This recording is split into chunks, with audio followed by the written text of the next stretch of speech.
All right, good afternoon, everyone, and welcome to the Pickens County Board of County Commissioners work session on Tuesday, June 3rd. We have the delight of doing our... tenacity. I'm going to ask for less chatter, please. We're delighted to have our quarterly joint meeting with the Open Space and Trails Board. However, we are not delighted with how we're going to start our meeting today, though. We were look forward to honoring a quiet giant in our valley, Mr. Tim McFlynn, who we lost recently. And we will start our meeting by honoring Tim, and then we will move into our discussion of the Brush Creek Park and Ride to Aspen Airport Business Center Trail.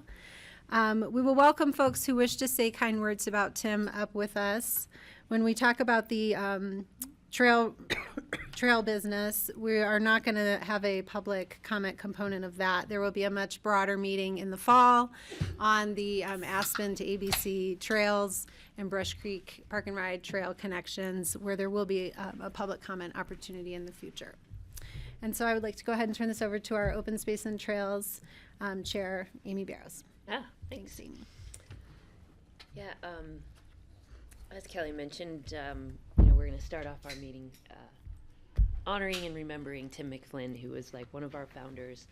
And I know there's many people in this room who've had a myriad of different experiences and history with him, but I'd say everyone has experienced his touch, whether knowing him personally or knowing just how he's influenced like our open spaces and the different trails and the different places that he's just affected in this valley of how we know it, let alone his previous history in California and such. So we were very fortunate to have him be a founding member of our board and just a stalwart for our environment and our place and the love of Aspen, which was really very fortunate to have had and be a part of it. So I'll ask Dale to say a few things and others as they'd like to share a story or two, which would be great. Well, thanks, Amy. This is going to be the hardest thing that I've ever done in this board, this meetings. But I don't think I'd be here if it wasn't for this guy. And I arrived with the program in 1999, and at the time I had this tenured position as an attorney in California in their Department of Conservation, and I was all pretty much set for life out there, but I wanted to come home to Colorado, and so the county had offered me this job on the last 6 months of the original authorization of the program, and it had barely passed the first time around in 1990, and we'll come back to that in a minute. But so I had to decide, am I gonna quit this fancy job and take a pay cut and all this kind of stuff to come out here? And Tim at the time was not on the Open Space Board, but he was gearing up to lead the reauthorization effort, as he had done the original approval of the program. And it was really on the basis of his confidence that he could get this thing reenacted that I moved out here. And on arriving and learning more about the way this program came about and talking to Tim a lot over the years about all of that, learned that, at least the way he liked to tell the story, the concept was really initially Connie Harvey's concept, that there had been the Aspen Parks Limited that became AVLT, accepting land donations in the valley, and there was a growing concern that to really acquire the lands that this community wanted protected was gonna need some money, and was going to need a program that could go out and court landowners and incentivize the conservation of these key properties. And Connie, sometime around 1988, asked Tim if he would take it on. He was a fairly new attorney in the Valley, but someone, as you see in the materials that are in your packet and the great article that was in the paper, someone that was quite accustomed to taking on big public interest causes. And one of the most extraordinary things about Tim was that there was no cause that was really too daunting for him to immediately latch onto it and try to figure out how to do it. And it was similar with the open space program. I included in the packet the memo that he delivered to the county commissioners in 1990 asking them to put this on the ballot, and the list of people that had signed on to endorse that program. That's quite a list of people. I think his co-chair in the that first SOS, Save Open Space election, was Bob Child. But there are many other very important names on that list. And one of the amazing things Tim could do with these elections, none of it done out of this building, we would retire over to his office at the Benedict building and do these elections. But he would start lining up supporters, and watching him do that was something. But so I won't go on too long because I know there's a lot of people that want to say something, but I owe my career to him, and I'm going to miss him.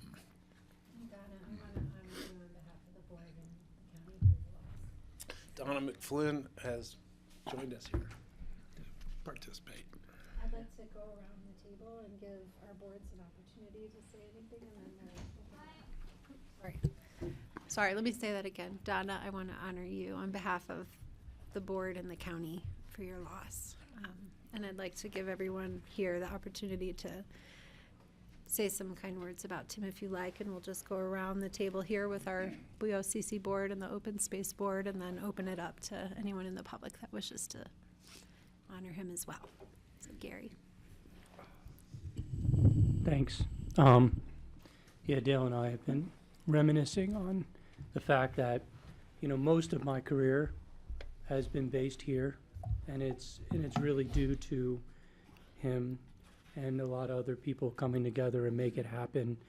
When I moved here and started to, be part of the program and everything else, I didn't really know Tim. He was kind of in the background always, and then when he joined the board again, it was a force that was joined at the hip for me of conservation and trails. I mean, we're open space and trails, and he's been such an advocate for conserving these incredible landscapes. He's up on Sky Mountain Park right there, and it's just like it's just such a amazing thing for me, and I don't get emotional often, but Tim was special, and Tim was, one of those people that always was like, "What do you need? I'll do it. What do you need? We can do this." And anything that we thought we couldn't do, Tim said, "Yes, we can," and that's been his mantra. Yes, we can, and he did.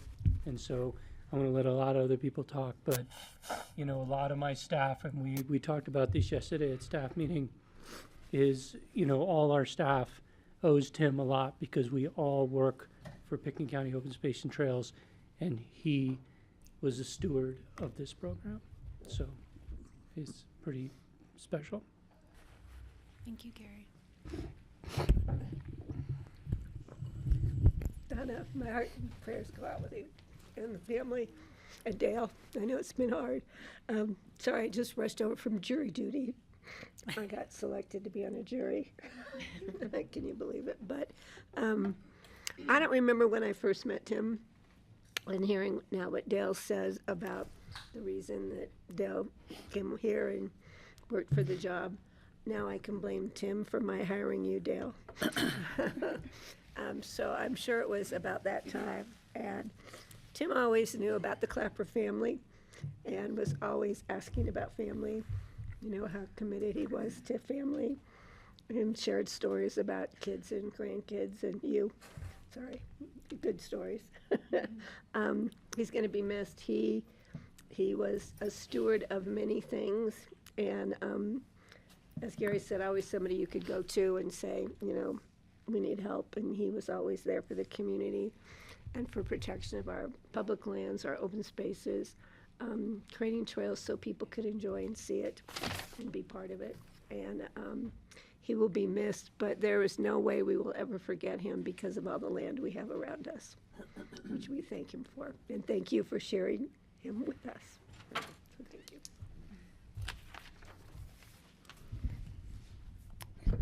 Hi, Donna.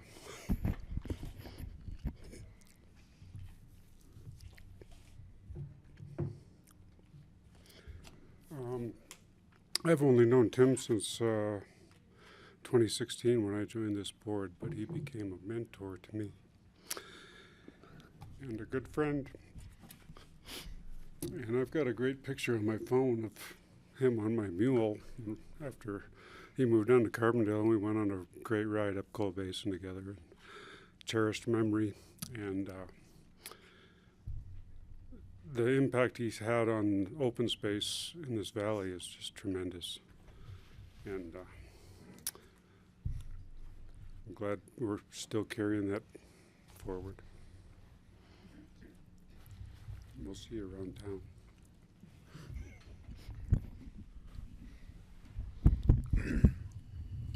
Well, he was a good buddy too for me, and lots of great memories, and a couple things that are probably haven't, the statute of limitation hasn't lapsed on, so I won't mention. But a couple of practical things. When he got on the Snowmass Capitol Creek Caucus Board, on which I was there too, the caucus board had been in legal battles with the Snowmass Sand District Center because they were taking a big chunk of Snowmass Creek. And when I got on the board, that was just one of the things we were doing is this lawsuit and ongoing legal machinations with that district. And when Tim got on the board, he said, well, let's take a second look at that. And he really started the process of having a conversation with that district, which ended up resolving the problem.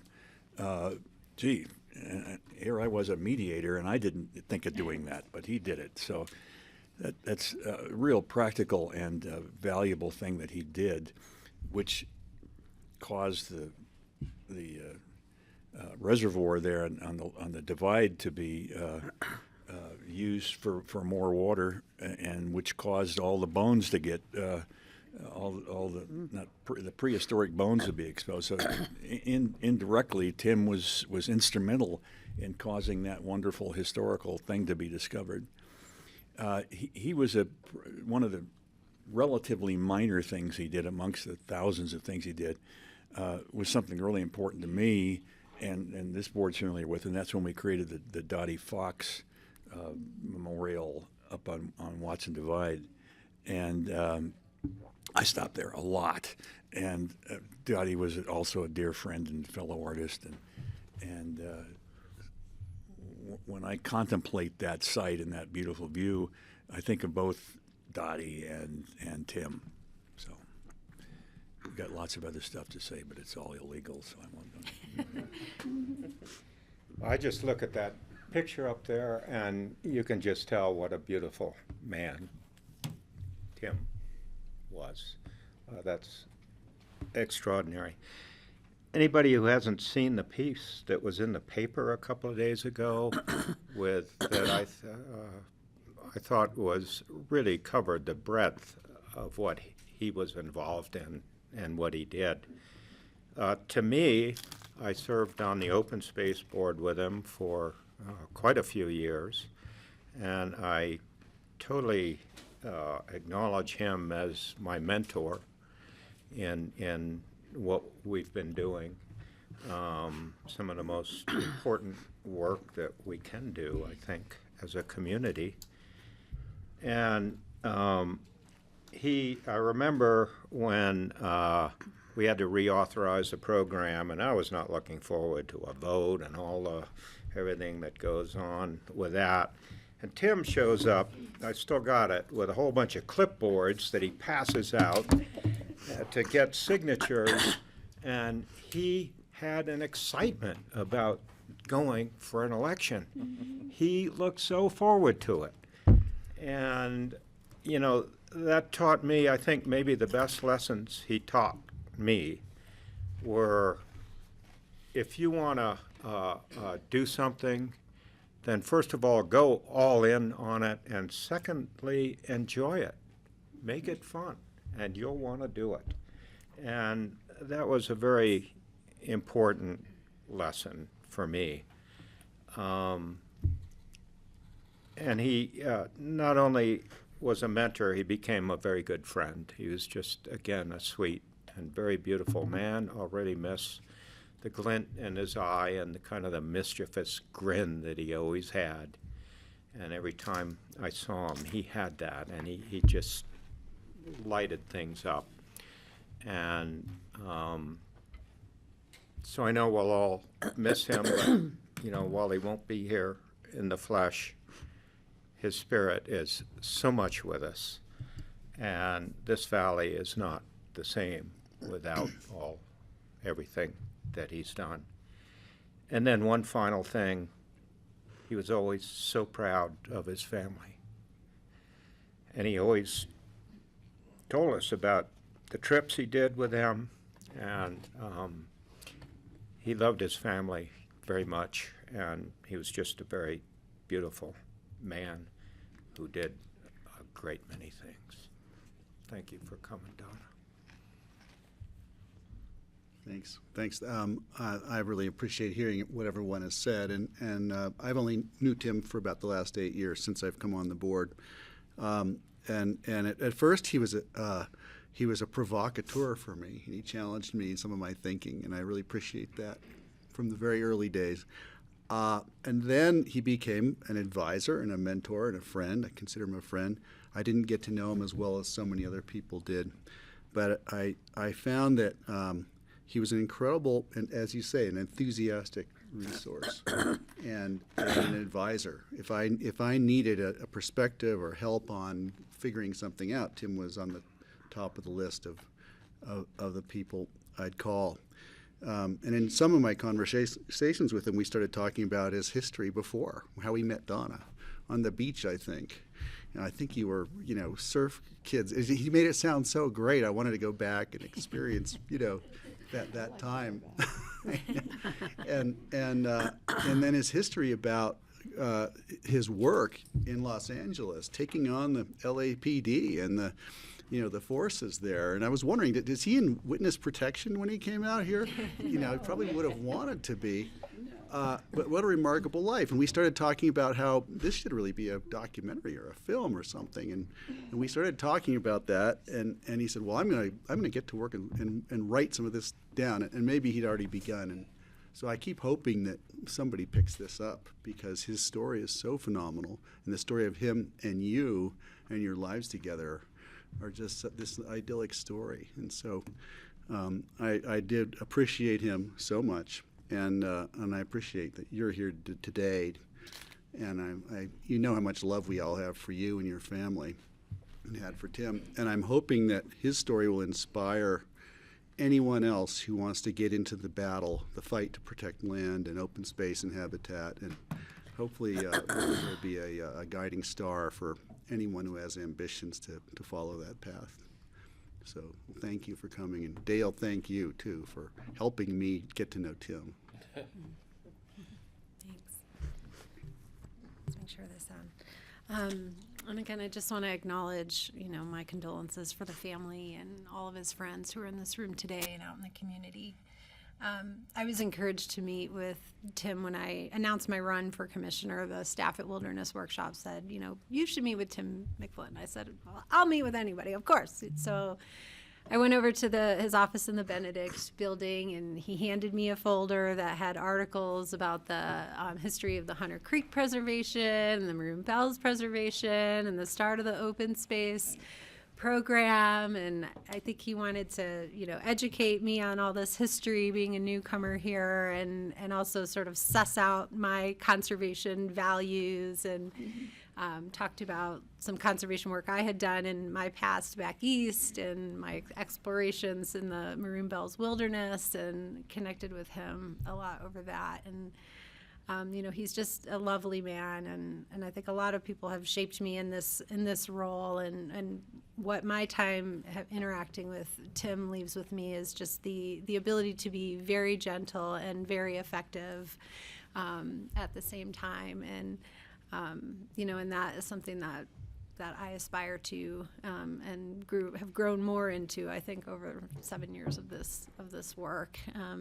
And it's an honor to live in a community with all that he's done and all that he's accomplished, and I'm just personally so grateful for all that he put into motion, and all the people he brought together to leave such a lasting legacy that so many of us enjoy and don't always know that we're enjoying it on the behalf of just all this work and love. So thank you, and again, my regards for all of you and your family. Great. Yeah, what a fantastic legacy. It's so fun to hear all the stories and to, be a part of it.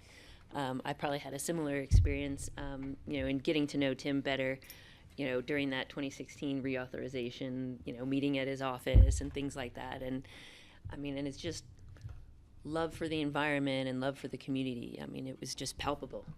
And he would just bring you in, and he'd be like, oh yeah, we want to do this really difficult thing, but how amazing and how awesome is this? And it was just so cool, how he would really just draw in people from all different facets of the community to help and to be a part of, any given movement, whether it was open space and trails or other socially minded, community minded projects and causes, which was really neat. So I'm thankful to have been, a part of that, know that, and also to, experience and live, like we've said, the open spaces that he's preserved, and be able to, have that and be able to enjoy his legacy, which has been really fun. And I think, he also just left, hey, be involved. Yeah, be joyful and participate. So, yeah, I'm really excited about that. Hi, Donna. It seems like just the other day I saw you guys at Van Tye. I first met Tim in a very different scenario than any of these. I was lucky enough to be part of a group of Valley visionaries, 3 of the best visionaries we had: George Stranahan, Tim Flynn, and A.O. Forbes. And we were talking about developing a high school in the Valley that would be a continuation of Aspen Community School and Carbondale Community School, and be an alternative. We didn't actually accomplish that, but we did accomplish some amazing time together, and it was wonderful to be with those 3 men. And I realized during that time what an incredibly thoughtful and warm person Tim is, and every time I've seen him since, in the last 24 years maybe, the warmth is just amazing, and I think he just gives that to everybody with whom he interacts. And I would say that Tim and I discovered that I was aligned with Tim on some core values based on wild lands and wild kids, and a community that supports both. So, my condolences, Donna. Hi, Donna. This isn't a coda where you wrap things up, but I just do want to say I share your grief, and I know everybody here in the room does as well. Tim involved us all in his vision, with a smile and with his eyes. Looked at you. He says, "Well, yes, we should do something. Yes, we should. And yes, we can." And yes, we did. That's what he did, was right up there. Well, just to remind everyone, that's Tim on top of what we call the Drosy property. Now he named it Sky Mountain. It's so appropriate. The legacy left with us, I think, provokes me to want to say maybe we should reconsider the naming of our county. From the dark Pitkin to McFlynn County. You and your family are so strong, and because of your relationship and love with Tim.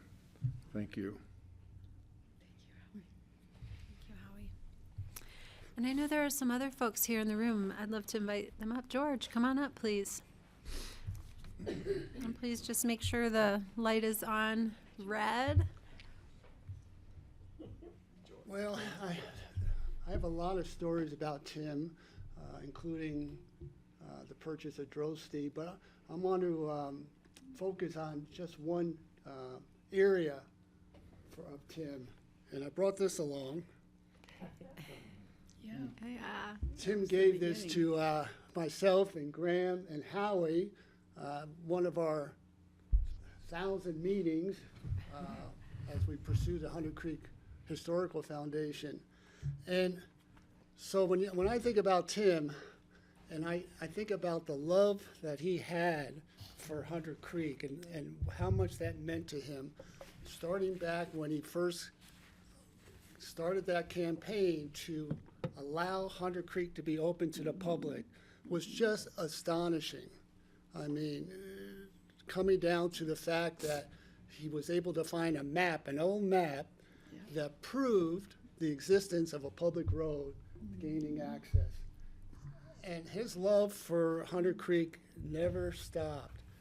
And so when we were fortunate enough to be able to work with Tim, Graham, Howie, and Dale to set up the Hunter Creek Historical Foundation, he realized the importance, the uniqueness of that valley and what it meant to him and to our community, and to be able to preserve that valley for generations to come and focus on the Koch homestead as sort of the focal point of the history of Hunter Creek and the early development of Aspen, as well as the natural resources. So when I think about Tim, along with all the other things we did, one little aside at Hunter Creek, and Dale will remember this, and maybe some others, is open space, through Tim's work, purchased what we thought was the last developable mining claim in Hunter Creek. And we were so excited about it. We had a great celebration, and we finally did it. We preserved Hunter Creek from any further development. And lo and behold, a few months later, or 6 months later, well, there's another one out there, and this guy wants X amount of dollars. And we buckled down and said, okay, Tim, let's do it. Mm-hmm. And so we finally, through Tim's work and research, was able to protect Hunter Creek forever for any further development. So that's how I remember Tim. Thank you, Donna. Thanks, George. Is there anyone else here who'd like to? Tony, come on.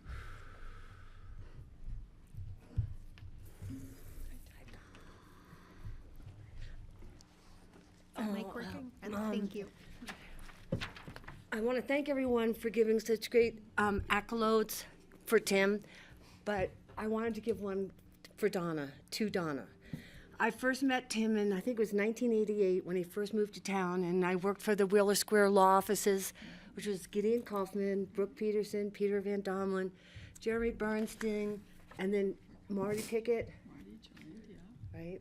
And then Tim came on board, and of course, we welcomed him, and he described to me some of the work that he was doing in California. And he said to me, Tony, he said, I never could have done it without my quiet little spitfire of a wife. Because you were his rock. I know, it was just, and that's what he said, spitfire, because you were always right there for him and always stood behind him, and she's still quiet. But we know how much that you stand behind him. And his love of his life, besides preserving Hunter Creek, were his children. and raising them in Old Snowmass. And my sister was a neighbor of Tim and Donna's for 25 years, somewhere around there. So I rode horses for 40 years, and Tim and I, we would cross paths on all the different trails. And one thing that always stuck with me, and I still try to impart this to kids that I teach swimming to and I work with, is that when I worked at the Wheeler Square Law Offices, I had a broken neck. And I had to wear a collar. I wore it for about 3 or 4 years.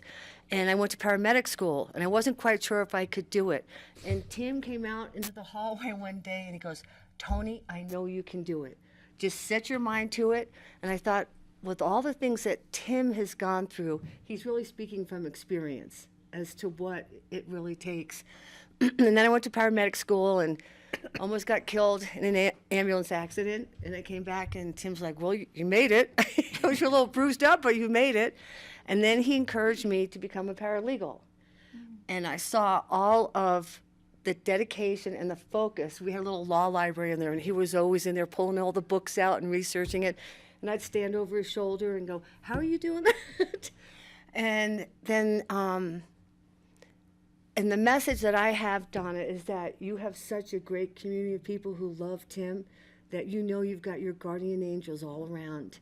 And that I am so happy to have met him, back in the day before your children were born. Well, no, actually, they were a little bit. We had children Yeah, when you we had. moved here. When you had, yeah, that's The right. 3 of them. They all They were came. older because they didn't get into swimming when they were babies. I took care of that. Right. But I just wanted you to know that we love you very much, and that Picken County would not be what it is without you standing there beside Tim and helping him through everything that he went through. So that's just my Thank you, little Tim. take on it. Yeah, thank you. All right, thank you. All right, last words, and Dale, Well, Donna? Donna, you want to say anything? I think we're good. It's okay. Yes, Just very quickly, just thank you for honoring Tim. Every one of you, every one of you was someone special in his life, even though just maybe 8 years ago or 30 years ago, it doesn't matter. All the work that was so important.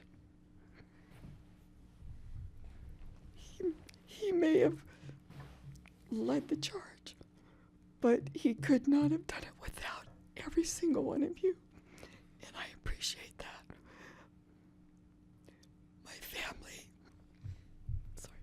My family appreciates all of this today, and I can't wait to share it with them. Thank you, each one of you. Dale, thank you. All right, why don't we take just a few minute break and we'll transition and just reflect a little bit more. But I'm going to just you very give us a 5-minute break and then we'll pick up business. Thank you. Thank you. We need that picture. That's beautiful. I think Edgar Boyles took that picture. Did he? Yeah, Edgar Boyle. Think about renaming the county.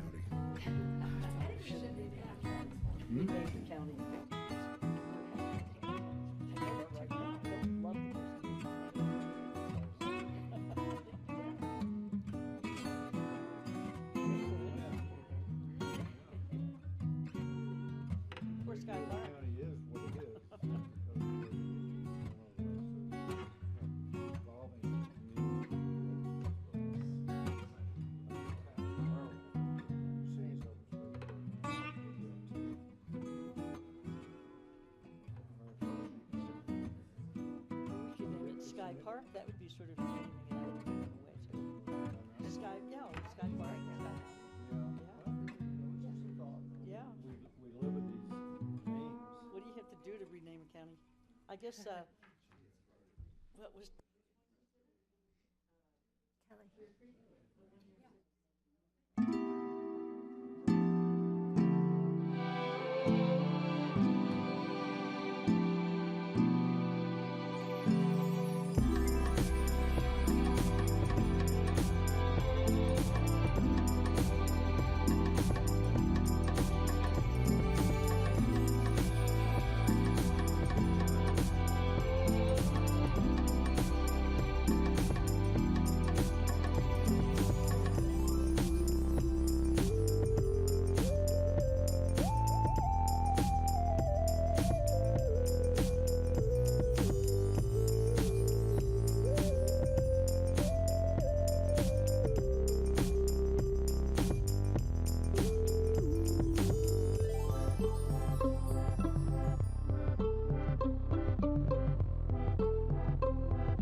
All right, welcome back everyone to the Picken County Board of County Commissioners work session. We are in a joint session with our Open Space and Trails Board, and we are going to start our conversation regarding the Brush Creek Park and Ride to Aspen Airport Business Center Trail, and we're going to receive an update on a specific component of this larger project. We will not take public comment on this today. There will be an opportunity in the fall where we will receive a much larger update on the full scope of this project, and there will be an opportunity for public input at that time. And I will turn it over to Open Space and Trails Director Gary Tenenbaum. Hi, Gary. Great, thanks. I'm Gary Tenenbaum, I'm the Director of Picken County Open Space and Trails, and I got other people here with me who will help do the presentation in kind of an update today. I'll let them introduce themselves as they move through this. But, you know, the goal of today really is to give you an update of where we're at for one component. The component is attaching a trail to the existing highway. And so we've started the feasibility on that, and we've worked through. We've come up with some issues that the engineers from SGM will kind of go through and show you. And so today the goal is there's no vote, there's no saying no to this.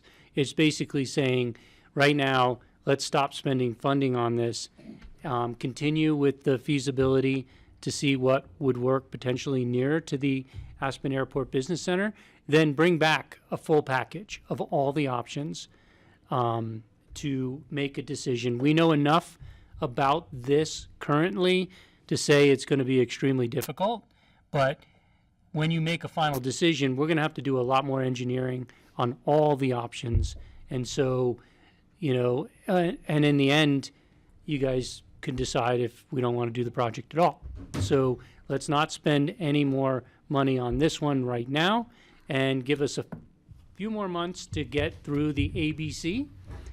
With the ABC, we are looking at the environmental analysis of bridges near the ABC, and that environmental analysis will be brought to you guys.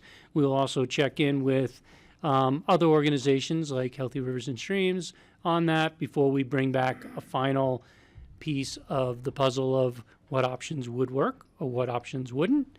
And so really that's about the main piece of the puzzle. It's hard to go after. You know, we just did a whole thing on Tim McFlynn, but you know, the reality of our program is we are open space and trails. And so part of our funding is for acquisitions and capital improvements. Part of our funding is for trails, capital improvements, and the other piece is for maintenance. I'm always amazed at how they set that back in 1990, and it still works today, because it helps us focus on their entire mission and wildlife, recreation, agriculture, and scenic. And so that's all part of this program. And so here we're talking about the trails piece. And to be honest, we've been talking about this connection for over a decade now. And we're getting to a point where we'll have all the potential options that we can do, or nothing. And basically, it'll be up to the Board of County Commissioners with advice from the Open Space and Trails Board to make a final decision. We have a great partner in the city of Aspen. John Spees is here from the city if you have any specific questions from the city. Andrew Knapp, our county attorney, has been a huge help. What? Engineer. Oh, what did I call it? Attorney. Oh, you want to be the attorney? I do not want to be the attorney. They need an extra attorney, so sorry, Rye. I tried. So anyway, but the reason Andrew's been huge on this project because he's actually been an engineer with CDOT for a really long time. We've checked into with CDOT on this project. They gave us a whole list of concerns too. So in the end, we'll see if you go with that recommendation. But I'll give it over to Andrew to see if he has anything else to add. And then SGM is just going to run through. We know you have it in your packet. They're just going to run through the basics of what they found. Thanks for that great background, Gary. And SGM's got a great presentation developed here to give you guys the to-date feasibility study of the connection to the 82 corridor through here, and I'll be interjecting with some color commentary as they go along, and I'll turn it over to them. Awesome. Sorry, before you start, it's helpful to let us know if we should, if you want to pause at certain places to take questions, or if you want us to go all the way through and then take questions. Otherwise, we'll probably interrupt you the whole time, and so maybe it'll help if you guide us. It would be easiest if we could get through their presentation and then do all the questions at the end, because they can go back and go into all the slides, but we'll just get sidetracked on that one. Sounds so to great. keep you going, so you can be out of here by 1:30, or these guys can be out of here, you can get on with your day. I think that would be best, because it won't take that long to get through that. Okay, that's very helpful. Thank you. Awesome. And please introduce yourself so we all know who you are. Yes. Hi, I am Ashley Klein with SGM. I am the project manager that's been leading the effort on this feasibility study, as well as the lead trail engineer on the project. So what we're looking at here is we just wanted to be really clear with kind of the scope area that we've been really diving into further. We brought the original feasibility study with one of these concepts to you all in 2022. So we're really just building on that and looking more so at that attachment concept that we were all directed to look into. So up here on the screen, what you're seeing is all of these structures that are within this corridor. So the red highlighted areas are the 2 bridge structures, and then there is a wildlife underpass as well as a culvert that passes Owl Creek. So those are the structures that are in red, and then the blue highlighted structures are all of the retaining wall structures. So as you can see through this corridor, there's a lot going on, a lot of structures, a lot of different components that we were looking at. How could we potentially attach to these various structures, since at-grade connections won't be possible here? So what we've done is really gathered all of this data from CDOT, from the county, from all these different sources on all of these different structures when they were built, and come up and put them in 3 buckets. So we've looked at saying, yes, direct connection is feasible. We've looked at, this is just infeasible to connect to some of these structures. And then we've looked at, well, we may have a potential option to connect, but we are going to need to do additional investigation. And what we've done is we'll go through these slides and we'll talk about each of those buckets, and we'll talk about what that further investigation would need to be, as well as we're going to go through kind of an updated evaluation criteria matrix that we've put together, comparing the attachment option to the twin bridges option that we've also been talking about for the past handful of years.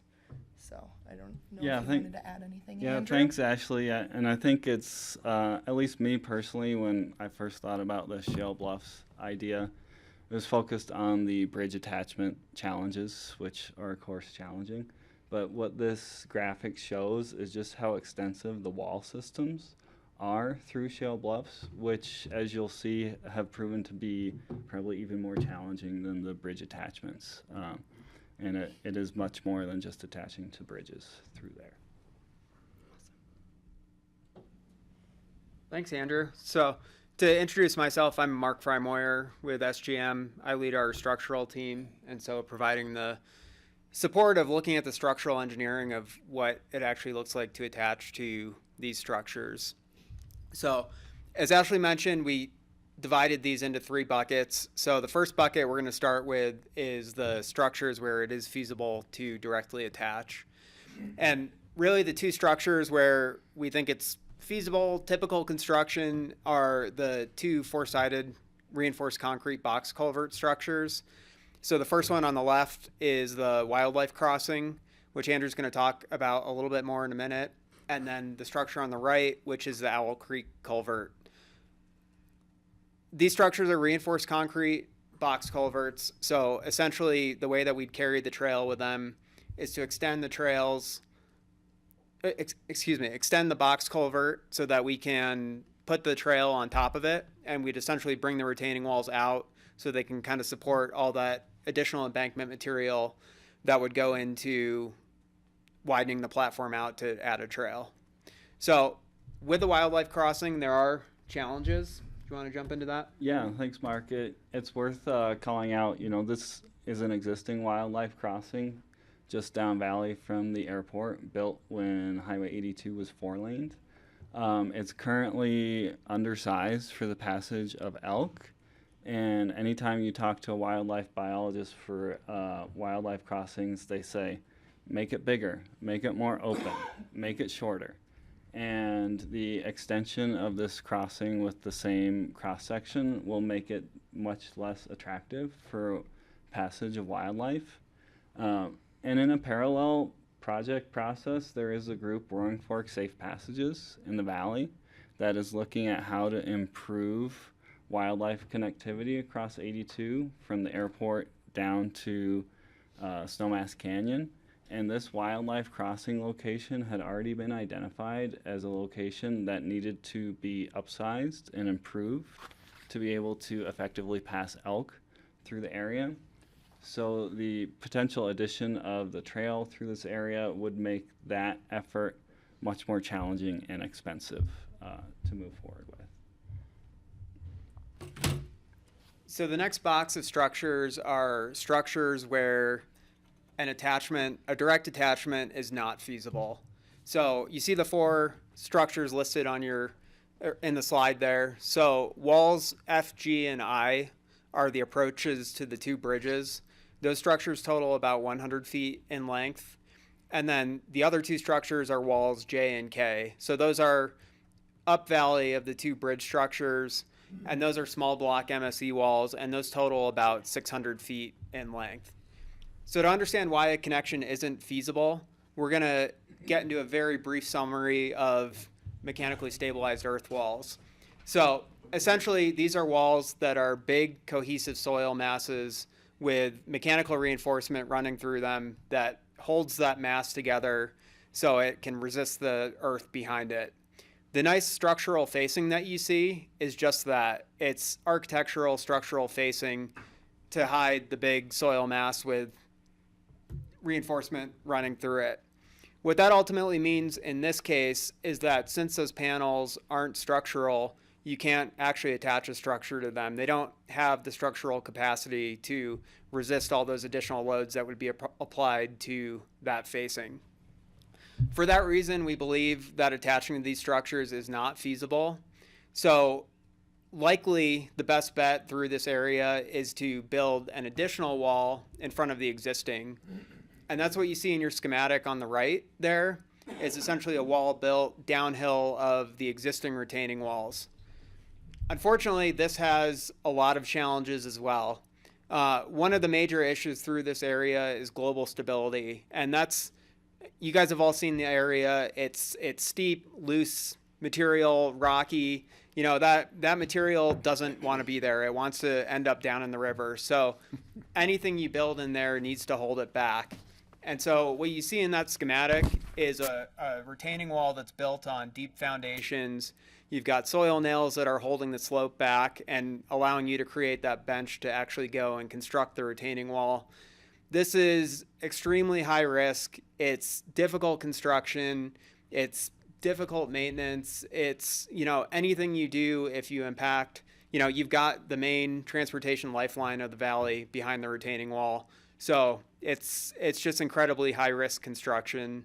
And then additionally, whatever we do there, CDOT's going to have their say in it, and they're going to have to approve that, it's not going to negatively impact their structure behind it. Do you have anything to add on that? Yeah, it's worth highlighting that, if you're constructing this wall in front of the Highway 82 wall, you have restricted access and inspection to that Highway 82 wall. And in some sense, the county might take on some risk and ownership over the stability of the highway system through there. Because now this new wall system is part and parcel of, holding up Highway 82 through here.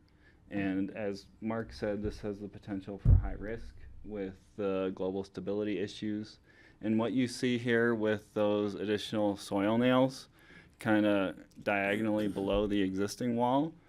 We don't currently know the extent of that system that would be required, how deep those would have to go. That would require additional geotechnical investigation to be able to determine the length of those soil nails, if that is even feasible at all. And to do a lot of that investigation, you're going to have to do geotechnical borings of the project area, and access is extremely challenging through there, and most likely you're looking at a crane-mounted drill rig with lane closures just to get that geotechnical information to be able to proceed with further design and investigation in that location. Well, and also, in the original feasibility design, there was a bridge option. There was a separate bridge option in this area. And so, that is also one of those things that same issues, but the original feasibility did say that piece is feasible because you can create a new bridge, but we're going to have to do all of this research. And so that's why when we bring back all the options, there is an option that can work here. It's just a lot of this is going to take a lot of extra research. So we kind of dove into the feasible and the not feasible bucket. And so the final one here is in between. And so these are options or structures where it might be possible to attach a structure. Again, it's likely very difficult, expensive, potentially high risk. And so we'll talk through these a little bit. So these three structures are the two main bridge structures, and then wall H, which is the retaining wall between them. So in total, these structures are 1,700 feet long, almost a third of a mile. And all of these structures would need to be modified to accommodate a support system for a pedestrian structure. So once we dug into those and kind of looked at the existing conditions, we sort of sketched out some potential concepts about how something could be attached. The first concept is for the retaining wall on the left. And essentially what this would do is build a frame that's attached on the bottom to the existing stem wall, and on the top with a soil nail that would be drilled through the retaining wall stem and into the soil. It might work. It would require a lot of investigation, but the big concern with this is that the way that wall is built is it's a post-tension wall. So essentially there are these very highly stressed tendons that are running vertically through the wall. You can probably see those vertical and diagonal lines through that stem wall. And what that means is that if one of those were to be impacted when you're drilling through the retaining wall, that could potentially have really problematic consequences for that retaining wall and could cause serious structural damage. So again, needs more investigation, might be possible, likely very high risk, would require a really specialized contractor, very careful, who's very capable of kind of doing this. This is surgery. It's not, it's surgery. So similarly, the concept on the right, this is on the two bridge structures. We looked at a concept that essentially attaches to the substructure and avoids doing anything that would impact what the load rating is for the structure. So what CDOT calls a load rating is it's a rating of the structure about how much live load that structure can carry. So what we contemplated was connections at each of the abutments and the piers, which you can see up on the screen there. We built a frame system that would support the trail, and it would be directly connected to the pier cap and the diaphragm, which kind of goes between the girders and isolates those beams so that they're not taking load. We believe this is likely what we'd have to do to get this through CDOT. Those structures are designed to carry a certain load. Anytime you put more weight on it, kind of consumes some of the load carrying capacity of that structure. So again, might be possible. Construction would be very difficult, very time consuming, very risky. You're working in the state right away. And and again, with just kind of the construction time, it'd be highly impactful to traffic moving on Highway 82. So these are the direct connection concepts. As I said, they require additional investigation. We're going to dig in a little bit more to what that additional investigation actually looks like. So Andrew summarized the geotechnical investigation required really well. Additionally, there's some constructability review that would need to be done. So we're engineers, we can design what that structure looks like. Ultimately, it's kind of lines on a page and someone needs to build it. And we'll look at, actually Andrew passed out those drone images of kind of what the site looks like. And if you can imagine building anything in there, it's going to be incredibly difficult. You know, steep, loose slopes, you're going to need to get a road and equipment in there. And ultimately, a contractor really needs to look at this and put numbers to it, and a construction duration and time and risk and kind of all those challenges to really understand how feasible those concepts actually are. Yeah, thanks, Mark. And I just want to reemphasize what Mark was saying about the challenge of access and construction through this area. You can see how steep these slopes are. In most cases, they are currently sitting at their natural angle of repose, and any additional disturbance there could lead to extensive erosion in this area, and would be difficult to manage that erosion and keep that out of the river. We're talking extensive lane closures, extensive crane operations, and high amount of risk. High amount of risk for the structures themselves in the future, asking them to do something they haven't been originally designed to do. High amount of risk to the county, that the county would be taking on by modifying these structures, and in some cases taking on ownership of some of these risks of the highway system. High amount of risk to the contractor and to the owner during construction, coming into differing site conditions and unintended consequences, and just challenges completing the work at all, with the need for extensive lane closures and the restrictive lane closure periods on Highway 82. It means very low production rates and very high unit rates for construction through there. And you'll see some numbers that SGM has put together for potential construction costs for this 82 alignment. Those have a high likelihood of ballooning as you get further into design and construction through there. For the most part, they're based on prevailing cost data and unit rates, which are based on projects throughout the state, which don't have nearly these levels of challenges and headwinds to getting this done safely and efficiently. And it's going to take a lot more time to complete this work, which will lead to more cost if that were to be pursued. And it's just, it makes me nervous looking at this and looking at the level of risk at every stage in the game to be able to get something accomplished in here. To me, it doesn't seem wise.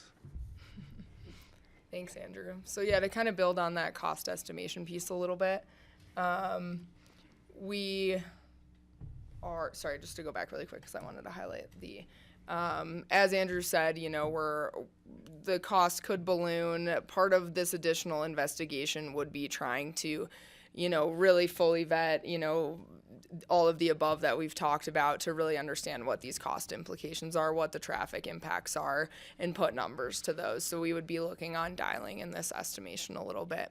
But just to complete all of the above, we're looking at, depending on how far along we get before maybe a final fatal flaw or a final no, we're looking at anywhere between $150,000 to $250,000 more to complete that investigation. So finally, this is our revamped evaluation matrix here, again highlighting on the left the attachment options, and then on the right the twin bridges alignment. So I won't read the whole thing verbatim, but just highlight a few things for you here. We are looking at a total new trail construction length from the Brush Creek intercept lot to the ABC of 1.3 miles. That is completely new trail that is not currently in Pitkin County's trail inventory that is going to need to be maintained and taken care of throughout its life. 2.3. And with about 1,700 feet of structure length and 900 feet of wall length as what we've presented, if that was feasible, what we've presented thus far. So we're looking at a conceptual cost of $20 to $27 million to construct this these concepts that we've laid out here today. And again, that's pending that additional investigation if there aren't any, if we don't find any fatal flaws through this.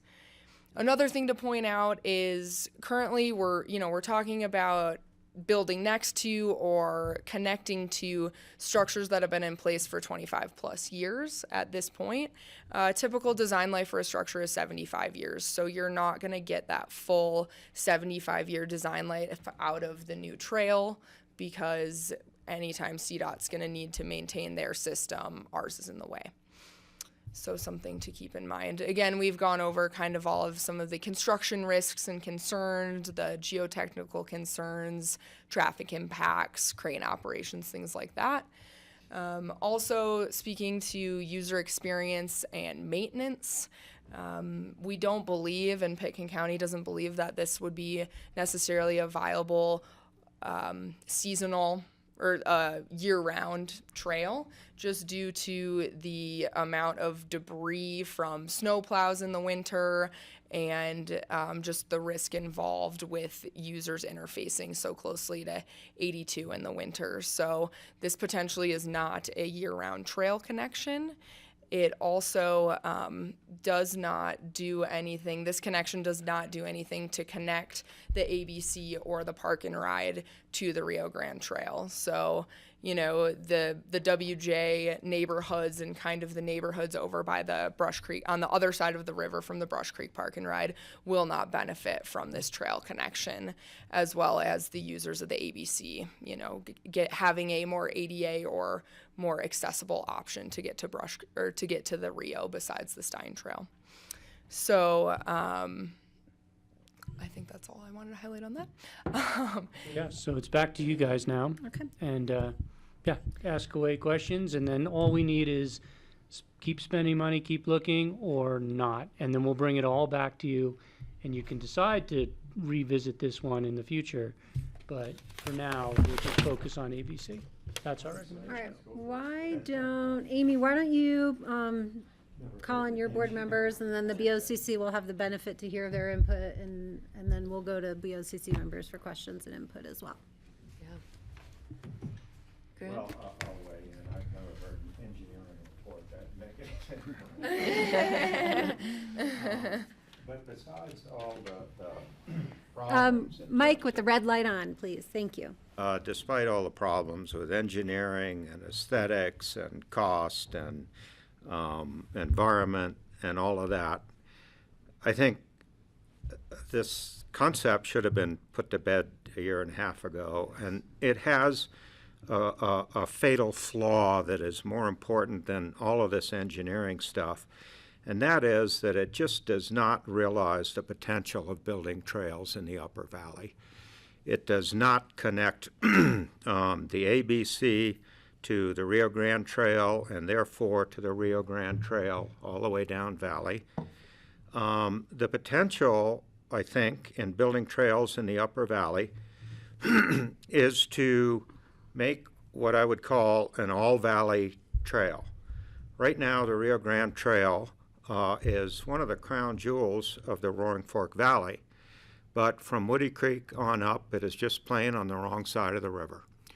And it needs to cross over and pick up all the population from the ABC, the airport, Buttermilk, the hospital, Truscott, the new Burlingame, and the Lumberyard project, and all of that. And the Rio Grande Trail could become sort of the 82 of trails, which knits the whole valley together. And this just does not do that. And So with that fatal flaw, I think this just plain needs to be put to bed. I do think that there are some other options that we need to explore that could do a great deal to enhance the mobility and I think trail in the Upper Valley, and which would affect all the way from Aspen down to Glenwood. And as we learn more about mobility and and e-bikes and cargo bikes and all kinds of things, I think trails are going to become more and more important, and I think there's a great deal of potential in having a trail in this Upper Valley, but I don't think this is it. Thanks, Graham. Anyone else? I just want to say I agree totally with Graham's take on it. I think we should stop spending money on this idea. Yeah. I think we should stop spending money on this idea as well. I agree with Graham. Thanks, Wayne. Michael? Me too. Howie? Yeah. Can you give us the good news? Just Graham, you did a great job summarizing it. I think maybe we've been sort of confused or misled by looking at the Cemetery Lane suspended bridge bike platform that comes up from Stein Park up to the upper part of Cemetery Lane. I think that was a success of creating a safe passage, multi-use passage right-of-way. What you described is infinitely more complex and risky. So thank you for having done that kind of research. One thing hadn't been mentioned, but Graham, I think you imply it, there's no mention of the quality or lack of quality of the user experience. Riding along the highway versus being on the existing platform over where the Rio Grande Trail presently exists. I think that to me is another way of describing a fatal flaw. We don't want to be reckless about how we spend our money, but I think that's a critical component of why you would spend money on connectivity to facilitate mobility. I mean, e-bikes are a game changer, and I think in the long run we'll see a lot more activity on these roads connecting Snowmass to Aspen. I know lots of people who want to ride their bike from Snowmass to Aspen, and their choice is going on Owl Creek Road, or those Owl Creek trails, Yeah. which is not particularly safe in their own regard, or coming all the way down Brush Creek and then having to go down Smith Hill and try to get across to the Rio Grande Trail. So I think this is a long-term capital infrastructure project, which will have, as you said, 75 years of usability versus 45 years. So I would support discontinuing further study. Thanks, Howie. I would be in complete agreement with the rest of the board that, I appreciate the work that you guys have done to put into this to really, really put the nail in the coffin. I think it was thought of as a quicker and easier and cheaper way to go at the onset of some of this, and it really had driven a lot of folks' mindsets to say, why on earth would you do two bridges when you could just do one here and make it a more direct access point? And we've looked at it and now looked at it again, and it's really, I'd say, sealed the deal that this isn't, while sure direct, that's probably the only thing that it has going for it.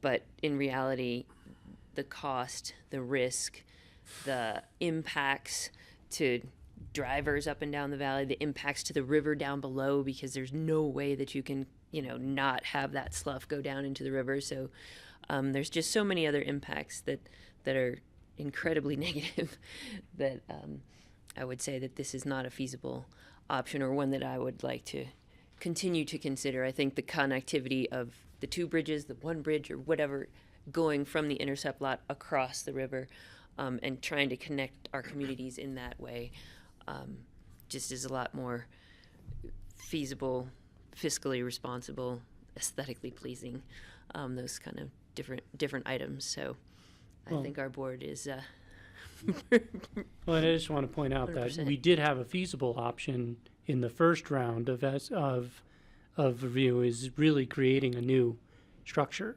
off of the 82 piece. So that was more feasible than this. What we're finding is that's a feasible option. You can choose that we'll bring that back with yep. everything else. Yep. But to try to attach, that's really the thing today, was like the attachment piece was the stuff that I just didn't want to.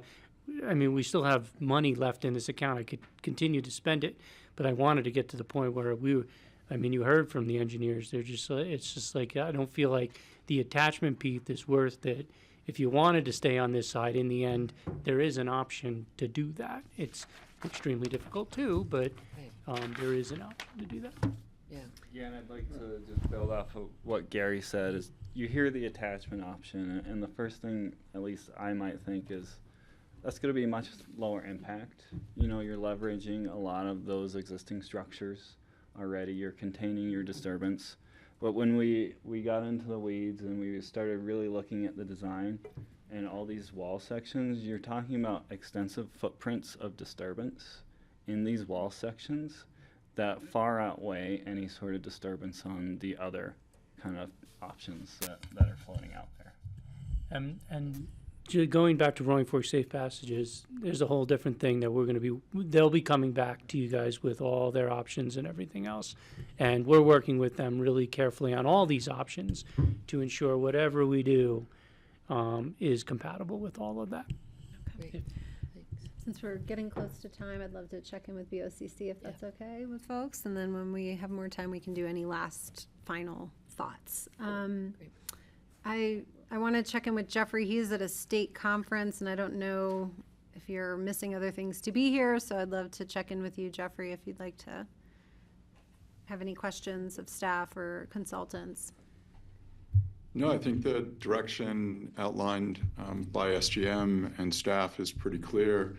I would support using our soft dollar budgets elsewhere and just sort of refocusing the energy on the two bridges and abandoning, given the red flags that we're still seeing on the screen, given the risks and the structural gymnastics involved in connections to the existing infrastructure. So I appreciate the presentation and the findings, and I would support the decision to stop spending soft money or soft dollars and again allocate them on the other two bridges that we've been looking at.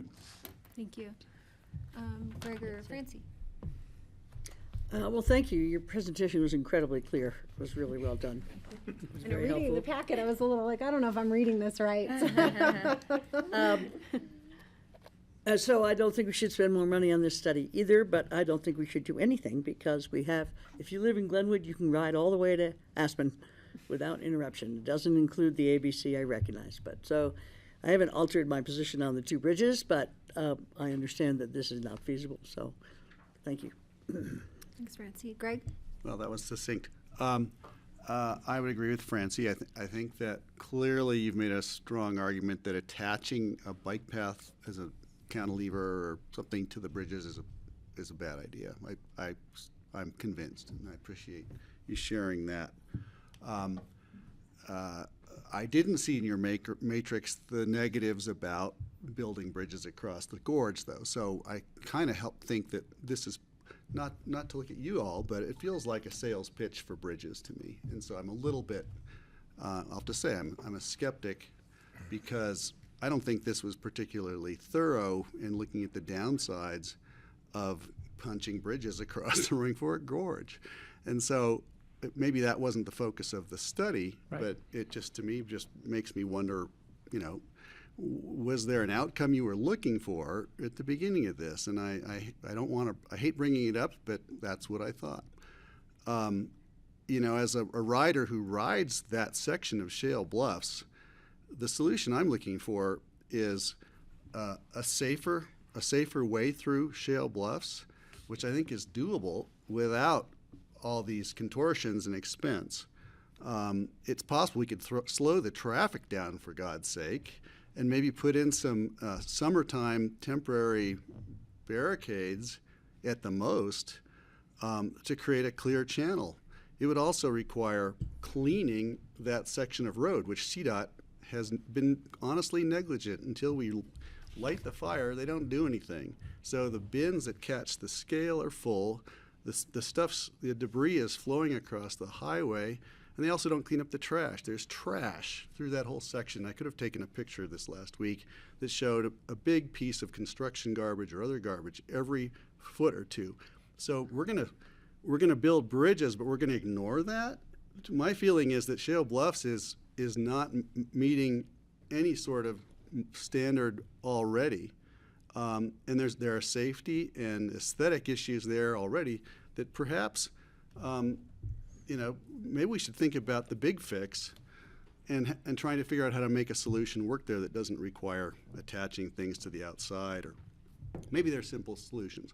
Maybe they aren't. Maybe I'm the only knucklehead, or only a few of us are going to ride our bikes through there. But I think it could be made safer at much lower expense with a little bit of maintenance.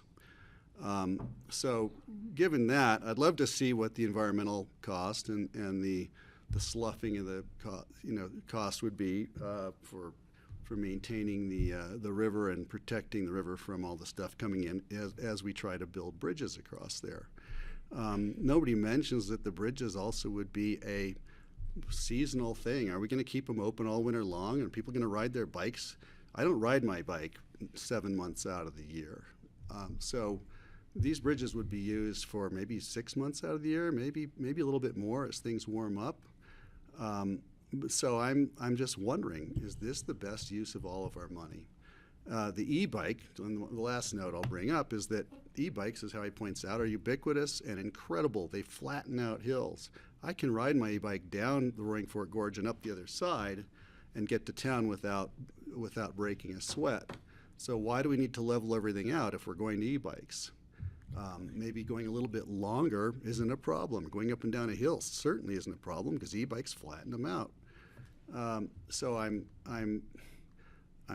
wonder if any of those assumptions were included in the original concept to build these bridges. And I keep thinking it merits more study. Don't waste your money on this study, but let's keep looking at this because I'm not convinced yet that we need to create a level path from the intercept lot to get people where they want to go, especially if they're riding e-bikes. And for the few who don't ride e-bikes, they'll catch on someday. Charlie, can I ask a question Thanks. of clarification? Please, go ahead. Are you finished, Greg? I'm not finished, but I think I'm finished. Well, I don't want to let anyone cut you off, even I the. want to make sure I understand what you Yeah. said. Were you suggesting that there might be a route on the hillside, on the uphill side, if you will, of the highway?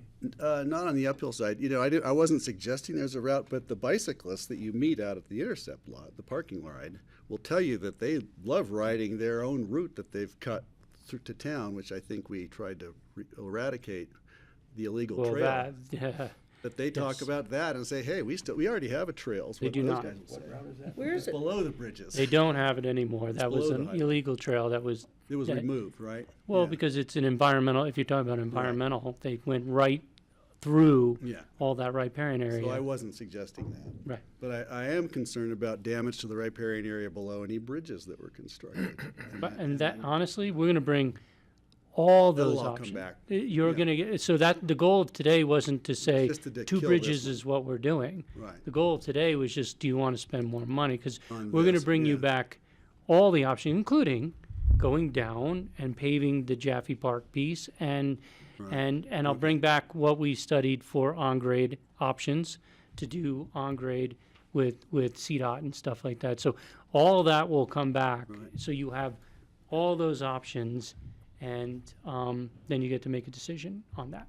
Thank you. If I could just finish by saying, CDOT just finished scaling on Red Hill down by Carbondale. It's a different formation, I understand that, different rock. But it was a big project, and they probably put a lot of money and time into trying to make that safer so big blocks don't come down on the highway.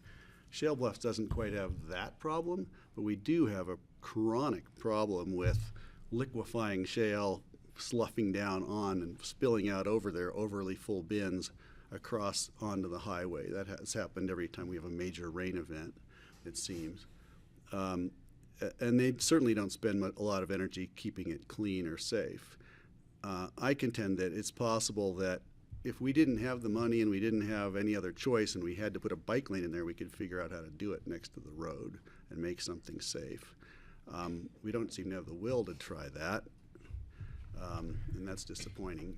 So I just hope we look at all the options that going forward and not the most expensive ones. Thanks. Thanks, Greg.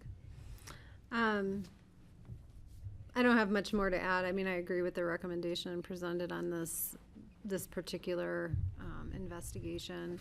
I think it would be great if if this format comes back to us relative to all the options. It'd be a useful way to compare across everything we've considered over the last few years. I do wonder, and Andrew, you would probably be the one to know this best, but when is CDOT thinking about any major upgrade relative to this portion of Highway 82? Like, if this is a 25-year-old project and they're looking at a 75-year lifetime, when do they start considering what the future of the Shale Bluff section of Highway 82 looks like? I'll just say it's not on their radar, and it won't be on their radar for probably decades. Yeah, so do they take a 20-year planning horizon? But generally they do a 10-year plan. Okay. And they refresh that regularly. But there's lots of other existing pressing needs for infrastructure throughout the region, just right here, coming into town for one. Yeah, they're not even going to begin to look at this until there are serious structural issues that need to be addressed with these bridge structures. And they're going to do everything in their power to keep these bridges functional for as long as possible. And if they can, they'll try and extend them beyond their design life, which will come at extensive cost and traffic impacts to get that done. And it's worth mentioning, scaling, a temporary solution. Erosion continues. Gravity and Mother Nature always have the final say. And there has been extensive geohazard mitigation of shale bluffs. You can see the extensive slope draping, bolting, and other methodologies on that area. It's just a very erodible rock that is challenging to keep in place without, extensive, potentially ugly shotcreting and other high impact methodologies through there. It's just a very challenging place to build anything. Thank you. Great. This is on our agenda as the Brush Creek Park and Ride to Aspen Airport Business Center Trail. And I'm going to suggest that we call it something else, because this is just a small part of what we're trying to accomplish here. This is not a point-to-point thing. This is, in my mind, just a major redoing of the trails in the Upper Valley. And so I think it's misleading, and I think we ought to come up with a new name for what we're trying to do. I don't have a suggestion, but anyway, just throwing that out there. Well, we could. We can think about it. It's a corridor connection plan, so it's not necessarily Brush Creek, but there are Brush Creek options and ABC options. We'll kind of play with that. Well, a version of what you're saying is, the long-term goal might be two bridges. It very easily can be truncated and have one bridge across from ABC, where the population centers are, to connect with the Rio Grande Trail. So it's not an either-or. It's a component-based project. Yeah, I think it's connecting communities, and that's what we'll discuss in the fall about any, the various options on how that could or shouldn't or should happen. I don't think Tim McFlynn would be in favor of this one. He just channeled me a little bit. All right. To support our position. Well, I want to honor everyone's time. Michael. Really, really quickly. When we first started this discussion. Mike, please. Red light. Mic on. Thank you, Wayne. When we first started this discussion, I made it really clear that my principal interest in this was as a commuting function. How does it work, if at all, as a commuting function? And I'm dubious about it without that component. I'm excited about it with that component. And I'm thoroughly confused about the extent to which that component is a real possibility. In the other conversations we've had about this, it sounded like it really wasn't a possibility. That is, will it actually divert cars off the highway? It sounded like last time we talked about it, that was a no. Reading this report here, setting aside this question of this thing on 82, which I don't think makes sense, I just felt like mixed messages in the report with regard to whether there was a legitimate potential to divert car use on Upper 82 as a result of these bridges. In other words, people being diverted from their cars onto bikes. So I hope that when the next round of the analysis comes around, that is thoroughly examined. And it may be a pipe dream. If it is, great, I'll understand that it's not possible. But if it is possible, let's run up that flagpole on that. Right, and that's one thing I did forget. I am working with WeCycle right now. I'm working with WeCycle on, because they want to expand to the Brush Creek Intercept lot. There are issues with, what their electric WeCycles can and cannot do. So we're gonna run down and do that and go back and see if we can get there in 30. We're gonna do a lot of analysis on the WeCycle piece. We have done the travel seds and all this stuff and figured out how many people live around there.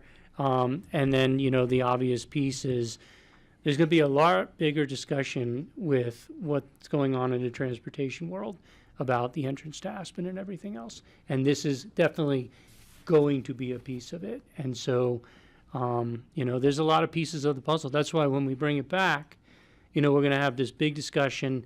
The public will be able to weigh in. You don't have to make a decision right away. This is a generational project if you choose to move forward with it.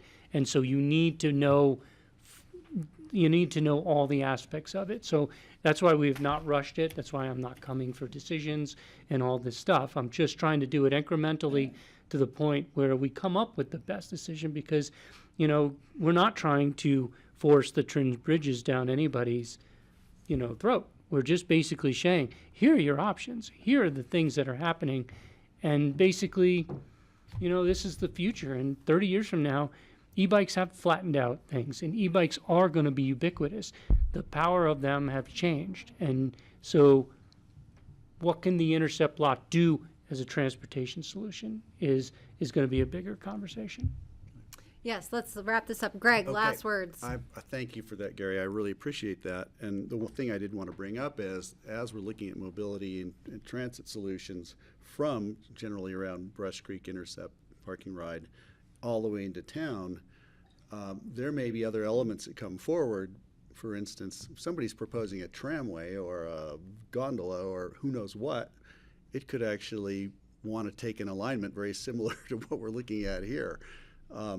And it'd be a shame to do all this and then find out that we need to do more or do something different. And so I appreciate your saying it would be integrated into a mobility solution. And it may very well be a bridge across. It'll probably involve wildlife crossings. It could be something that we haven't really even delved into yet. I keep thinking about the Boring Company. Drilling a hole, let's just drill a hole through. If it's such soft, miserable rock, let's just drill a hole through it.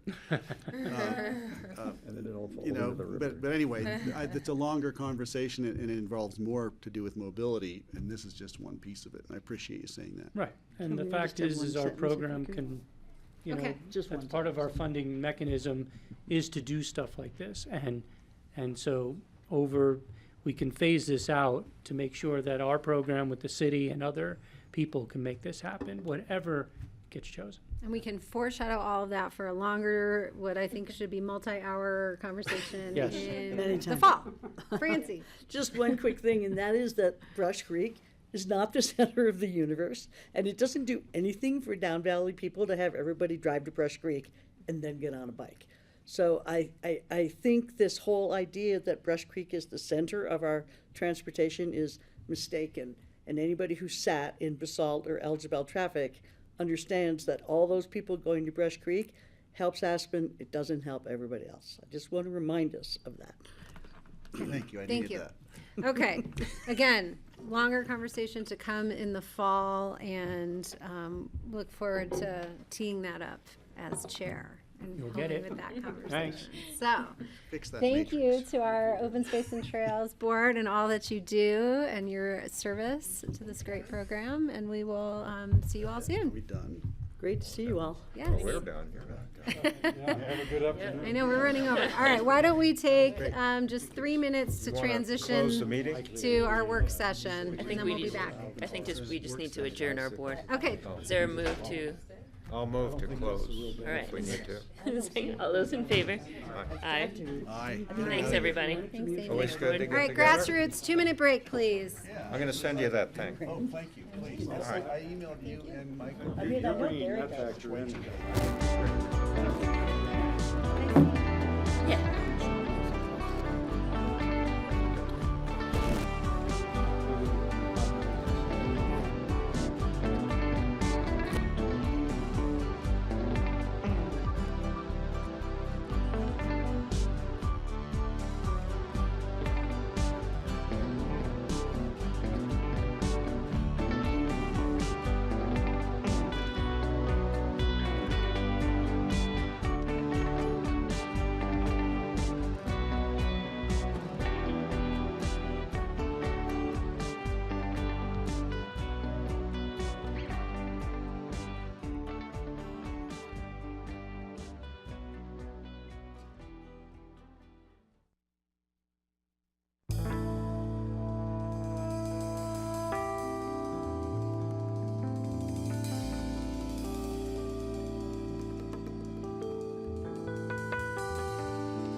All right, welcome back, everyone, to the Pickens County Board of County Commissioners work session on Tuesday, June 3rd. We've ended our joint meeting with Open Space and Trails, and we're going to have a conversation with the board about the Pickens County Deed Restriction Housing Opportunity Program, and we have Andrew Miller here. Hi, Andrew. Good afternoon, Andrew Miller, Housing Program Analyst with Pickens County, and I do have a slide presentation for you guys to go over our Employee Deed Restriction Program. And let me just share that real quick. And just to let folks know, Jeffrey Woodruff is attending a statewide conference, and Patty Clapper got called into jury duty. And so we have a board of 3 today. So I might step in and give a little bit of context of what's before the board today. Andrew is here to give an update on the Employee Deed Restriction Program ahead of the supplementals that you all are going to see next week. We wanted to give for you all and the public an update of where we're seeing the program. We're seeing a large interest in it right now, as we're seeing maybe a loose softening in the market, if you can call it that. And so we wanted to give an update of what we're seeing over the first 5 months of the program, especially with a lot of the work as Andrew stepped into his role and how we're seeing it with employees, and get a little bit of direction from all of you ahead of the supplemental, because we had a feeling this might be a little bit more conversation than just within the traditional supplemental process. So that is where we are. All right, great. So purpose of today, as Kara had said, is to give you a quick update on our current programming and some of the trends in utilization by employees, as well as a preview of the supplemental request coming before you next week for considerations of annual budgetary appropriate. So overview, so Pickens County partners with the employee to purchase a free market unit, and then we place a deed restriction in exchange for that participation. That deed restriction is between Pickens County, and the employee is not a deed restriction with West Mountain or APCHA. It is specifically with Pickens County. The participation is either, it's for up to 40% of the free market purchase price on the property, but then that can be capped at up to $400,000 if the unit is within Pickens County, and up to $300,000 if the unit is outside of Pickens County. This program was created back in 2017, so we're at about 8-9 years on the program. It was transition funding for the program, and then in 2023 we moved it to being funded out of the general fund. Since 2023 we have budgeted $800,000 annually for the program. And then these are some of the program requirements. So in order to participate, they must be in good standing with Pickens County. The unit must be located within the Roaring Fork Valley watershed or along the Roaring Fork Transit Authority service area. The unit has to be permanently attached to a foundation, and the employee may not own any additional real residential property within the Roaring Fork watershed. It also does have to be a free market unit, so we do not allow an employee to use this in conjunction with like an APCHA purchase or a West Mountain Regional good deeds purchase, as they both have deed restrictions on them. In order to continue to own the unit, they have to have continued employment with Pickens County. If they do separate from Pickens County with employment, Pickens County has first right of refusal to purchase that unit, and we have exercised that first right of refusal on all the units that have gone through this program. Must be their primary residence, they cannot sublet the unit, and then again, they cannot purchase additional or own additional real residential property within that same Roaring Fork watershed. Program usage as of today. So since 2017, the county has contributed $5.5 million towards purchasing 22 units. The total free market transaction of those 22 units is $13.3 million. So our contribution has been less than 50% to be able to take 22 units off the free market and put deed restrictions on them. Out of those 22 units purchased, 13 are still occupied by active employees. 6 we purchased from the employee and converted them to add to our rental inventory. 1 was sold from a Pickens County employee to another Pickens County employee, and then 2 were sold on the open market. And then last little bit of data there, 19 of our 22 units are located within Garfield County, and only 3 of our units that have been purchased with this program are within Pickens County. And I might just pause here and just really recognize how valuable this program has been for Pickens County and employees in the housing program. When the board set this program up, it was really twofold. It was one for employee housing and finding having one opportunity for employees to get housing, knowing that we didn't have a large inventory, but also to buy down units, which has been a goal in many different areas that you all are working, but to buy down units and add to our housing stock. This has been, as employees have, for whatever reason, some have left the organization, some have sold, but are still within the organization. Adding those 6 units to our rental inventory has been huge. That's over 25% of our total rental inventory. And so the twofold benefits to the organization from this program is pretty phenomenal when we think of how small our housing program has been over the years. And to be able to continue this, one, to help employees find the housing they want, and then what it's been able to contribute for that rental and meet your goals of free market buy down is something I just wanted to highlight here. And are the rentals on a lottery basis? Mm-hmm. And do you have a lot of applications? Most are on a lottery. We do have some that we hold depending as they become available for recruitment processes. Oh, right, of course. So some, it kind of depends as they become available. And Sorry, so we have 13 in the ownership program, and then how many in the rental? So 13 are still, who originally purchased using this program, are still active employees. So they're still the owners of this unit, and Pickens County has not purchased that back. 6 of the 22 that have gone through the program were purchased back by the county and were added into our rental stock portfolio. So how many, so I'm just trying to figure out total that we have an ownership stake in for our employees. We have 21 rentals plus 13, yeah. Okay. So we're at about 30 plus right now. Great, thanks. Excluding Phillips. And then, sorry for skimming over that, but our average contribution since the program started was $236,030. With the uptick in prices, it has increased since 2023 to just over $250,000 per transaction. That's just the average contribution between those 22 uses of the program. And so sorry, go ahead. I just wanted to ask about the ones that went on the free market. How did that happen? We bought them and put them back on the free market because they weren't ideal for us. Yeah, so one of them was further than what we wanted to maintain as a rental, and so we were able to sell it. That was in 2020 at the height, so we were actually able to sell it and bought 1, if not 2, more rental units, and same with another unit that we had with high HOAs. So when we get them back, we do take a look and say, is this something that we want to maintain as a rental? Is it something another employee might have an interest in? If not, do we sell it back to do we sell it back on the free market and reuse that money?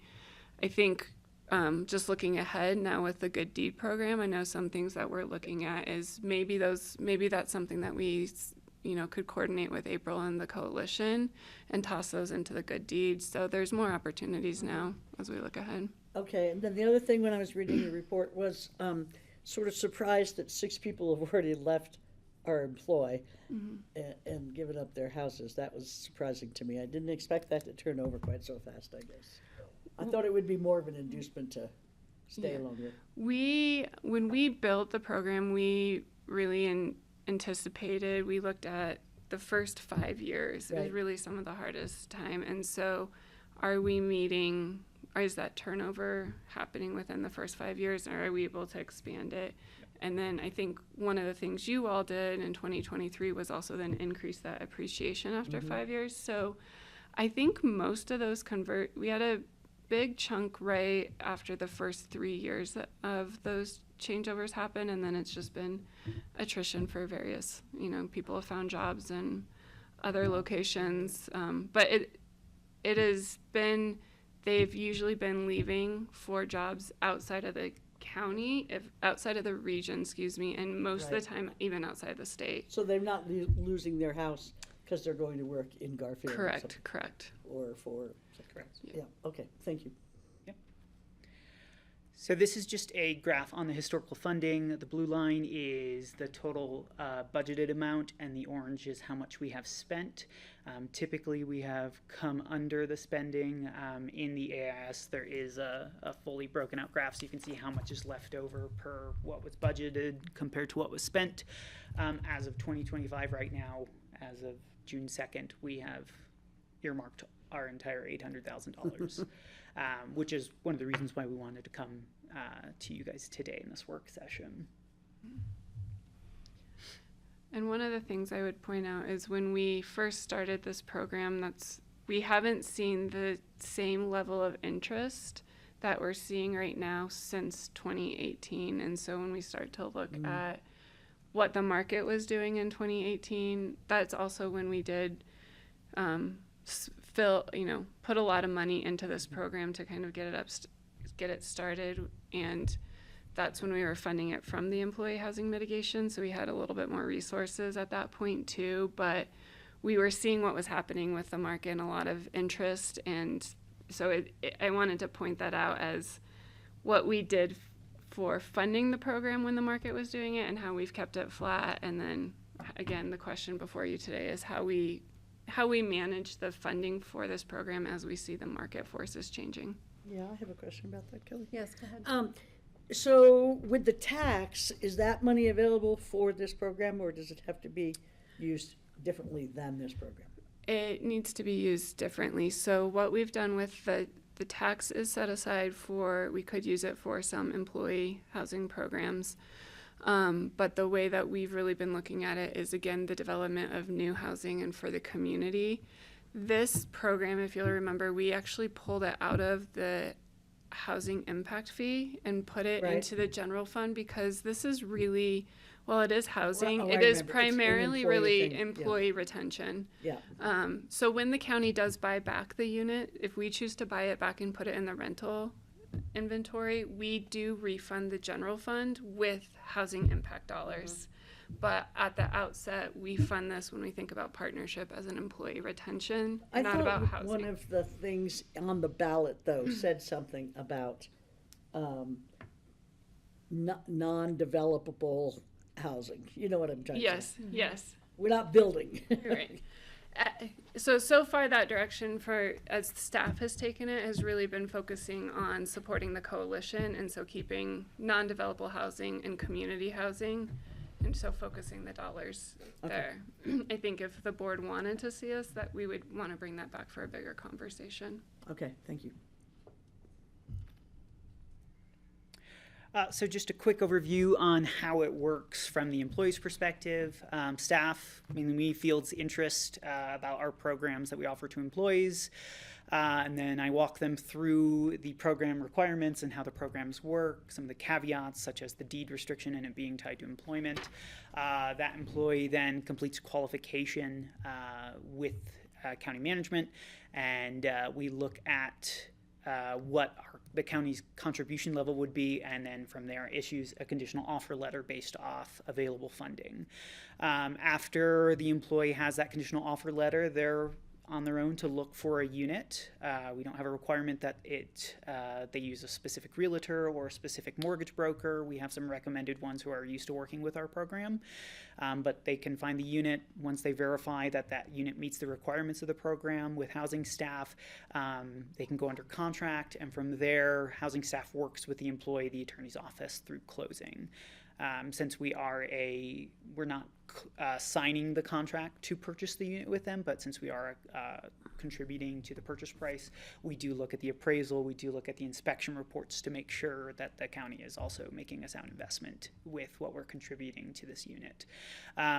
Right before closing, usually a day or two, we have the deed restriction signed by the employee and Pickens County, and then that gets recorded first. And then upon closing, the unit begins earning yearly appreciation. For the first 5 years, it's 3% compounding interest. And then after 5 years, it is 7% compounding interest that we retroactively apply at a 7% compounding rate. They also, just like in other deed restriction programs, can receive capital improvement credits for work they've done to their unit. Okay, so I've already previewed this, but looking ahead, as Andrew shared, the past 3 years we have budgeted $800,000 out of the general fund. So I say the past 3 years because we transitioned to the general fund in 2023. We've really given that amount has assumed basically 2 to 3 a year if you assume 300 or 400,000 for Pickens County, which is pretty much what was in the memo. We've kind of seen that 2 to 3 a year. Within the first 5 months already, we've closed on 2, we have 1 under contract, and we have another employee that we have basically earmarked funds so they can go actively out and start to look for housing.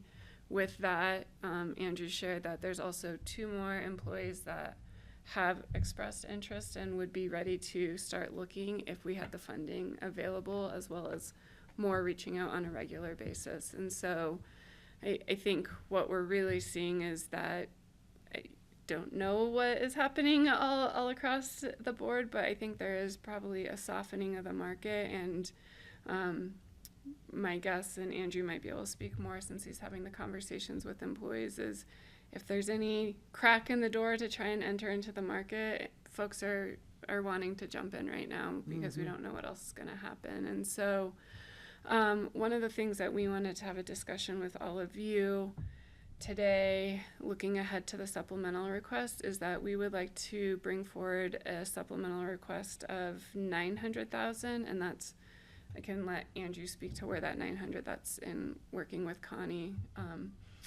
on where that number is coming from, but wanting to see, 1, if you would be supportive, and 2, really more of a higher level direction of, is it right that we should be continuing to assume 2 to 3 a year and come back to you in these supplementals as we see market forces changing and evolving? There's a lot of priorities for the board. Is there a cap that we should be thinking of? This is one of many housing programs for employees, and so wanting to get a pulse of where the board is as we see the interest in this program really upticking right now. Go ahead, Greg. Yeah, thank you for this. Well, I guess I'd love to hear what you're proposing, and it looks like additional 900 in Q2. So we're thinking that would be like 1.5 per year or 1.7 per year available to you if you needed it.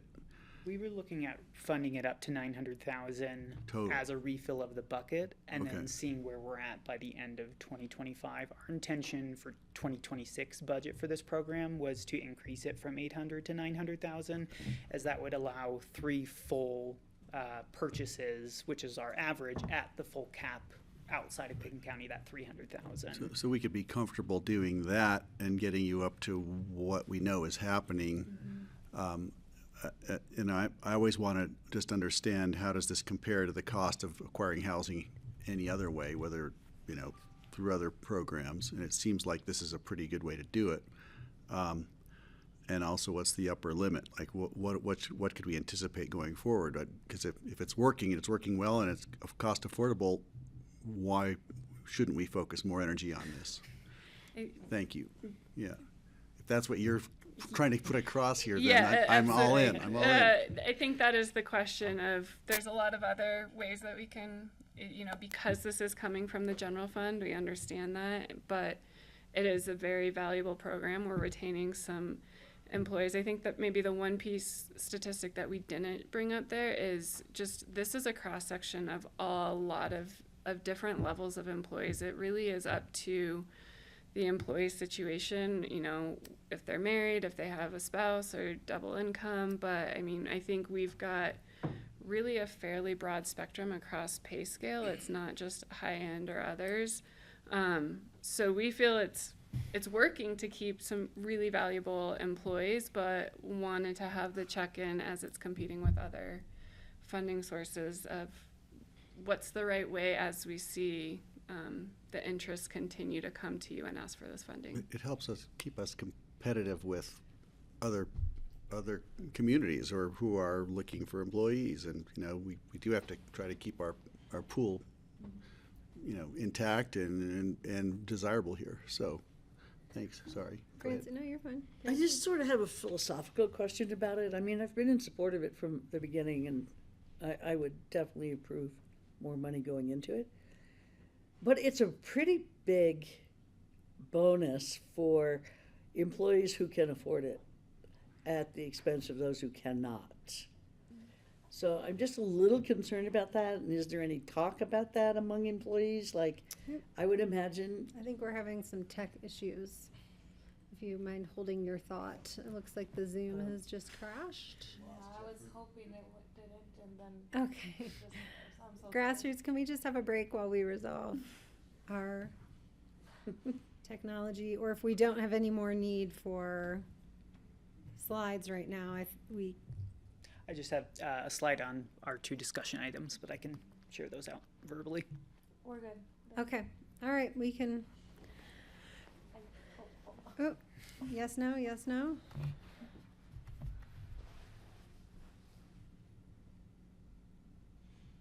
Looks like we're good. It's I see somebody online. It's just I crashing thought. again. yeah. So the good thing is that we keep it on that one over there, so it's still working there. But Okay. just Is with there any Grassroots- reason to not continue if grassroots feed is fine and How's- you're good. Okay. Okay.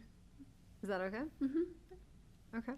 All right, let's continue on with the discussion then. Sorry, Francie, to interrupt you. Yeah, so I was just wondering whether there's any talk about among employees that, I mean, if one employee only makes $50,000 and another employee makes $150,000, now that employee is also getting this other benefit.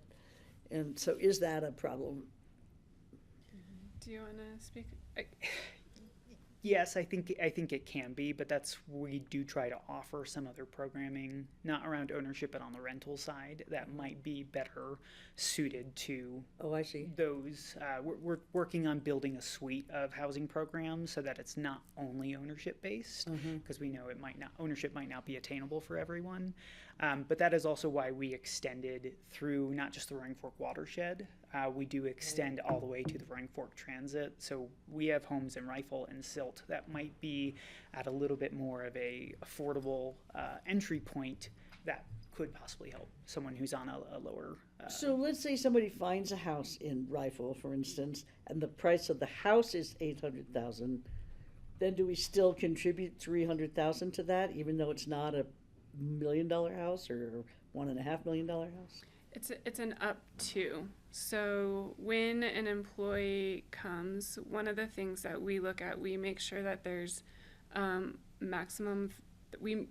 Our number one is maintaining the debt ratio, and so we want to make sure that front end ratio is something that we're mitigating the risk on. And so when an employee comes to express interest in it, we look and say, okay, based on your household income from your prior tax year, you are available to get whatever $200,000-$300,000, right? So there's an algorithm that you use that ties the amount of assistance to the income. Yep, and then they use that when they go look as they're looking for homes, and so it's kind of so it's $300,000 and up to 40%, not an either or. So if you find a house for $500,000, you're not going to get $300,000. You're not exactly. Right. You're still only going to get 40%. Or if you find a house for $1 million, you're not going to get $400,000. You're still only going to get $300,000. And is it household income or individual employees? It's household. Okay, thanks. And I would just reiterate and foreshadow for you all. What we've heard from the board in the past, and Ashley and Andrew have been working on, is that we have been working with the state through technical assistance to look at what other employee housing programs we can be offering, knowing that no one program is going to meet every employee's goals. And so what is the suite of, evaluating our down payment assistance program, evaluating what kind of rental support we could be having for employees so that it fits the employees in all kinds of life situations, not only offering something for someone looking for ownership. I have one more question, if you don't mind. So at RAFTA, we've talked about the tax issues where if you get a stipend for your rent, what are the tax implications for that? And I'm wondering, what is our situation in terms of that? We're in a similar situation. You're looking at it? Yeah, okay. yeah. Okay, that's good. So questions? Sorry. No, I'm asking if there's other questions right now. No, keep going. Yeah, so the final slide was just key discussion items on, as we see the program ebb and flow with market forces, we wanted to check in on funding for the program. Does that mean we're looking for increased funding for a program based on need, or is there a threshold or funding cap annually? Well, I'll just answer to that a little bit. I don't think the board has ever denied additional influx of funds for this program when it's been brought to us based on need and demand. I am a little curious about, so the request is 900,000. Our total budget this year would be 1.7 million, but then our budget next year would only be 900,000. Is that assuming some carryover? I think it's assuming some carryover. I think some of it is, should we be budgeting thinking about 5 next year instead of 3? I think we're 5 units? 5 units, yes. So I'm making this up off the 1.1 million or something. I'm happy to think through all that in the context of the budgeting process too. I am curious, where's the money coming from? What's the budget? Like Connie will explain to us, I guess, the health of the impact fund or housing capital fund, but how much of that is the $900,000? And one thing I failed to mention, so I apologize. So this is all coming from the general fund. When we switched over to the general fund, and I do think probably this year it's the perfect storm of market forces and where we're sitting. But if you may recall, when we switched to the general fund, we paid back the housing impact fee.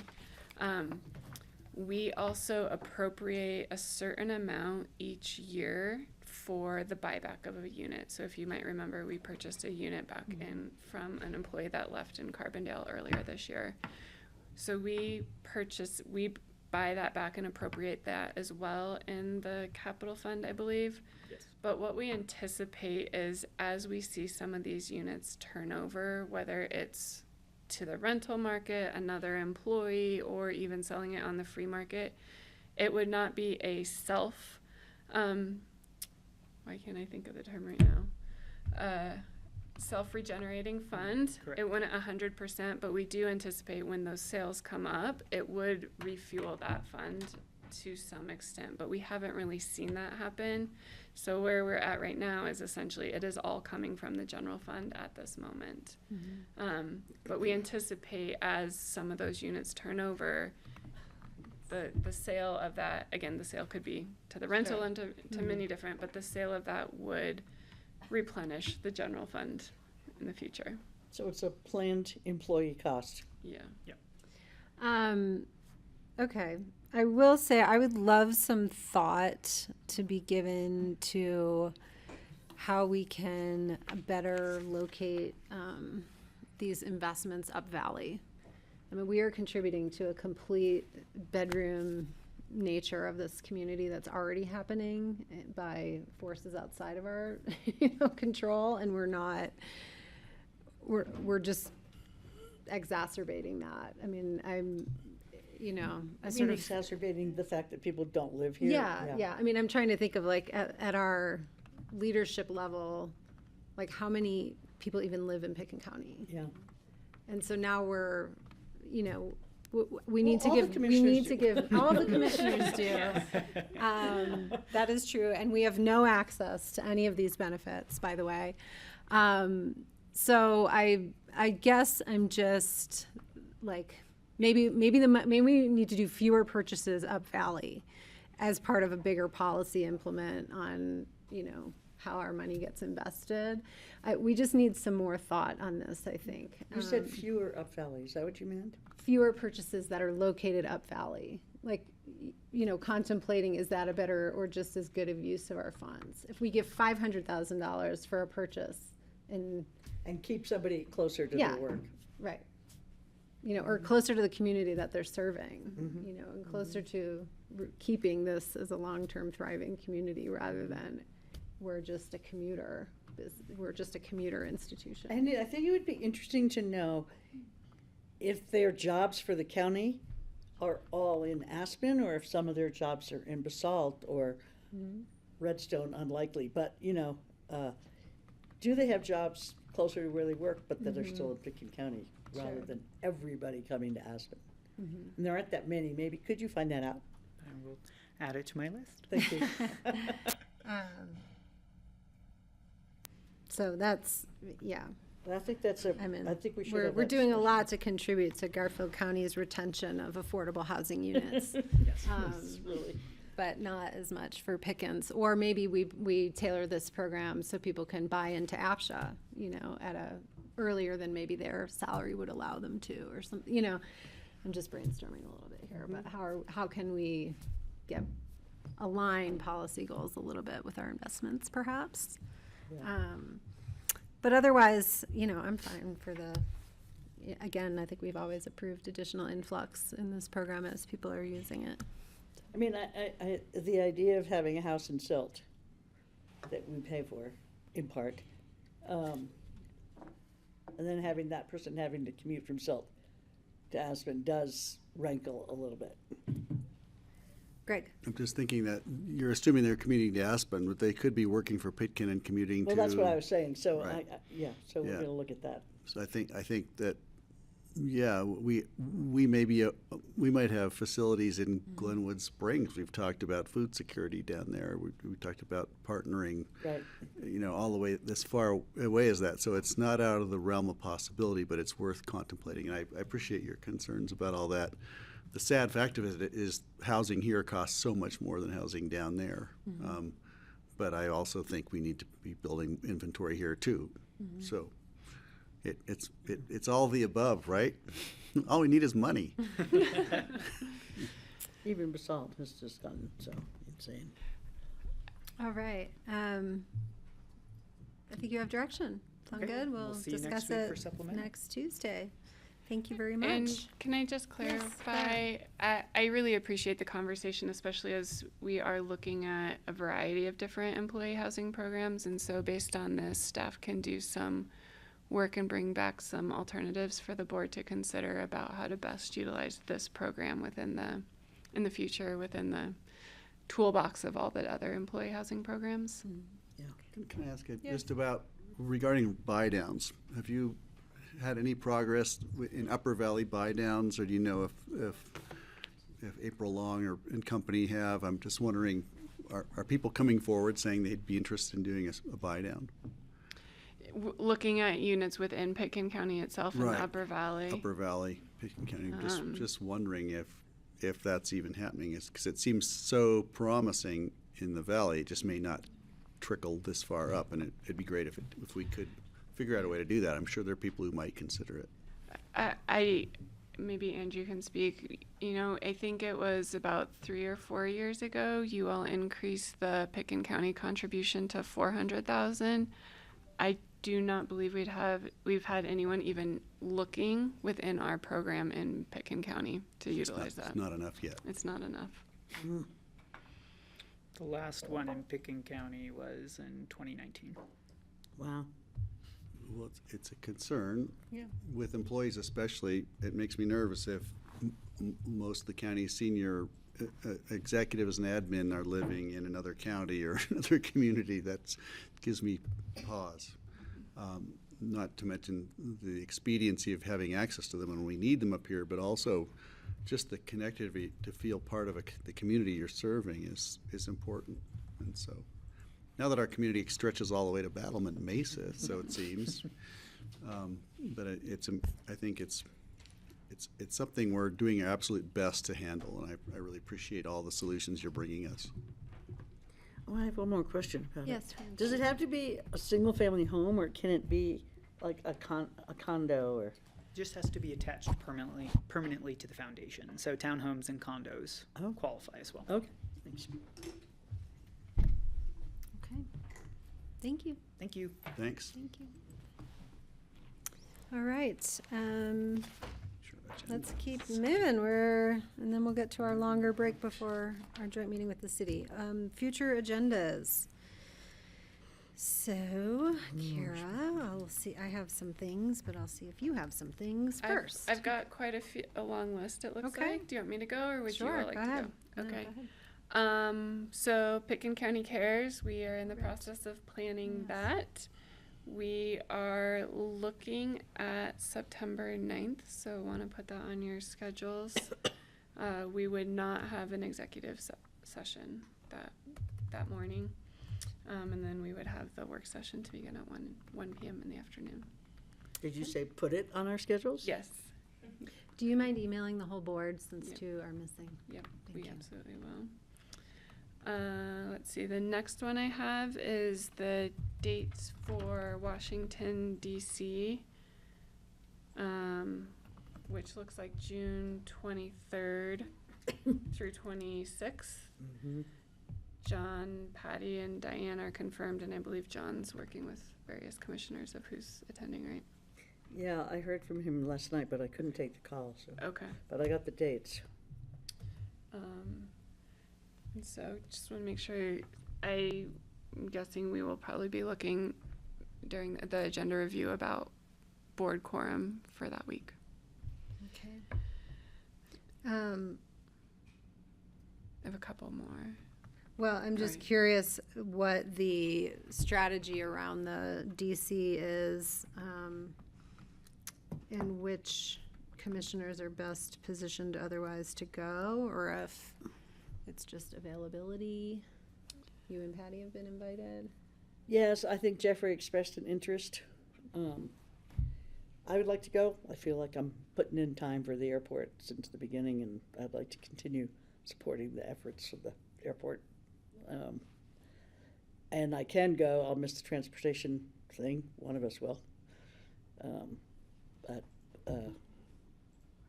not that I love DC. I'm happy with you going. I don't have to go. Okay. I would personally like to see everyone get an opportunity to go at some point in the coming months. I'll leave it at that. Do you want to go? I can't go with such little notice. My life is much more complicated than many of the remaining board members. But perhaps in the future there will be an opportunity. Mm-hmm.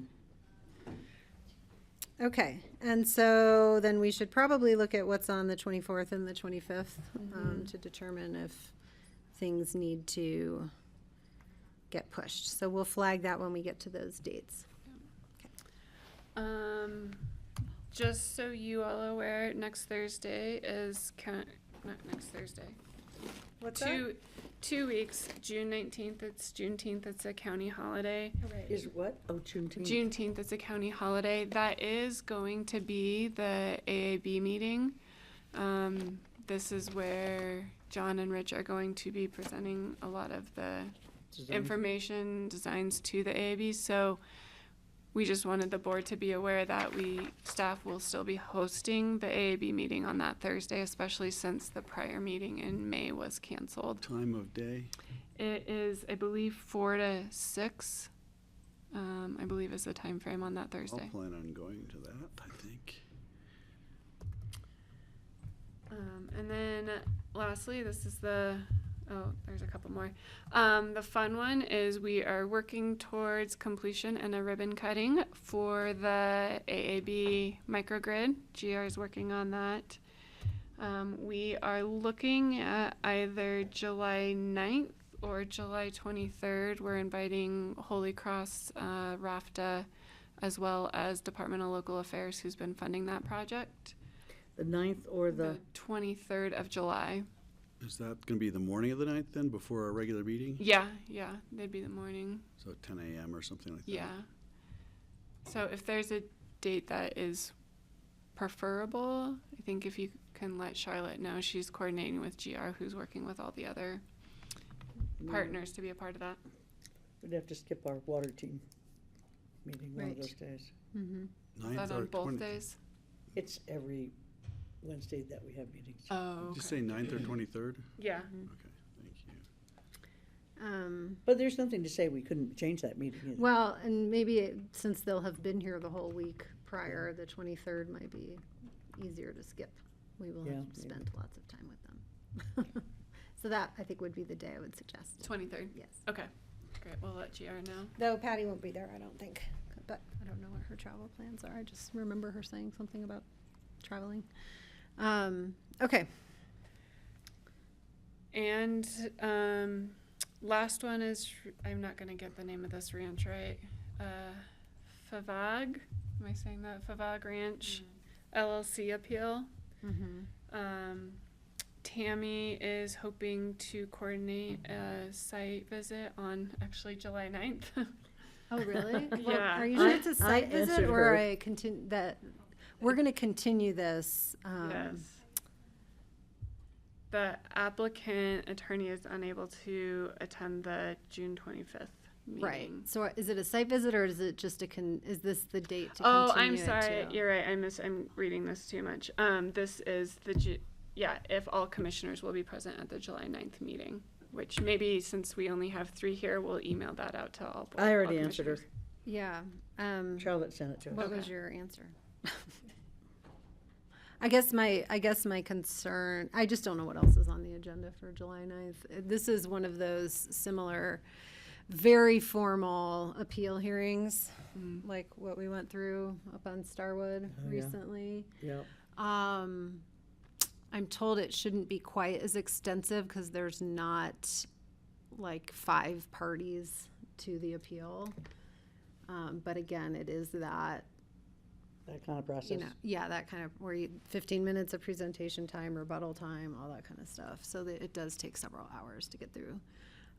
So it would just be sensitive to whatever else is on the agenda for that day. But otherwise, I plan to be What did there. we decide on that? What did we decide on what? On the one up at Starwood, or at Star Mesa? We told them to figure out their among themselves covenants, But did we leave basically, it? and I can't remember if we remanded then they it came back. back, And then we and then- remanded it back to the hearing officer for not having considered a portion of Oh, the yeah, I remember now. code. I voted against it. Yeah. Yes, you voted against it. But otherwise, yeah, that's what that was all about. Okay, this one, yeah, again, I think that one, this FIVEG ranch is less complicated, but still very formal, from what I understand, so, okay. We'll make sure we have agendas that far out to That'd be look helpful. at. And then the last, I just wanted to start socializing with the board, and we can send an email out following up on the Vision 2050 discussion and the housing where the board requested us coming back to you all. One of the things that we've been talking about is we have quite a lot of information and intensity studies and white papers that are forming into the formation of the comp plan and these policies. And so one of the things that we've been talking about is it might be best for a board mini retreat to be able to bring you all the information in one instead of in these little segments, and then be able to have some of those policy discussions. So would be looking at sometime at the end of July, beginning of August probably, about trying to find a morning to do a mini retreat on the work that we've been doing and continuing that conversation. Okay. So I'll have Charlotte send something out to all the board to start to look at dates of when we might find time for all 5 to be together in the summer, which will be fun to find. Are you trying to do that before our joint meeting with planning and zoning? Sorry. So Joint meeting with planning and yeah. zoning. So based on that conversation, and we have we're recommending actually not doing the joint meeting with the P&Z at this point, and so being able for you all to have time, and then we'll continue kind of working some of the stuff through with the comp plan, and then we'll find there'll be many more joint meetings after the retreat with the two bodies as the process moves forward. Okay. Sound good? Yep. Okay. Those are all my future agenda items. Okay. Well done. Okie doke. Let's see. Some of this I can go through with during our agenda review tomorrow too, but any other commissioners have things on the future agendas you wanted to talk about right now? Just the horrors of the 16th. But just the horrors that I'm going to be out of town on the 16th. Instead of in Glenwood at those meetings in terms of the water team. Oh, yeah. Well, I mean, I'm writing to Jennifer to tell her I'll be at the exec session, but I can't do the site visit. okay. Yeah. Unless we could do it on the 17th, the site visit. Okay. That's helpful. And then I'm not sure we're going to have a quorum on the 15th. Oh, jeez. I Really? needed to check in with you on something, Francie, because for my other job, I'm applying for a grant that's going before the River Board. Oh. And I don't know when they do that. So it's possible that I'll have to step out for a little bit on the 15th, and then we won't have a full. That could be on the 16th. Seems like we do those business things the second day. Okay, great. In the mornings, but Okay, you that's should good to ask know. Andy. Okay. Because Patty, I think, is coming back from NACO on the 15th. You'll be at the River Board on the 15th. And so we will just have the three of us, I think. Greg, do you plan to be here July 15th? I do. Okay. So anyway, so we may just need some flexibility in that scheduling if that's the case. Otherwise, the 16th is great. Okay. And let's see.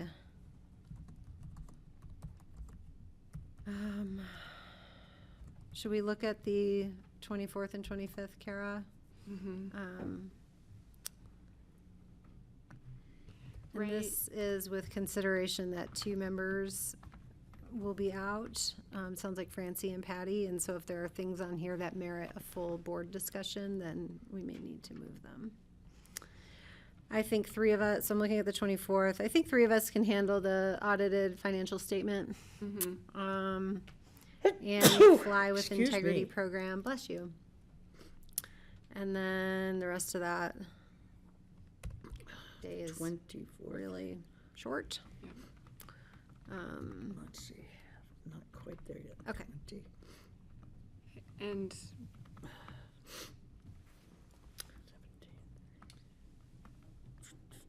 Oh, well, you're still looking at the 24th? Yes.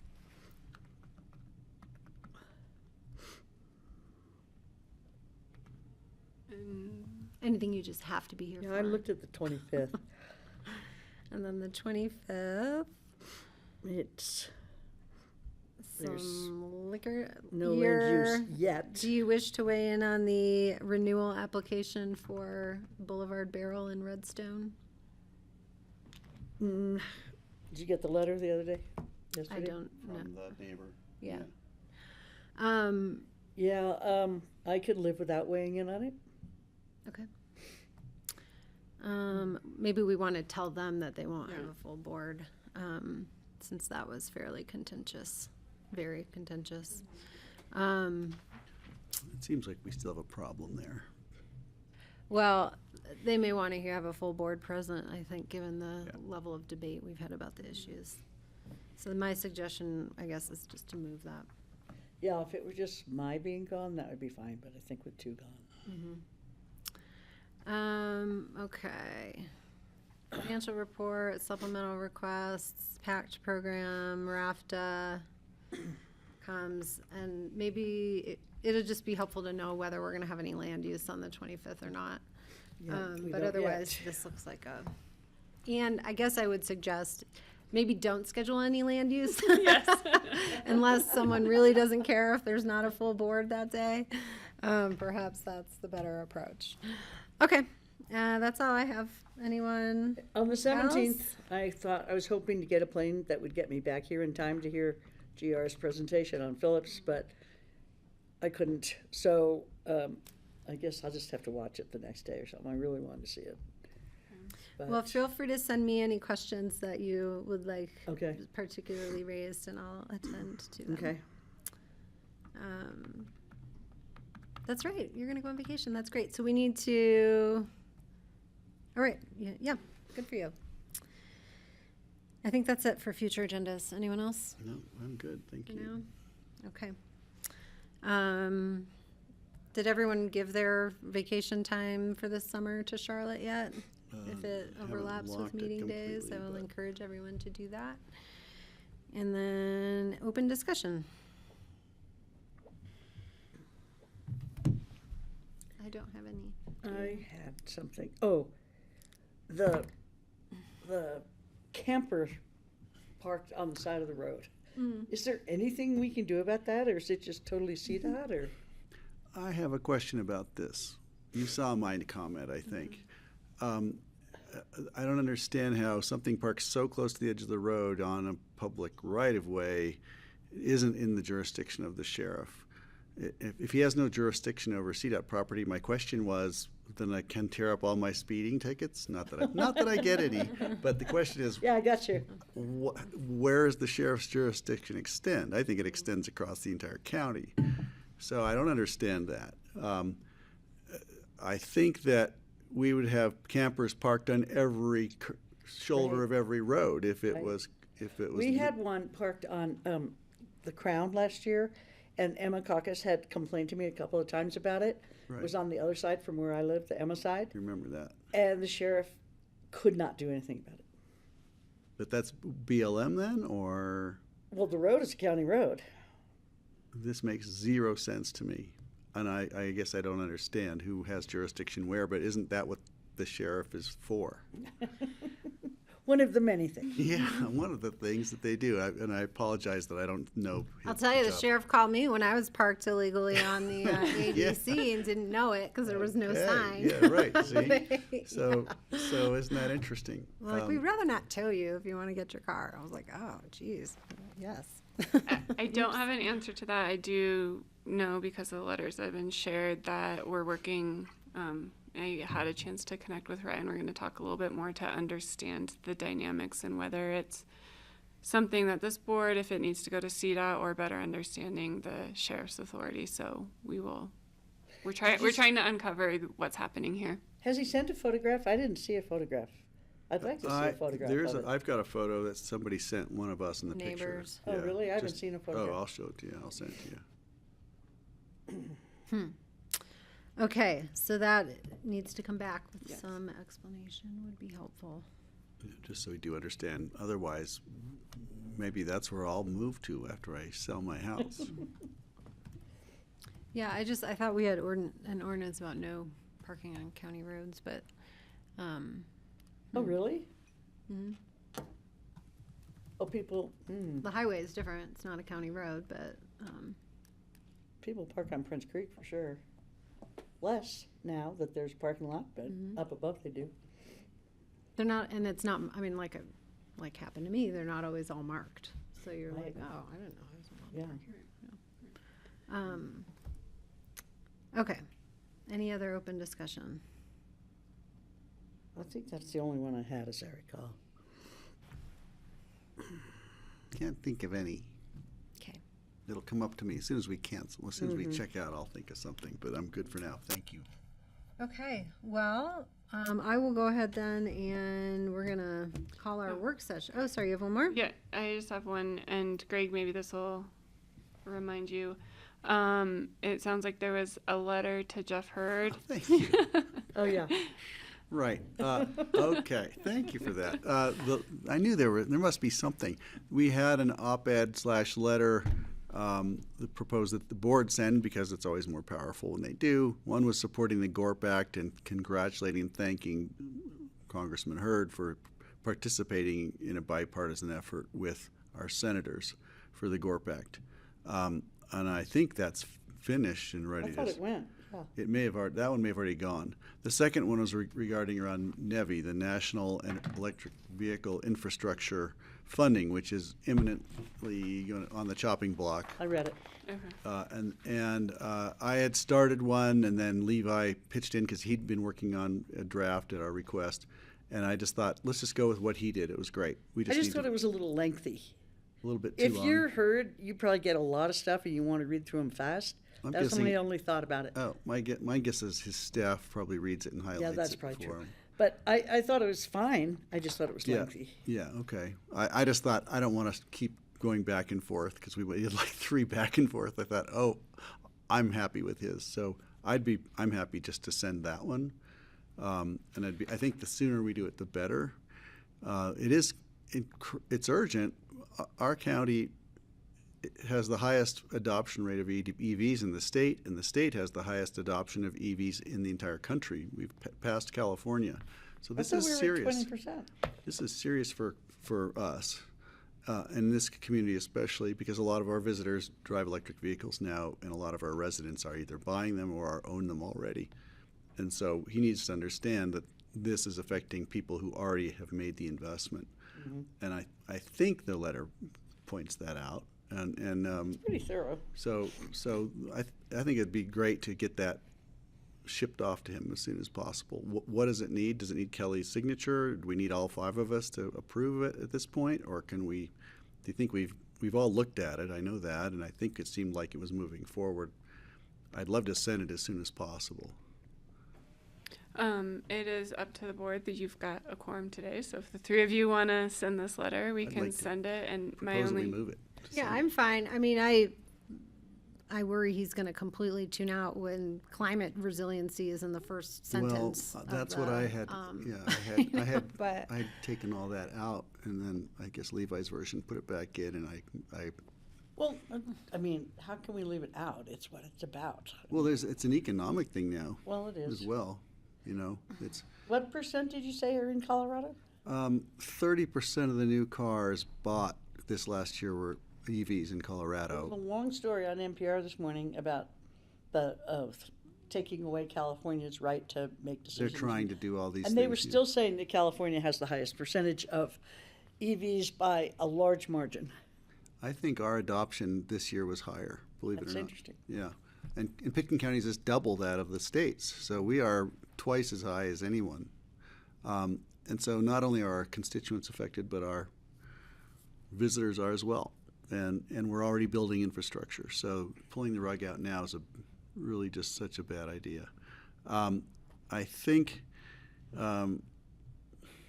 if you Can I think it's just okay, maybe if you pull want to make out the friendly first changes, 2? I'm just please thinking do. pull out the first 2 paragraphs, and that way it fits on one page with letterhead. I'll include Includes the stuff. just the basic sentence of proposed federal budget cuts are a bad idea, and this is all the stuff we're doing. Yep. You'd be if you want to. And I'm happy to work on that executive at the break changes, here, and then sign it and send Please it. do. I give you full Thank you. confidence. Great. Okay. Thanks, Kara. Okay. For reminding me. I kind I will of wore resolve myself this out in the with next it. 15 minutes. Yeah. Okay. Yeah. Okay. Sounds good. Thank you. Any other open discussion? nothing on my part. Okay. Then we're going to take a lengthy break from this portion of our work session, and we will come back at 4 o'clock for a joint meeting with the City of Aspen counselors. All right. Thank you all. All right, Grassroots, see you at 4. Can we meet them at the Woody Creek Tavern? That sounds nice.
All right, welcome everybody to the joint meeting of the Pickens County Board of County Commissioners and the City Council of City of Aspen. Welcome to our colleagues at the city and councilors. I do just want to note Jeffrey Woodruff and Patty Clapper both send their regrets. Jeffrey is at a statewide conference of other commissioners, and Patty Clapper got called into jury duty. So they are sorry they're not here today, but we're very happy to welcome you. I think we're missing one as well. Bill Guth is not able to make this meeting. Thank you. I look forward to a dialogue with everyone here. We have a couple of items on our agenda today that Rachel and I worked together to put together this agenda and checked in with our boards and staff to have a productive conversation on a number of topics. The first being an update on wildfire outlook, prevention efforts, emergency response plans in the event of a wildfire.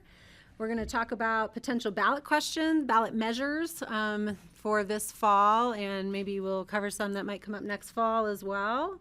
A discussion of a potential housing summit planned jointly between us and in our community, and then we'll discuss other topics we may want to cover in future joint meetings. And so any opening remarks you'd like to make, Mayor? Well, I would like to say thank you for hosting us over here, and I'm really glad you're running the first joint meeting between the two of us. I'm still getting my feet under me a little bit, which my board is giving me a little bit of grace as I get comfortable in the position. And we're just really excited because I believe that city-county relationships are incredibly important. City residents are county residents, and county residents are the vast majority of our workforce, our neighbors, our community partners on so many things. So I think it's really great to be talking about substantive topics, and appreciate the county manager putting together this board panel of experts to talk to us about some of our most imminent and important concerns regarding public safety. Thank you. All right, great. And with that, I'll turn it over to staff for any intro comments or to get us teed off on the first topic here. Yeah, Thank you. thanks, Kelly. And I want to give credit to Pete, too. We worked on that together to get an invite list. But I'd like to invite Chris Breitbeck, our emergency manager, to the table. We also have Jake Anderson, who's the Deputy Chief of Operations. For how long, we're not sure, but I think he's going to be coming up. And Sheriff and Alex, did you want to make any comments today? We'll support it. Okay, you're in the support role, and I know we have another guest from the National Weather Service here to visit with us also. The goal today is to really cover a number of topics, not necessarily in this order. These gentlemen are going to take the show here in a second, but to really talk about, where we stand with our outlook for wildfire, what our efforts have been to prepare in terms of prevention and response, and particularly how we're organized when we do have a bad day to respond quickly and effectively. And with that, I'm going to turn it over to our expert, Chris. Oh, okay, thanks. Good afternoon, everybody. I'm Chris Breitbach. I'm the emergency manager for Pickens County. Many new faces. I've been here just over a year. So been doing a lot of work over the last year. A lot of times when people were introducing themselves to me, this topic came up. Wildfire and evacuation were two very common topics to discuss. So I did bring with me, as we in emergency management say, we're generalists and we bring specialists with us. So I have a specialist in the fire service. I also have a specialist, Aaron Walter, is in the back of the room, that can talk about weather. Oh, she moved up. Perfect, thank you. So kind of going off of what John talked about, maybe if you'll allow, we could give just maybe a 5-minute update on kind of what is the weather, because that's driving what a lot of our risks might be coming up through this summer and going forth, if that's okay. Yeah, and I wanted to say, I should have said this sooner, Sorry. But I believe that this is really the meat of our meeting. You know, it's not as if you guys are on a short lease or a time frame. We want to hear it all and have a chance to really ask some questions. And I was remiss in not introducing our new city attorney, who is with us as well. She's hiding in the background, Kate Johnson, and she's just a chance to meet the two boards at our first joint meeting together. So, thank you. Great.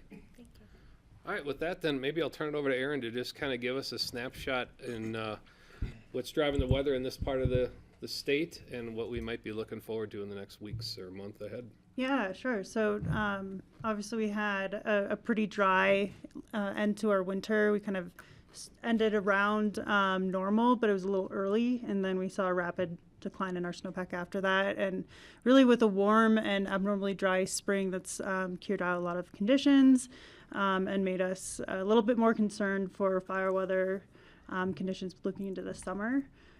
Based on our current forecast, fortunately, we are seeing a little bit more active or wetter than normal conditions, at least for the first half of June, with some pretty adamant moisture streaming across the area. So that should be helpful as long as we see fewer lightning strikes with dry conditions that are currently in place. And then taking a look at like 30-day outlook, the Climate Prediction Center does have kind of a swath of leaning above normal for precipitation as well. We are on the warmer side, but that precipitation could definitely be beneficial for the mountainous terrain where we've just seen a rapid decline in our snowpack. And then looking out further, even for the summer, there was a prediction about a month ago that was suggesting a wetter than normal monsoon, but that has shifted to our southwest, so it's focused more so over Arizona, leaving much of western Colorado in that near normal, which is better than a big dry bubble. So at this point, I think we're looking at kind of a near normal monsoon. I think a concern right now would be lightning starts, but in terms of actual fire weather concerns, for the next like 2 weeks to month, we're on the lower side. Open it up for any questions. Yeah, I'll just ask a question. How refined is that outlook? Like, are we thinking about, you know, all of the sort of continental divide? Are we thinking just about the western part of Colorado? Is it as narrow as the Roaring Fork Valley? I would say Roaring Fork Valley in the short term, like 7-day outlook. And then as you start to get further out in time, that spatial resolution really starts to grow into a wider area. So when you look at like the summer time period, I would say that's like western Colorado, at least in the next 7 days. With the amount of moisture we have, like the relative humidities are higher than what we would consider critical for fire weather conditions. So that is an improvement, at least on a short-term timescale. Okay, great. Any other conversations on the weather outlook right now, or questions, Rachel? What about the temperature forecast, or looking forward to summer? I know average always changes on a rolling average, but are we looking for average summer or above normal temperatures? A lot of the outlooks have favored warmer than normal summer. And in the past, we'd always kind of looked at some soil monitor information as well. I don't know, that was a lot of the idea that the soil was soaking up the runoff, what runoff we had, and not really taking care of the arid conditions from past years. Is that woven into the forecast? Yeah, so that's definitely taken apart. When we take a look at conditions prior to winter, the fall soil moisture conditions are a big player on how well they think we'll see the runoff the following spring. And I know leading into this past winter that we were in a better position than we have been in previous years. That being said, we had a very warm and dry spring. So based on those conditions, they've used that as a forecast for what we're expecting for the summer. So really dry and warm southwestern U.S. as a whole has an influence on where the high pressure tends to sit for the following summer months. And if that's displaced a little bit over the Great Basin, we're not necessarily in the best plume of moisture for monsoon moisture, but if that can be shifted a little bit further down by Texas, then that can help us get that good moisture stream. So I think with the dry southwest and warm conditions, even on the soil moisture level, that has pushed us a little bit out of the favorable plume of moisture for the summer. And I think that's why there's a shift in the forecast away from western Colorado. And one last question is, where are you located and what agency do you work for? And Oh, yes. yeah. Yes, I work for the National Weather Service, so we forecast outside of Grand Junction is our office, and we forecast for essentially all of western Colorado and eastern Utah. So we border up against Boulder and Pueblo to our east, and then Salt Lake City takes the rest of Utah to our west. Thank you very much. We're so glad you're here. Thank you. John Doyle. Oh, this is slightly. Make sure the red light is on, just by the way. This is slightly off topic, but I'm curious if you've had staffing cuts and how that has affected your forecasting ability. Yeah, unfortunately, I can't talk too much about that. We did have one retire recently with one of the waves, but we've been taking it day by day, and there's some rapid changes in the Weather Service for how we shift our how we shift staffing so that we're still there 24/7. And a really big shift in our focus too is to be able to come to these things and be there for our partners. Fire weather is very high on the list. So those are things that we're still very adamant about, and our office is interested in, because fire weather is one of our severe weather threats in western Colorado. I think we're all grateful for that. Thank you. Quick question. Yes, Christine, go ahead. Where is snowpack now? Average snowpack, and have we reached peak runoff? It's usually around this time. Yes. So are you interested in snowpack for Roaring Fork specifically, or like western Colorado? It's Roaring Fork specifically. okay.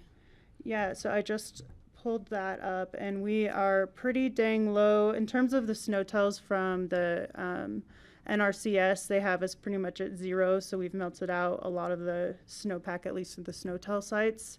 I think based on whatever's remaining, it looks like it's at 6%. So this is an earlier than normal melt off from the snow. And then in terms of peak runoff, let me just pull up one other thing quick. Aaron, can you explain 6% of what? Oh, of median. So that's a median from 1991 to 2020. Wow. So yeah, just our warm and dry spring, we saw that decline pretty rapidly. And I work with the Colorado Basin River Forecast Center pretty frequently. I know we're seeing our peak in the next 10 days for the Colorado River, all the way down to the state line. And then for specifically in Roaring Fork, it looks like we only have one site on the Crystal River for our forecast peak, but that one has, let's see here. Sorry for my delayed response. You probably weren't ready for that.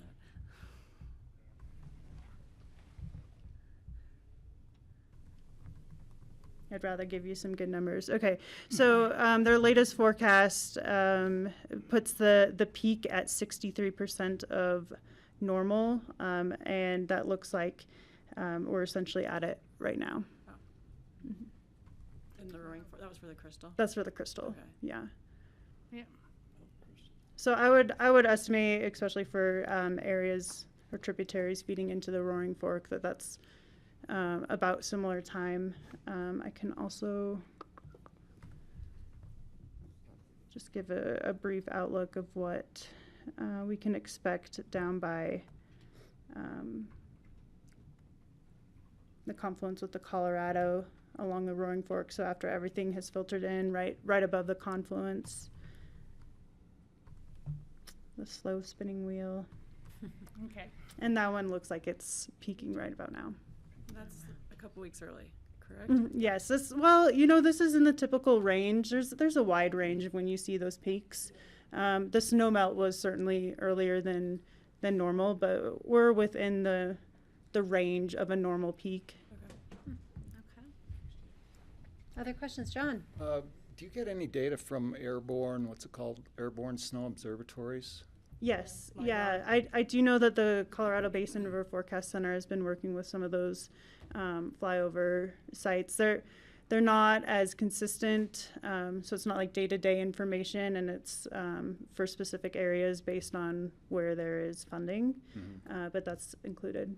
Just wondered, they've given us several presentations, and it's Yeah, pretty it's really fascinating, interesting and stuff, yes. Wondered if you were using that. Yeah. It's awesome, thanks. Francie. What is the difference between the National Weather Service and NOAA? So NOAA is like the big umbrella, and then National Weather Service falls underneath. Oh, I see. Yeah.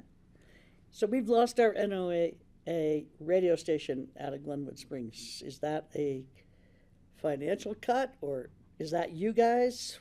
What's up with that? No, that's not our office. We definitely send messages out of it, but that's not. We don't fix the outages. I It's think more than an outage, isn't it? It's been a long time. Are we not going to get it back, or do you know? I think so. I think it's just a priority list thing, and unfortunately, it's out of my hands of deciding what the priorities are.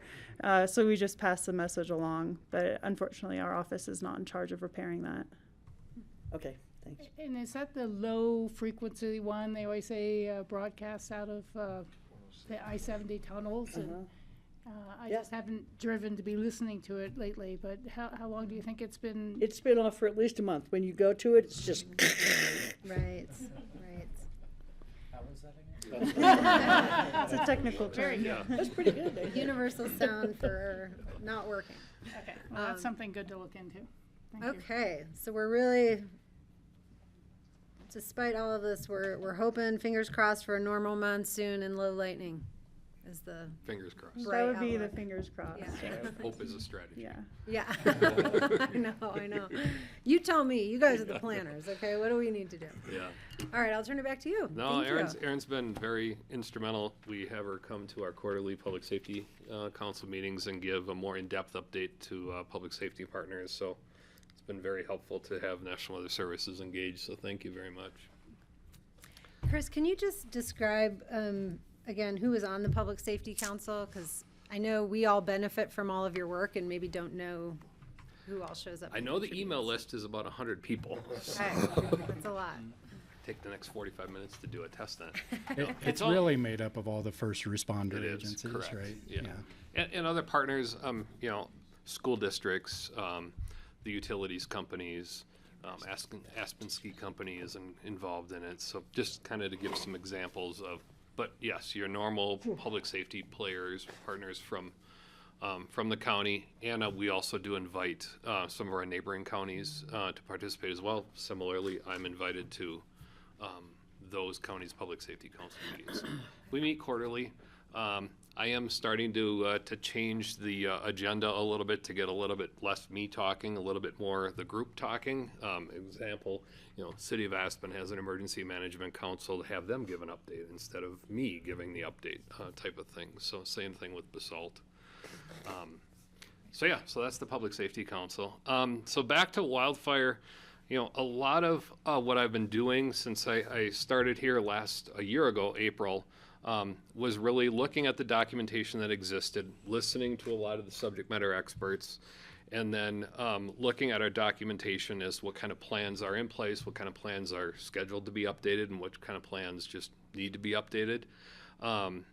So that's what I've been doing over the last year quite a bit. When we're talking about wildfire, one area that we've spent a lot of time on is at the county level, updating a lot of our documentation to include our evacuation plan. Jake and I got to spend a lot of time together when I first started. The City of Aspen was working with a vendor to look at automated intelligence and what kind of artificial intelligence, about what kind of traffic patterns move in and out of specifically the City of Aspen. And so we took that, and I know that there was a lot of conversations happening even before I got here about the different evacuation patterns. So from the county's perspective, our evacuation plan has a lot of strategies. It might not be wildfire that's causing the problem, and depending upon where the hazard is that's causing the problem might change our strategies and what we do. So I do have to look at it from a fairly global perspective. I don't have the wildfire 3-ring binder that I pull out when bad things happen. It's next to the avalanche 3-ring binder I pull out type of thing. So a lot of when we develop plans, we're looking at it from that all hazard perspective. But unfortunately, the Radio Communications Board in the county also was starting to look at a company called Genesis. Genesis does a couple of different things, one of which is they help with GIS overlaying of evacuation zones. And its primary audience is public safety. So that incident commander that's out on the scene, whether it's law enforcement or fire, there's some lines that have been pre-drawn in what we call the blue sky days, the nice days when we're not under pressure, with some rules of engagement as to why we drew the lines that we drew. So we engaged with Genesis last summer and spent a lot of the rest of the year and into the early parts of this year getting that system up and running. And kudos go out to Aspen Fire Department. They've been able to lend some resources and some subject matter expertise in that area to be able to really move that needle forward on behalf of the entire county, setting up meetings, working a lot with the vendor and things like that. So we were able to go live with this mapping tool on May 1st. And again, it's very little, it will give the public eventually a little bit more of a visual, but at the direction of the company that provided this to us, they said, do not let the citizens get hung up on what zone I'm in, because as we work this fall, the zones may change. So we don't want people to get really hardwired into, I'm in Aspen Zone 7, and come November, it's now 7A or it's 11 or something like that. So what we're really trying to communicate to the public is you will receive alerts just like you always have received alerts. Pick an alert, and the partnership with ReachWell to be able to change the languages has been and always will be one of our main tools in the toolbox. It's not the only tool, but it's one of the main communication tools in the toolbox. So to the public, if Jake is out as an incident commander on a scene, he determines these zones need to go into pre-evacuation, these zones need to go into evacuation. That information is communicated to the 911 center. The initial pick and alert is put out to those areas, and we start alerting people as to what's going on. That's where my world starts to get really busy, because as the evacuation is happening with law enforcement spooling up and being able to coordinate that, I in emergency management need to be able to be setting up sheltering centers, emergency centers for people to stop and get information. So there's a whole lot of other layers to the onion that it's not just this leave conversation. That's the emergent side of things, but there's all these other activities that are immediately happening. So we're very fortunate that Genesis has come on board with us. Again, the tool is primarily visually for the first responders and the incident commanders to be able to look at things, to do a little bit more of an organized evacuation if we're afforded the opportunity. But I go back to what I've said to this group in the past is you have to have your own situational awareness as to what's going on. When you hear of things starting to happen wildfire-wise in neighboring counties and so forth, I mean, I even go so far as different parts of the state or even into Utah. What's happening, and that should increase your awareness as to get ready. If you're waiting for the public safety leaders to be telling you to evacuate, it's probably too late. And I've said that in the past myself. You have to get those go kits ready. You have to build them. There are endless websites through fire agencies, through state and federal websites. We are working on redeveloping our Pick an Emergency website that's going to point to a lot of these things. You Google shelter evacuation kit, you're going to get 47 different responses that are going to give you some really good information as to what that means. And then it's really just up to you and your family to decide how in depth do you want to go with this thing. I literally this time of the year have my go kit in the back of my vehicle, just because this is the world that I live in. So situational awareness, putting a lot of that back on the citizens to be aware as to what's going on, to listen to not only what public safety, but also the local media that we're feeding information to, and also the regional media as to what's going on. and then pay attention and be able to react to that. Have your plan in place. An evacuation plan is the easiest when you and your family are sitting around the kitchen table at dinner at night and you have a discussion about where you're going to go. I challenge you to take it now to the next level. You've got a kid at practice for this. You've got a kid driving or working at this place. Your immediate family is scattered throughout the valley, as what it is most times. Now have the evacuation discussion. Where are we going to meet? Potentially cell phone towers might be down or overloaded. So you have to go low tech and still be able to have that situational awareness, have that evacuation plan in place for your immediate family, where you're going to meet and how's it going to look, and train on it and test on it, because that's the only way that you're going to get really good at it. There is no perfect answer to evacuation. It really is individuals have to take the accountability to be able to put those plans together and listen to what the public safety leaders are announcing over Pick and Alert and other methods, and be able to get act on that as quickly as possible. I'm going to stop there, see if Chief wants to give any additional about evacuation, some of the work that we've been doing in Aspen, or even the Genesis tool. Yeah, I mean, honestly, Chris, I think you hit pretty much all of it. We have our wildfire projects manager, Shannon Fink. A lot of you probably know him as Shaggy, but he's been the one working really closely with Chris and some other folks at the county to put this all together. Oops, we don't think you have a microphone. I can hear him, just Okay, sorry about that. So yeah, Shaggy's been doing a lot of this work. He came to us with a GIS background, and I think that's been really useful. Did you need me to stop? Sorry, I just would like Rosa to There we go. get rid of the reminder. So everyone at home can see all of you. But as Chris said, you know, we're trying to do this planning on these blue sky days, right? Because when it's that bad day, there's enough to think about. That these things being as automated as possible sure helps us do our jobs better, and it makes sure that the communication between the incident commander who's ordering an evacuation and the law enforcement folks that are typically carrying that out is crystal clear, right? And so we want to have, those zones are important to us, but to his point, really we're looking at common terminology for the most part for the public. You know, it's the zones are going to say it's north of, south of, east of, west of, et cetera, to make it pretty clear, even if you aren't, you know, from here and know the area well. It should at least give you a pretty good idea of where it's at. And then it gives you that visual piece too, especially for someone who isn't from here, who doesn't know the street names, to see, okay, where do I land in this map? So that is pre-built out.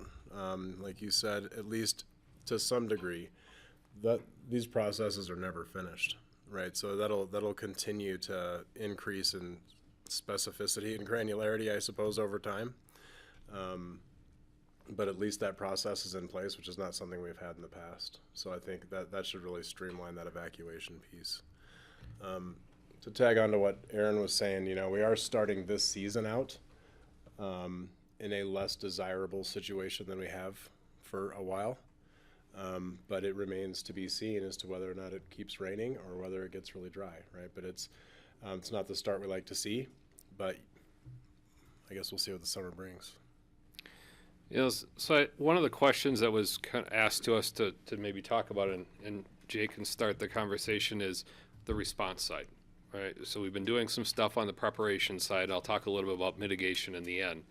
But on the response side, how do things start locally? What kind of resources do we have available to us? What kind of resources do we have available through mutual aid? And then how do things expand vertically up through bringing in additional counties or even up to the state? So you want to start that conversation? Yeah, you bet.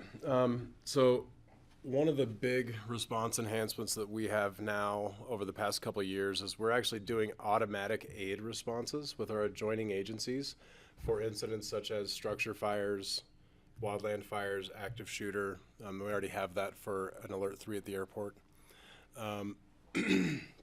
What that means, excuse me, is if there's a wildland fire anywhere in Aspen Fire's district, Roaring Fork Fire is paged immediately, right? Typically, Battalion 8 out of Carbondale is also going to hear that. So each one of our agencies has a system manager, that battalion chief that's managing their entire shift and their entire operations for their 48-hour period. So that's the person that becomes their incident commander, et cetera.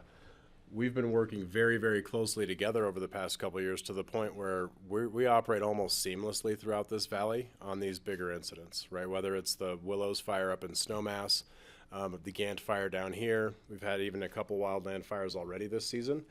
And the amount of apparatus and people that we have on the road immediately, I don't even know what to compare it to, but it's a couple impressive. times X what it used to be. Nice. You know, it's a substantial response. You know, our turnout time for a wildland fire that we're aiming at is 60 seconds from call to out the door in the truck with everything, you know, ready to go. And we're hitting that. And I believe the other valley agencies are the same. So that's that local response, is you're automatically, you know, if there's a fire in Roaring Forks district, it's the same thing. If it's, you know, closer to Elgibel, Carbondale's immediately responding. We're kind of standing by to see what they need. If it's in the Basalt area, we're immediately responding, and Carbondale's kind of standing by to see what they need. So the whole point is trying to get, you know, the one thing we really can't change with response is the distance, right? So even if you're moving emergent, you know, it probably looks really fast to a lot of folks, but really we're typically going barely over the speed limit. You know, and these are big trucks. They're not meant to go really, really fast over long distances. So getting things moving right away is really important. And a lot of times we actually even end up turning that stuff around, which is great, right? We just get it moving that direction. And if we need it, we got it. And if we don't need it, we cancel it. Moving up from there, if we need additional resources beyond that initial page, we're looking at additional local mutual aid requests saying, hey, send me 2 Type 6 engines, which are like those brush trucks, or 2 Type 1s, which are a pumper structure engine, say from Glenwood Springs. Request that from them. And if they can't do it, then we just continue to scale up. There's the Mountain Area Mutual Aid, which we call MAMA, you know, so on a bad day, you just call MAMA. And what that is a bunch of the mountain area fire and EMS and agencies that are set up to, through a system, to provide that additional layer of response. And really in an incident, it's much easier to manage your resources if they are showing up in a tiered fashion, right? So they're showing up and they're going to a staging area, and you have 2 show up on scene, you give them an assignment, you put them to work, 2 more show up, you give them an assignment, put them to work. That really helps with accountability. So the tiered system is actually really beneficial. So that typically, I would say those requests come out, and we're looking at between 5 and 10 pieces of apparatus that we usually expect to get out of that mountain area mutual aid in a quick fashion. Sometimes it could be more than that, but that's more or less what we're looking for. And we're trying to kind of fill that gap between when a federal team could come in and take over the fire and when it initially occurs, right? If the incident goes that far. So then the next level is called the CMAS system, and that's a new term as of last year for what had been the WIN program, which was Wildfire Immediate Need. Now this is the Colorado Mutual Aid System. And so this, once you've exhausted your local auto aid and mutual aid, your mountain area mutual aid, the CMAS request is pulling resources out of Denver, right, and even the Front Range.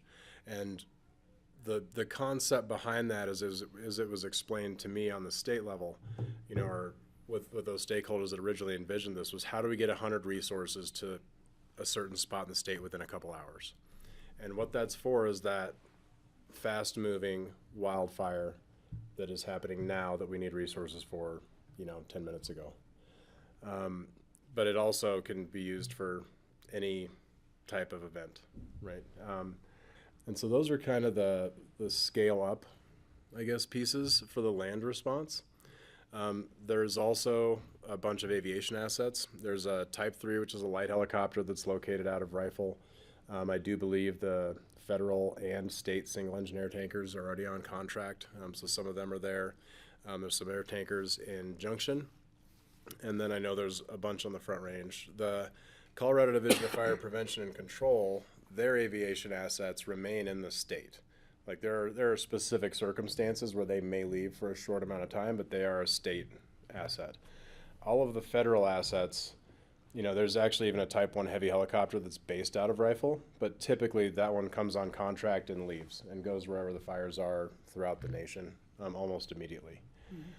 But as conditions, I don't want to say, as conditions get worse, I guess, we do start to bring more stuff into the region as far as aviation is concerned. Very large air tankers, I think you guys are familiar with those. The DC-10s, that plane showed up, I think, on day 2 of Lake Christine. They're putting out about 5 times more retardant than even a regular heavy air tanker, typically, so they're a pretty big asset. I do think that they're based out of Albuquerque, and I think there's some prepositioning that happens with them. The great thing about those, though, is they are a jet, so they can move across the West pretty quick. And once they get to a spot, then they just have to go to a tanker base that they can land at, because they don't necessarily fit at all of them. And then they can refill and come back. Does that kind of answer the response side of stuff? So while the initial response is happening, what we're doing at the county level, if one of these fires was to start to take off within the county, is I'm going to be opening up the Emergency Operations Center. The primary location for that is at Mountain Rescue. Ironically, just last Thursday, we did an exercise there, and I plan on doing exercises of various degrees and trainings quarterly so that people can get used to. And that's where you've heard the term the emergency support functions. That's where they would come in to help coordinating with that incident commander and managing these resources that are coming in to be able to start accountability for them. The mutual aid contract only lasts so long, and then what's the funding source and things like that. So that's what we're doing at the county level, bringing in those emergency support functions to help structure things. Our communications people with ESF 15, that's even going to be ramped up even further with communicating to the public what's going on through various million different types of media that can go out. So my job working in the Emergency Operations Center is also how I go vertically up to the state. So he's been, as the incident commander has been bringing in mutual aid resources, my first call up to the state is through DHSE. I'm the field manager, and that person is my link into the State Emergency Operations Center. So they can either gain situational awareness of what's going on in Pickens County, potentially start leaning forward. If there's additional resources that are being asked for, we can put those requests up vertically up to the state, and then obviously there are conduit up to the federal level. So that's how all of those things are happening within minutes at times when some emergency happens. The conversation today is wildfire. That same structure happens no matter what the incident is. We have a road closure, we have a mass fatality incident, we have a hazardous material incident. It doesn't matter what it is, the same process comes together, and the same actions start to happen. From you guys' perspective, and John and I have started having these conversations, when you look at the Emergency Operations Center structure, a dotted line off of it is the policy group. And we're still working on what that definition looks like locally, but in general terms, those are executive leaders from city or municipality leadership, police chief, fire chiefs, people like that. From the county level, the elected officials and the city elected officials that would come together. Typically, I would be working through John and that group to be able to start looking at what is that policy group having, giving us direction as to what should be happening if this incident is starting to get really prolonged. There's obviously activities that we might be asking you folks to make decisions on, or alterations to current policy on funding, things like that. So that's where the elected and executive level officials plug into this structure within the system. Another tool I have in our toolbox, and I know he's got to leave in a few minutes, is the incident management team. So to be able to bolster that up, when we're working at the Emergency Operations Center, we're not in charge. Our whole mission in life is coordination and collaboration. The incident commander is in charge at the scene. as the incident expands, he or she may be asking for an incident management team to help come in and oversee the management of that specific incident. We're fortunate in this area that we have the Pickens County Incident Management Team, many of which are also part of the Northwest Regional Incident Management Team, and Alex can talk a little bit about what that is. That would be a request that might go up to the state to say that, you know, we're looking for the Northwest team to be activated, or even a team from outside of this region. Many of the people on these incident management teams wear multiple hats and are also part of the first responders. So our pool looks pretty nice on paper initially, but once you start putting these people into what their day jobs are, we might be looking for incident management resources from outside of the region to be able to help support us. So I'm going to stop there because we've been talking a lot. I see a lot of you have been taking a lot of notes. Yeah. Give a quick few words just about that, and then we'll have a very thorough view of how all these things work together, which is great. Good afternoon, Alex Burchett. I'm the Undersheriff for the Pickens County Sheriff's Office. I also have the pleasure of being the team coordinator for, one of the team coordinators for the Pickens County Incident Management Team, and also, as Chris said, one of the state Type 3 all hazards teams. There's 4 Type 3 all hazards teams in the state, all managed and run by the individual regional coordinators, but also the Colorado Department of Homeland Security and Emergency Management. As Chris said, we're unbelievably fortunate, I think, to have both of these teams in our region. The Northwest All Hazards IMT serves the 10-county region of the Northwest Colorado, but also is available through assignments or requests to any other community throughout the state, and also nationally through what's called an EMAC request, or an Emergency Management Assistance Compact request, and that's all run through a different organization at the state. Between the two teams, we have 55 or 56 people. Over half of those individuals are certified in what's called a position, an incident management team position. So incident commander, safety officer, and on down through the structure of the IMT. And what that really means for us is that we have a tremendous number of people that are certified, qualified, and have demonstrated a proficiency in these skills, which really lends itself to being able to manage these incidents very well at a very high level. The Pickens County Incident Management Team has been around for about 12, 13 years. And we have managed everything from X Games, the USA Pro Cycling Challenge, planned events, special events, all the way to being fortunate enough to, or not fortunate enough to be, but we were one of the first teams to help manage the Lake Christine fire and help bridge that gap, as Jake said, between kind of the initial response and those incoming incident management teams that we saw that were here in the Valley for a few weeks. I'm happy to answer any of your questions about the IMTs, but I'm tremendously proud about the work that these individuals do and the support that the City of Aspen and Pickens County specifically give to our teams. We're funded at the county level through contributions from the Public Safety Council and through grants from the state. So tremendously thankful to all of you for your support of those teams. Great, thanks, Alex. All right, I think I saw some hands up. Let's see. I'll go to the mayor first, and then Francie. Yeah, thank you. Well, I think we as a county, as a city, as a community are incredibly fortunate to have people as dedicated and professional and skilled as you all are to be safeguarding our public and our activities.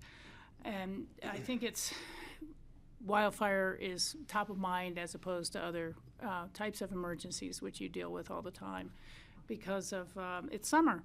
And it's warmer every year, and we know it's a growing concern. I guess I'm a little interested in what more we could do that we're not doing, which sounds odd, but I think about all the guests who arrive who may not have signed up for Pick and Alert. And how do we meet with the Aspen Lodging Association perhaps and see that each lodge has a notification process set up for their guests or going forward, things like that. I think a lot about potential seniors or people who are shut-ins because of injuries, and how do we locate and know those people to assist with their evacuation. Aspen has a car share program, so we've got a lot of people signed up who don't have a car and aren't going to be able to evacuate. And you'd like to think that a neighbor will get their other neighbors, but sometimes some neighbors leave and there's one left behind. And so I'm just really wanting to think about what other layers of policy we might need to really ensure the safety of the community. Sure. And I certainly have spoken with others who've been involved in emergency management in the past and said, the thing is, people have a tendency to wait and to say, oh, I don't see any smoke, I'll leave later, or wait instead of taking that emergency and saying, I'd rather be out of here a day early than a day late. And I am concerned about that. And how do we, or to what extent are we already coordinated with RAFTA? Because when RAFTA brings in thousands and thousands and thousands of people in the morning, they will be here without a car. And who will pick them up and drive them out of the city? And of course, I'm very concerned about the county as well, but I have an obligation to the city limits.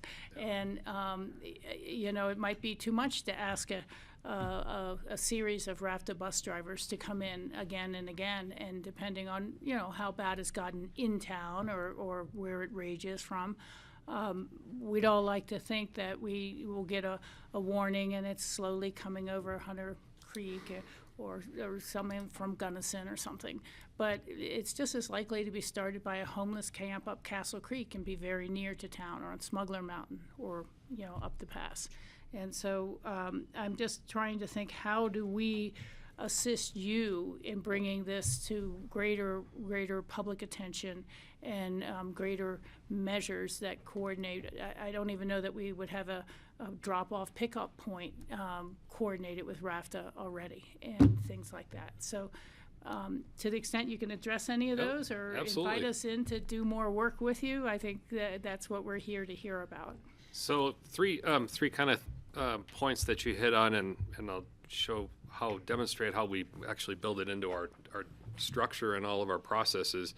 As far as tourists goes, in my world, I work under those emergency support functions. The ESF 15, there's a couple of them in the room, are communications folks. And we are working specifically wildfire-wise on putting together toolkits. So those toolkits can be emailed out to hotels, VRBOs. They have a long laundry list of people that they already work with on other communications things. But we are finalizing that toolkit, and that will start to talk about that. You're absolutely right. There's a lot of people that come visit this area that are not familiar with how high that risk is. And when we say things like stage 1 fire restrictions, what does that mean? That kind of thing. So we are finalizing a very comprehensive fire restrictions plan is what I'm calling it, and it's both an operational side to it, who's responsible for what, but probably 2/3 of it really is about the communication side and leveraging those subject matter experts, both at the county level and at the city level, and different public information officers in neighboring towns and also in the private sector, so that they're all working together. Because again, they're all smarter than I am. I'm the generalist in this conversation, to be able to put those strategies in place. So we're very actively working on that. You're absolutely right.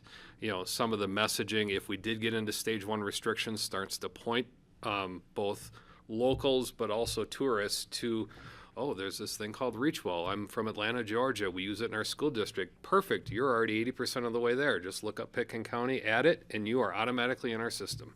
And 2 weeks from now, when you leave the area, you delete it out of your system, and now you're back to your local school district in Atlanta, Georgia, where you come from. It's the same tool. That's one of the benefits of the Reachwell tool.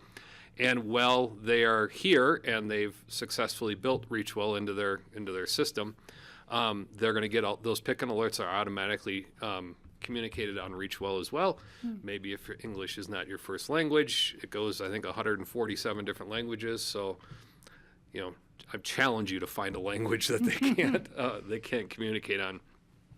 As far as the elderly folks, that is a group that we've been working with a lot. We in our world call it access and functional needs. That is a very broad subject. You can talk about people that are maybe on home oxygen or other debilitating things that are keeping them homebound.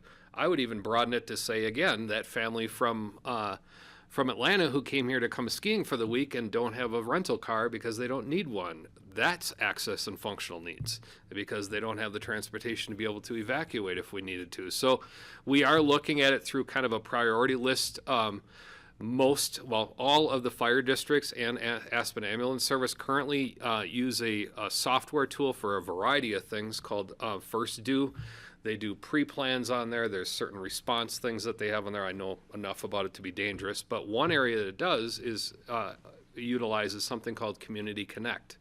And it is the ability, regardless of what fire district you live in, you can go to the Roaring Fork Fire website, and there is a Community Connect page or link to that software on there.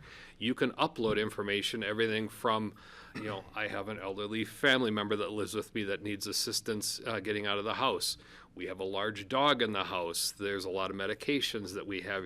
There's a variety of things, both in my world and emergency management, that can be helpful if an evacuation was needed, in the public safety response world for just the day-to-day EMS responses that might be helpful to those paramedics and EMTs as they're responding to the house. That can be useful as well. Again, getting back to our communications folks, they're helping us put all that together, and we're going to be rolling a big communications plan out this summer. Those sites already exist. They've been up and running for a couple of years. We're just putting a spotlight on it to talk to people about, hey, this would be something that could be helpful to you, so that when I'm doing an evacuation, we know that in certain parts of the community, there is going to be some additional response needed. We can target EMS to maybe go help those people get moved out of the house. So that's an area there. The third point you brought up was about RAFTA. Yes, in my world, that's the Emergency Support Function 1, which is transportation. So while we've been building these evacuation plans, we've been working very closely with leadership within RAFTA, who are part of the Emergency Support Function, to help us with that. Again, at the strategy level, but could they activate some additional buses, whether we're evacuating people out of the city of Aspen, or maybe we've got another event at one of the school districts and we need to do an evacuation. Or an evacuation from a school, as an example. So we have those tools in our toolbox that can be used for any sort of hazard that could be utilized, and they are the subject matter experts to help us. In addition to our county evacuation plan, Jake and I and some others and Bill are also working on what an evacuation plan would look like specifically for Aspen. You're absolutely right. It's a little bit more densely populated here, and we need to have some different strategies in place on how to do that. We're finalizing those plans. There's already a plan in place. We're revisiting that plan to improve what it looks like. So I don't know if Jake or Bill want to give any Aspen-specific examples of. No, to get into the RAFTA piece again, we have talked with them at length, and discussed even some of the tactics surrounding what that would look like and where would be good places to turn buses around if we could get people there. And I think we do understand that there is a large walking, potentially, population for an evacuation, so that is part of what we're addressing through that planning process.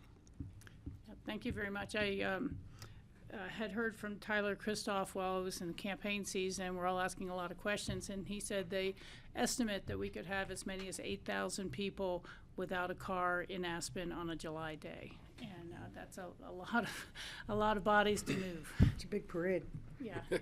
And I just want to come back up to a 30,000 foot level on the communications question that you had about how we're networking and such. And this is one of the benefits, I think, came out of COVID. I'm sorry, I'm losing my voice constantly these days.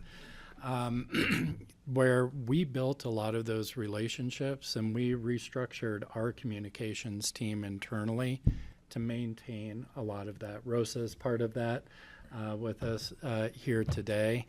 But we've been able to leverage a lot of those learnings and maintain a lot of those relationships so that we're not building them in the event like we were during COVID. So we've been able to keep some of that structure.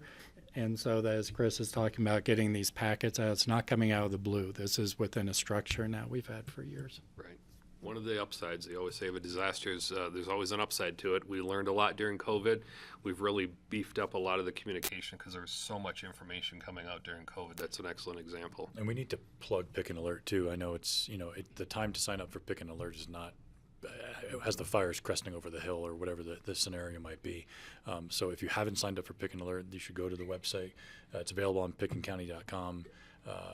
Sign up, you can opt in and choose the type of messages you want. So you're not going to get all the traffic alerts if you don't want them. You can choose which ones you want. And then also to address the visitors and the tourists, in the event of a serious disaster or an emergency, we will use what's called the IPAWS system, Integrated Public Alert and Warning System. It's like your Amber Alert, right? And it hits every cell phone that's attached to a cell tower, regardless of whether you signed up or not. So we do have a mechanism to alert people who are not signed up for our normal communication pathways. And the emergency alert systems that can come across, yeah. And if we could just highlight for our press, go bags and pick an alert. That would be great to have. Huge. Yeah, Yes. I agree. Yeah. Francie. Thanks, Kelly. Yeah. I thank have you. a couple of questions. When does the Forest Service get involved? Are they, well, if there's a fire, when do we have the Forest Service personnel get involved? I can answer basically. It depends on the ownership of the fire, right? Depends on the jurisdiction. If it's a private land fire, then it's obviously on someone's property. If it's kind of straddling kind of what we call a boundary fire, right? So it's on maybe private and also threatening some of the federal lands. It depends on who the stakeholders are for where the fire is currently and also potentially forecast to go. Do you have any additional? No, that's accurate. Yeah, you did a good job. You know, I think just so you know, our basic protocol is we notify them immediately if it's anything that we expect is going to last longer than, you know, if it's not just a ditch on fire by the side of the road that we're going to walk up and knock down, we at least give Grand Junction a heads up. Also, because we're going to call them even if we're going to put a drone in the air to try to find it, they need to know so that they don't send a helicopter that direction. And that's part of our annual wildfire operating plan with them, is if we are going to try to find it or, you know, see it better with a drone, we are going to contact them first. We're also making it just basic general protocol. Again, if it's more than that nuisance roadside fire, they're getting in the loop right away. And it is because our mutual aid period is 24 to 48 hours, meaning that we will help them for free, they will help us for free. Because we all want to catch these things small. And could I add on to that too? Because to that point, I think that's the concern with some of the cuts that we've seen in staffing from the Forest Service is exactly that. We want to catch it when it's small. And so by losing some of those boots on the ground and such, we've lost some of those eyes on the campfires that aren't all the way out, that may not be caught by an eye, you know, long ways away, or AI programs and that sort of thing, which we're really glad we have, but it's hard to replace those boots on the ground. And so there is some ownership there that we've probably lost a little bit of capacity on. Well, that leads me right into my next one. Oh, okay. So at a meeting that we had in Carbondale recently, I had asked Scott, but then he turned it over to Kevin Warner about why don't we just have fire restrictions this summer? And with the sheriff's department here, I really wanted to bring it up. So Scott and Kevin both explained that there's a social component to when you put on fire restrictions. I mean, there's soil moisture and temperature and crowd and all of that, but there's also like it's going to be a really crowded weekend.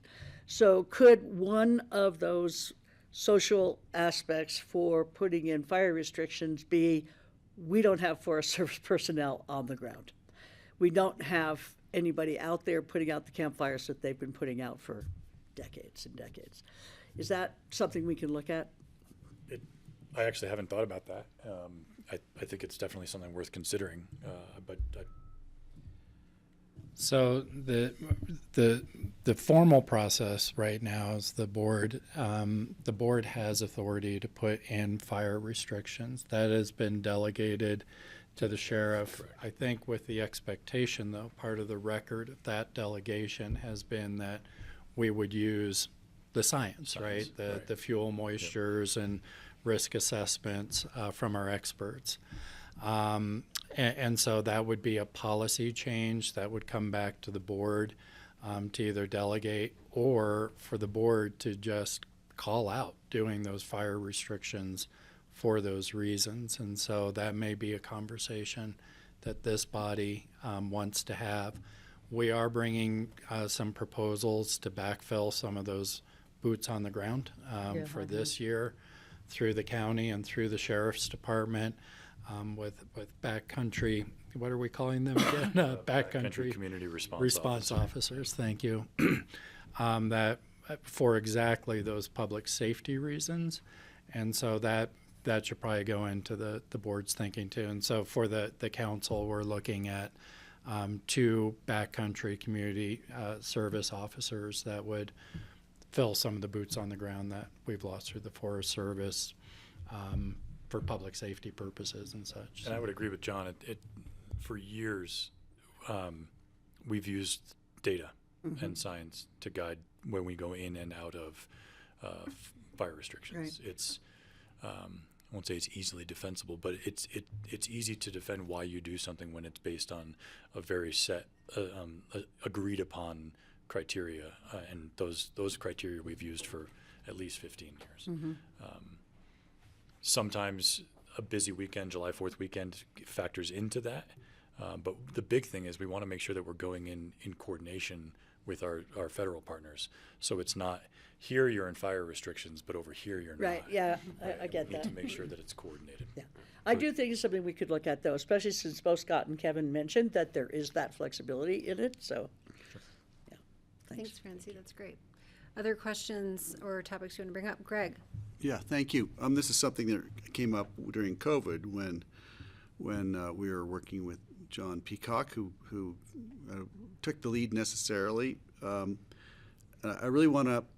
I think we should hear what the responsibility and job expected from electeds are during an event like this, because we're not in charge, and we have to make sure that we all understand we're not the spokespeople unless we are trotted out specifically by the PIO or whomever.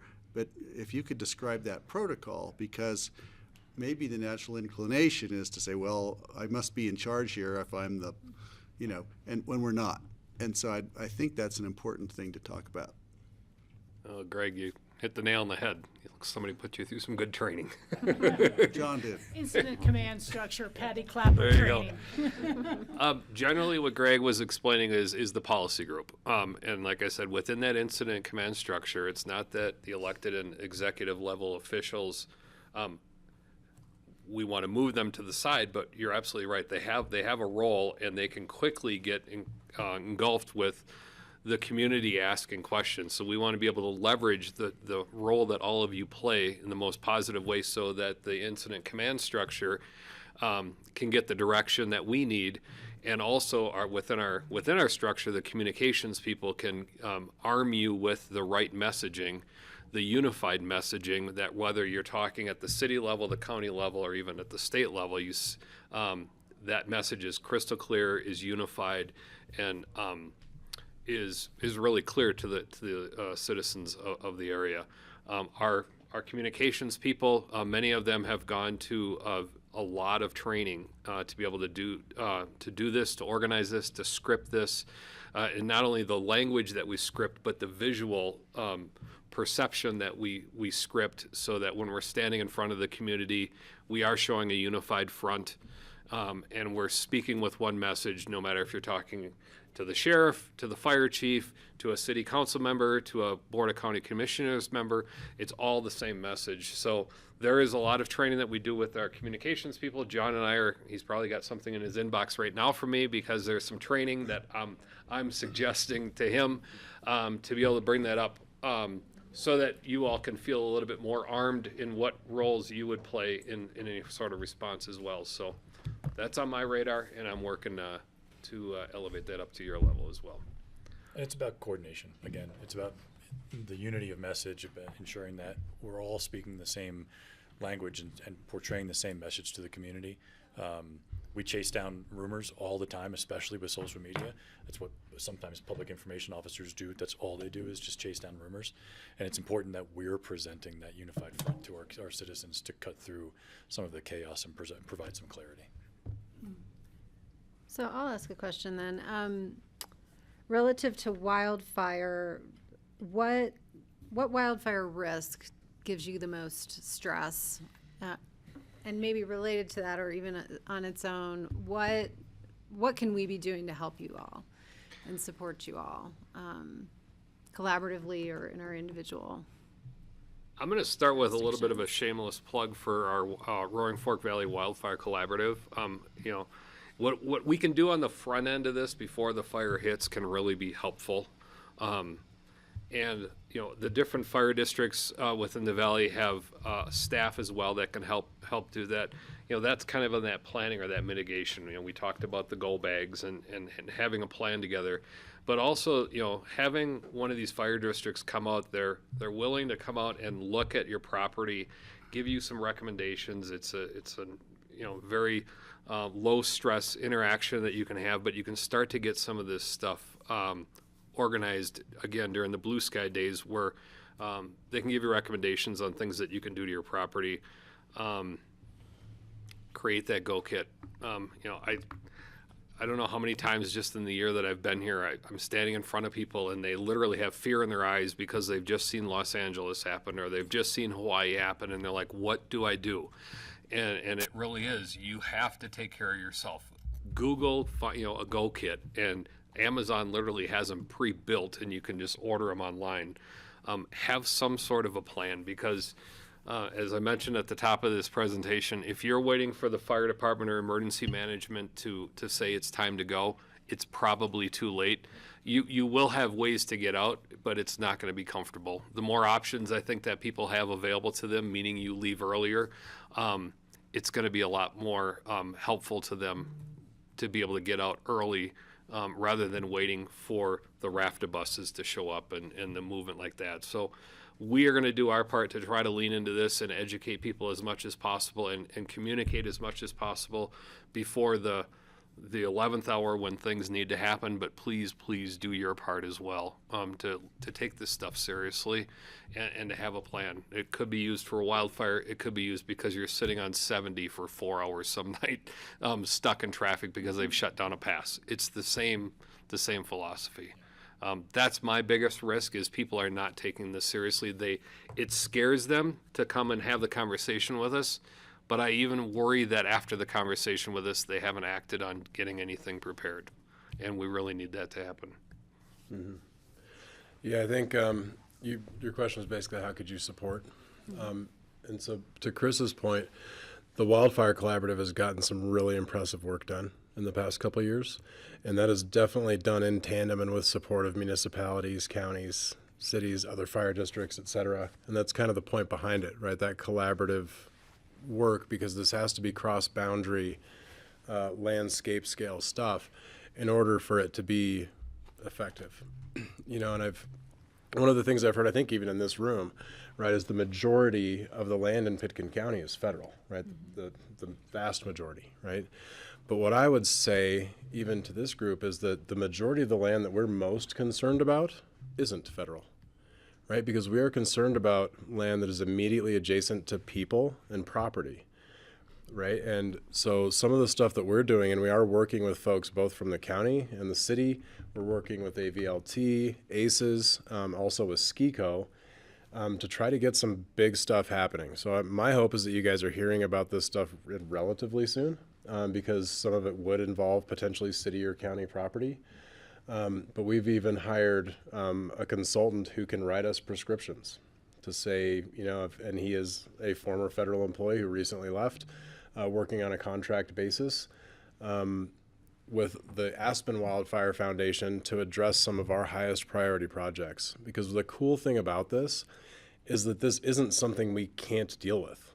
This is something that we can essentially make this community so that it can withstand a wildfire, and it's not this completely disastrous scenario. It is something that takes a lot of time, it takes a lot of money, it takes a lot of planning, but it's not impossible. And the best case scenario is an Aspen that doesn't have to be evacuated, right? That could actually withstand wildfire, that's adapted to living with wildfire, and then that couple 100-foot wall of flames marches up to a treated area, drops down to 4 feet. We hit it with some hoses really quick and we move on to the next spot. That's what success looks like, and it's not out of reach. And these things are already underway with a lot of these different organizations. And, you know, for me, I'm looking at how do we defend the biggest population centers first, right? That's the priority, is the potential threat to life.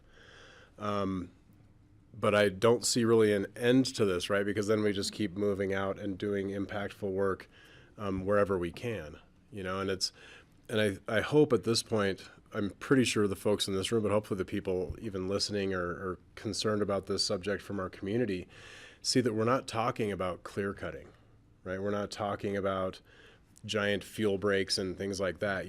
Even the stuff that you could see that was up there to prep for the prescribed fire, that was a fire line, right? Like that was a contingency line in place for that prescribed fire.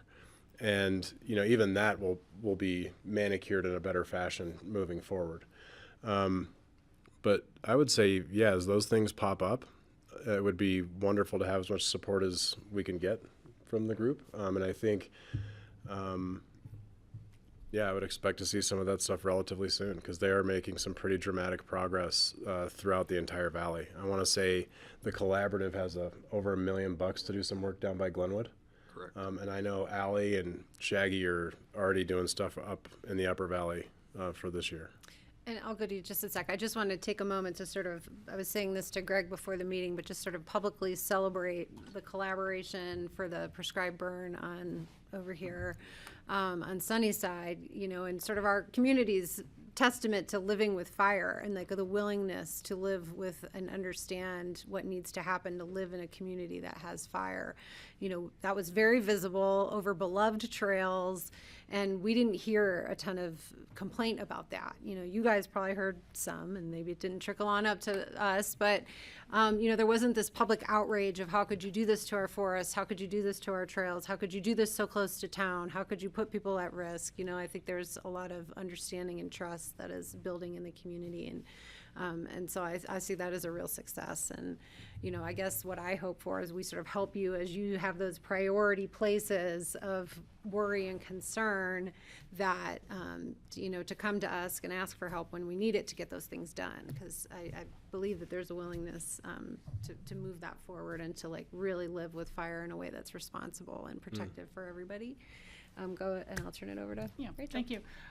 I agree, and those are great comments, Kelly. This is a wonderful meeting in terms of catching us up on a lot of the networking that maybe the county board is already more familiar with, and the work that's been progressing over the past several years. I really am thankful. And yet I'm still concerned. I spent a few years at NACO and heard repeatedly how the federal firefighting fleet was aging and they weren't allocating the money to replace the planes. That's part of why Colorado bought its own Firehawk, things like that. And then having lived through many summers here, last summer was a good one, they won before, where the news will just show you a map of Colorado and all the multi-state fires that are going on. That it's never one incident at a time that can pull all the resources to it. It's always multiple fires in multiple locations, Front Range, East Slope, Grand County, Mesa. And so, it does make you concerned, and we are looking at increasing our reservoir capacity as a city, because we only have, on a daily use, regular use type of pattern, a 3 to 5 day supply at best. We're all surface water, and the idea that we might be pumping an awful lot of it out for firefighting at the same time, you don't want to be like Palisades that ran dry.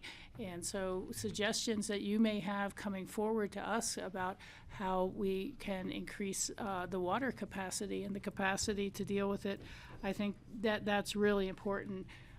I was at the same meeting with Francie listening to the Forest Service cutbacks, and they said they had taken pretty much all the NEPA planning staff for future prescribed burns away just to manage the gate at Maroon Bells.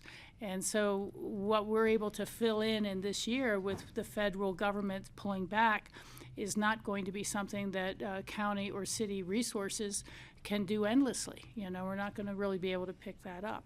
I really worry about the state's budget. They zeroed out every cash reserve they had this year to manage the budget. with a $1.3 billion deficit, and they're anticipating a $3 billion deficit for next year's budget. So how much they're going to cut back on funding for vital items like incident command systems are of concern for us. So this may not be a normal role for you, but please, if there's advocacy positions that we can and should take with our Congress people, with our state people, let us know. Give us the material we need to be able to effectively lobby at those organizations we work with, because it's just not a particularly sustainable future with what have been our traditional allies and partners through the federal government. Thank you. Thank you. Other questions on this topic? I do have one more go ahead. question if we have time. First of all, thank you for the positive framing of what success looks like in a wildfire. I think we hear a lot of fear in fear-based situations, so it's nice to hear the opposite of that. So thank you. Something we've talked about as a council, I've heard other communities talk about, I know after LA it was discussed. What are your thoughts on a drill or some form of a drill? I view exercises or drills. Drills a fairly generic term. I view those as final exams. And what I've been doing over the last year is looking at the plans, because if we're going to exercise something and we are going to look for opportunities, we want to see how we're scoring ourselves against what's supposed to be happening. And what's supposed to be happening is written into the plans. So we were due from the county perspective to update the emergency operations plan last winter, and I completed that.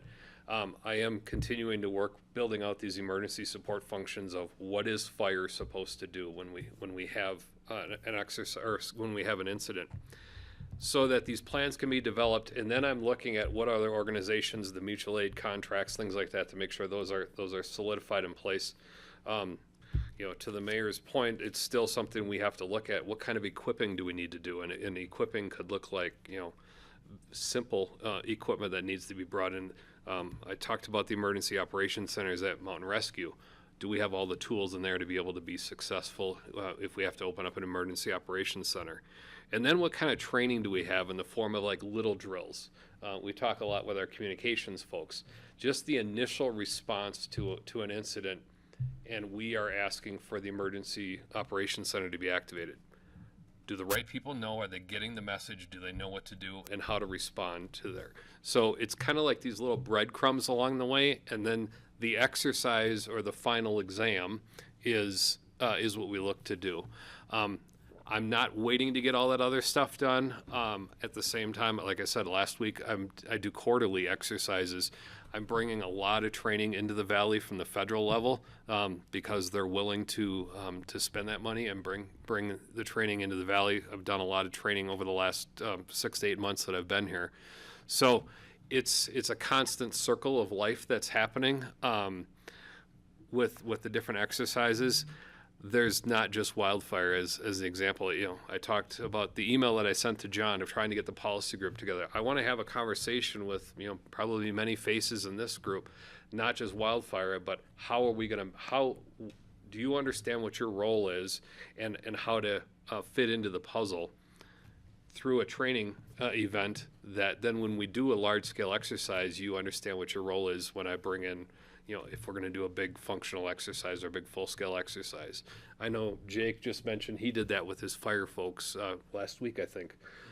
He gave them a scenario and they walked through, again, testing the plans that we already have in place to make sure that our battalion chiefs and our leadership within the fire service, in Aspen's case, know how to go to these expanding or more complex incidents. We're really good in public safety at dealing with an auto accident, a medical response, a house fire. It's when things start to get more complex, whether the scope is larger or it's just, it's something we don't do very often, hazardous material responses. That's when our first responders get kind of stuck because it's something that's a low frequency but a very high risk. And that's where I want to get people trained up to be ready for that, so that when that big bad day comes, wildfire, whatever, large snowstorm, whatever the situation is, we're ready and we've been training with it. It's just stepping into the group. The policy group steps into their group. We dance together. We don't step on each other's feet, and things go positively. So that's my viewpoint of exercising. Yes, there's some federal requirements to do some of these, but my goal is over the next several months, you'll see more exercises happening and why they're happening with the breadcrumbs leading up to it with certain trainings. Okay. Long answer, but does that help you? No, that's helpful. And then I wonder if some of the things I've heard you say at the table are the public just isn't ready, they're not prepared, they wait. I wonder if there's an opportunity to even have some sort of public awareness day or kind of community drill, something along those lines that actually forces people to think about it. Yeah, I mean, I've been asked a lot to, the different events that happen up in Aspen. We did a couple of events last year with Aspen Fire Department for the community could come, and I brought my go bag and I laid it out, and that was the hit of the parade because everybody came over and was looking at all the trinkets and stuff that I had, and I'm like, you really like this? Take a picture of it because this is what you need to create. But the short answer is yes. I know the public safety partners are very interested in getting that message out there, having those one-on-one conversations with people in the community, calming their fears, giving them some actionable items that they can do to reduce that risk and make themselves feel more comfortable. So absolutely. Okay. Thank you. Thank you. Okay, well, let's see if we can maybe wrap this up a little. I did want to, I guess, ask three things and offer if there's a role for us in the policy group, please don't hesitate. I think there's been, Rachel brought up, there's been some conversations at the legislative level. I think there's some discussion like what can we be doing at the local level to help strengthen up some of that public or that private land ownership responsibility. Is there a role for us to play along those lines? I wanted to ask Jake, I've heard some rumblings about an insurance summit that the fire department is putting together relative to wildfire, costs for wildfire risk and things like that. So I don't know if that's something you want to put on our radar now. Yeah, I don't know the specifics. Or I am invited. It's a topic of great interest in the community for sure. Yeah. So I will be attending that, and apparently I'm presenting. I found that out today. But I am not even exactly sure who all is in the room, but the general intent behind that is to get together a bunch of the insurance companies, people who do risk assessments for them, et cetera, and discuss this as part of the problem, right? Wildfire specifically. Wildfire isn't their only concern, right? Even in Colorado, I think hail is one of the issues that has caused more damage than I think almost anything else. But when you do have these tremendous concentrations of assets within their portfolios in very small areas, they do run that risk of one event creating a really large loss. And I think they're, as an industry, trying to figure out how to deal with that. What we're doing as a fire district is trying to be as proactive as possible for our constituents, and we're also trying to figure out if what we're doing matters to these insurance companies, right? If we're bringing in AI cameras and we're even talking about piloting an actual fire suppression drone program, potentially as early as this summer or next, does that matter to them, right? Does that make people more insurable? Does that decrease rates? Because historically it's been based off of your ISO rating, which is an insurance services office. It's a rating that they give communities based on their fire department, their water system, et cetera. And at least then we had some idea of what we were aiming at and what success looked like. But what I would say is in this wildfire space, that's been the toughest part for us is we're willing to do the work, but you got to tell us what the work is. And that's part of the intent behind this summit is to get a bunch of people in the same place and have that discussion. Rick, Chief Ballantyne has much more information on that. He's the one kind of spearheading that. Yeah.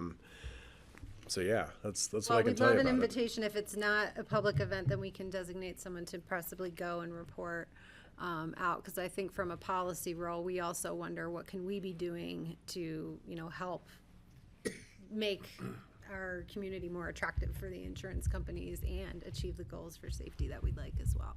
That's great. I'll let them know. It is next week. Okay, yeah, So. please let us know. And then I also wanted to follow up. Francie threw out a suggestion that I'd like to check in with my board about having further dialogue on, and then also kind of invite the city to give us input on the consideration of possible fire restrictions due to resource struggles, challenges on the in the county this summer. And so I want to sort of check in on that. You weren't here yet. Yeah.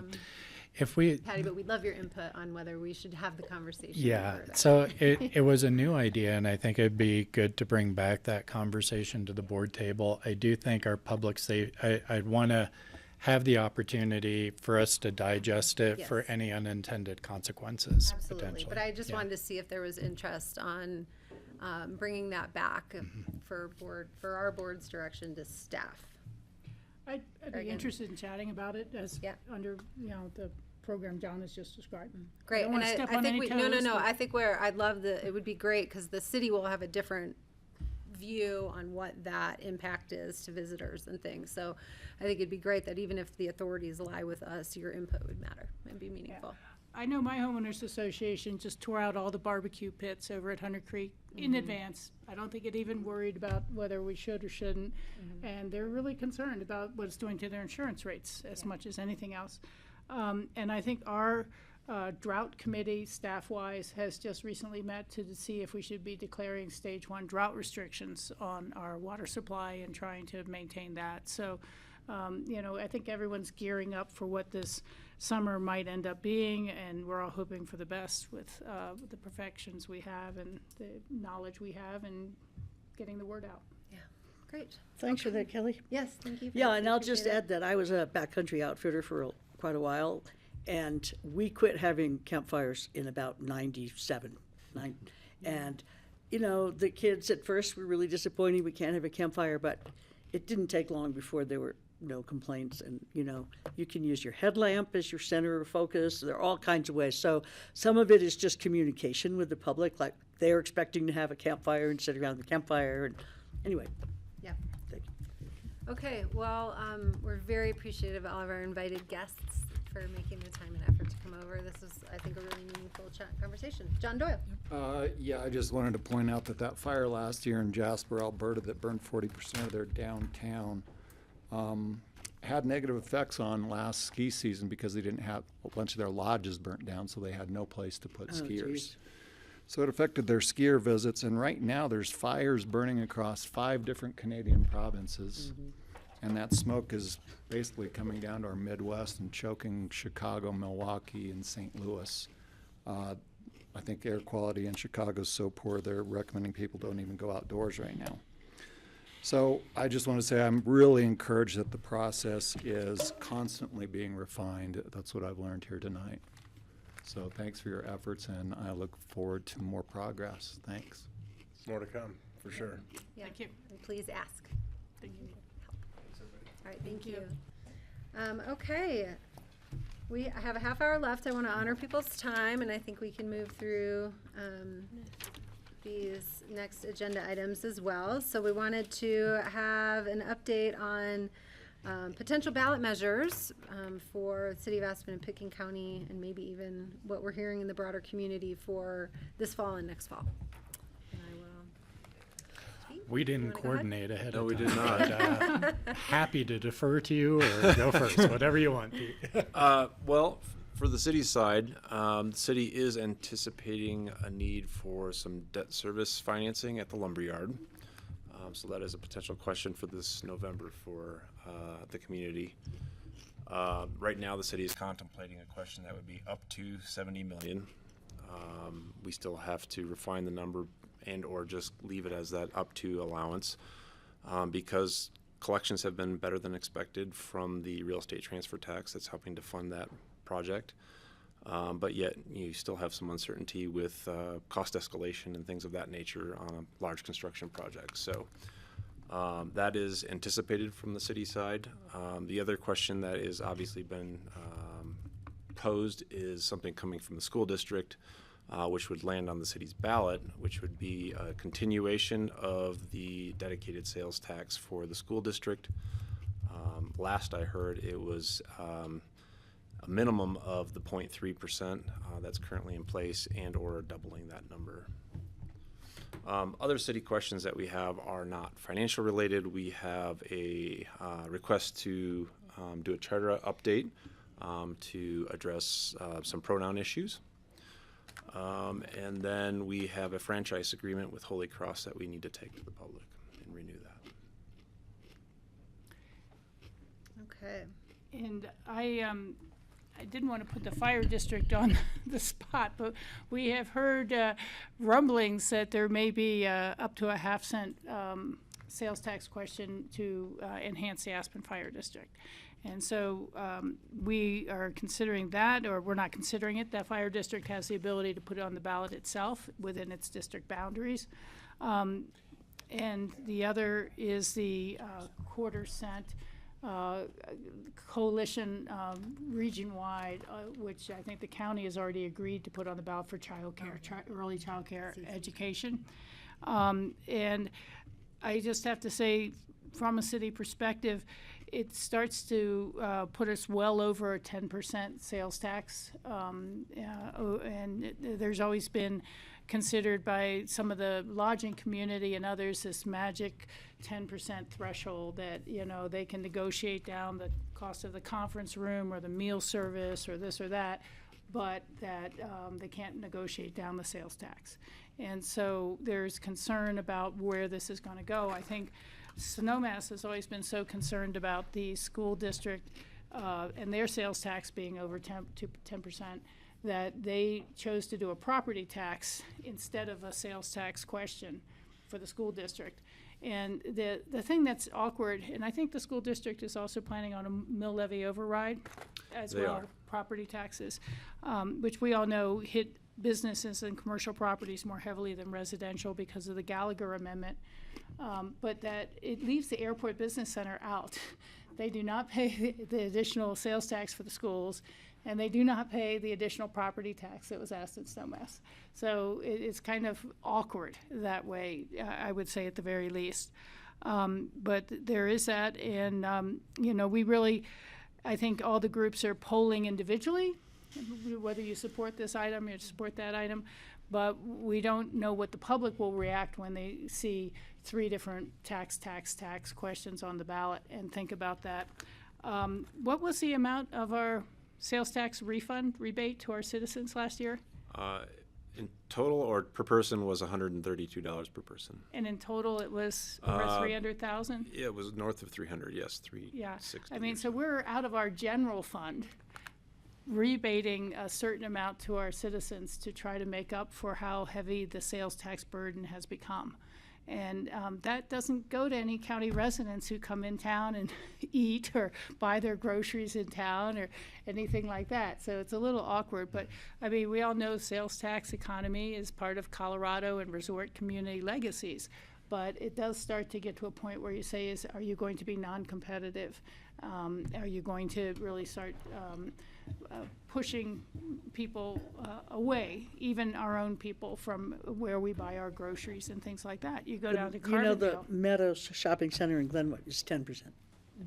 Yeah, because they have a developer fee. What was it called? I can't remember how they. It's a public improvement fee. Public PIF. improvement is, it may well be that we're all getting very used to that, but I'm saying it's, you know, sometimes you can put 5 questions on one ballot and they all pass, and sometimes you put 3 on and none of them pass. And it's just a mood that we're all not aware of what, with the national economy and national kind of turbulence or uncertainty, what it's going to feel like. Okay, thank you.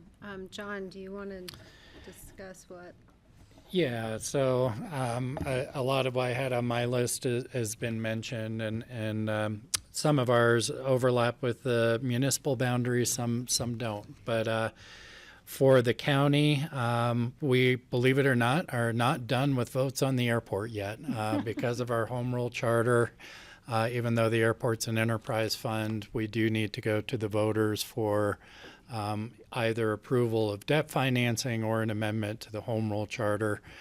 We're working to get that conversation scheduled, but that would be a debt issuance without any increase to taxes, but it will have a large number. We're still working through our cash flow analysis and project estimates, but I think it's safe to say it'll be plus or minus within the $150 million dollar range. As of today, we've been noticed that we have a small general improvement district for Twining Flats. They will likely be looking for a small increase and coming to the board for that. What was that? Twining Flats, Oh, we Twining have Flats, a okay. general improvement Thank you. district that's under the county's books. Aspen School District, the mill levy override has already been mentioned. I think they're looking at going from 25 to 47% on that. There's also a bond measure that would have a property tax associated with it. And then we've already mentioned the Aspen sales tax and Snowmass property tax. Outside of the, and then Jake is here, he can address, I know the questions came up around the fire district. I think also outside of Aspen city limits, Carbondale Rural Fire has also been exploring. They haven't announced anything yet. I think they're still in an exploratory phase, like our fire district is in Aspen. Sounds like Colorado Mountain College and Roaring Fork school districts will just have candidate elections. Does not look like there will be any Tabor tax questions. We do understand that the state would be floating a question that has Tabor implications. So I don't think we know the form of that question, Pete, unless you have any additional information on that. So we are expecting a state question. I would imagine it would have to do with revenue restriction relief. I don't know if any of us have heard, but our election officials notified that there will be a question with a Tabor implication to it. So it's either a tax or a revenue limitation forgiveness. Yeah. I'm like, I didn't think they referred anything from the, and I don't, unless there's an initiative Or a special election. petition. How many special sessions planned? circulating. Anyway, So we'll see. And again, it's just notice at this point. A lot of these don't actually materialize. Going in, just looking forward outside of 2025, we do have the Healthy Community Fund that will need to be renewed. We actually have two bites of the apple at that as we were going through the ballot language in 2026 and 2027. So it's going to be, the board still needs to have this conversation, but it's going to be staff's recommendation to push that to 2026 at this point. But that could be a consideration too for the board in 2025. I think that covers what I'm aware of that hasn't been mentioned, like CC and such. I think that's it for us as well. But I have a question that I don't know if it's controversial, but I'm going to ask it because I don't know. And that is if there is consideration to move the city election date again. we discussed that at our retreat, and that was where it was. Sometimes there's so many discussions, and we are not proposing any ballot language to do that at this time. And frankly, we are talking about, but we haven't come to any conclusion about whether we should put together a city charter committee to take a look at that question and the pros and cons.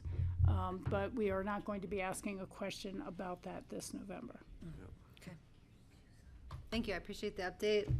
I'll just it's not say controversial. I think it'd be great if you moved your date to a regular general election as a City of Aspen voter. I have some similar thoughts. I'd like to do that too. I think one of the biggest challenges is the transition zone that it creates, 4 or 5 months where potentially you have a majority of your council as lame ducks for 5 months, and it affects that sort of thing. I think there's been concerns raised about that, let alone, kind of whether you're running within a very short period of time, and the issues of whether the newspapers become too expensive because all the Congress people and senators and governors have bought them out, and whether, you know, it's your local issues start to get totally minimized compared to what would be truly partisan concerns. We've seen a lot of partisan decision making as a result of last November, but that's kind of a bit of a thought, because the city elections are not party based. There's no primary, and so the issue of a runoff, we would have to abandon or change the runoff provisions. So that's a challenge. We don't have a primary, and I don't think we want city council people doing a primary in June and running for a full year like commissioners have to. It's not quite a job that is considered as full-time as commissioners are, both for salary and commitment of resources. But it is something that's still certainly in the back of our minds. There's pros and cons. It's kind of icy and hard to ask volunteers to do door-to-door work in February. There's no question about that. I'm not sure we're seeing a higher turnout when it was a citizen initiative that changed it to March instead of May. But at least at this point, unless I'm misspeaking, the council has kind of said, no, we're not going to tack that on to this ballot. Thanks Great. for being so edifying. That gave almost every answer. My answer would have been, it's super complicated. Well, I am known for speaking a little too much yes. sometimes. We know that. All right. Well, thank you. I guess before we move on, is there any discussion about that? I mean, we've thrown out a bunch of dates. We've learned what other districts are considering. Do we just want to sit on that as food for thought? I think Just we are wasn't sure having if a there was. presentation, is it in July, with the three parties who are planning on asking a question in the city. And the one thing I've thought about a little bit is, would it be less burdensome if the school district really just went for a larger increase of their mill levy override or whatever they're allowed to do? And I'm not clear on that. I really am not clear. I won't be. But would that be more acceptable to people, the businesses, the voters, than increasing sales tax? That's the one I'm not really aware of. But it does feel awkward that the Airport Business Center and other parts of the school district are not really subject to the same property tax that Snowmass Village pays, or the City of Aspen sales tax, and so that's just an awkward thing. I don't know that we've ever discussed as a board having any sort of policy to ask them to push back, or can they do with less. And it's a bit of a longer term issue of the declining enrollment and how that's going to keep facing them. And this is a result of the state feeling that wealthy communities such as Picken County and Aspen should just carry their own weight and not have any support from the state. And this policy was passed about 2 years ago, and it took a while to go into effect. But they're no longer the high cost of living factor, which they used to have and would help support the school district herewith, has gone away. And that's kind of, I think 21 school districts were affected by it or something like that, as we were, something along those lines. Thank you. Okay, I want to give time for the Housing Summit conversation. Yeah. So if I could turn it over to you, because I believe this is a proposal you are bringing to both boards. Thank you. Yeah, we've discussed this a little bit at our retreat, but it's not the main focus area of our board. Our priorities coming out of the retreat are, of course, service improvements and core services and processes across the organization, but the Armory for the food hall conversion and community center that it really can be, the moving forward with the needed affordable housing at the lumberyard, and continuing to resolve the issues surrounding the entrance to Aspen and having a second bridge, a fire evacuation, how do we move forward, all those issues. So, and the side arguments that come along with that. Those are our priorities. I did run and talked repeatedly about the idea of having a housing summit with all of the parties at this point in time, the county, Snowmass Village, the private sector, nonprofits who are involved in this, in APSHA board, APSHA staff, things like that. And there's a couple of reasons I think that could be really powerful and important. And I was thinking back to it, in the distant past, the housing office used to have more of a planning function. They were identifying sites to go out and buy, to land bank, where development should happen. And there was a very strong relationship between the city and the county, not just through RAFTA, but through the housing office at that time. The city loaned the county the money to be able to buy the Woody Creek Mobile Home Park when it went up for sale, because the county didn't have those resources. And as you know, you've now put county resources in place to be able to really start moving the housing issue forward. And it just seemed that if there's ways that we could talk about how do we coordinate better, and know about each other's projects and see when there's places to help, it would make a lot of difference. The other thing is that I think that we have a very hardworking APSHA board. I think the APSHA itself, in my perspective, had always been underfunded for a long period of time because the city knew that the county had to fund APSHA out of its general fund, and it competed with clerk's office and sheriff's deputies and everything like that.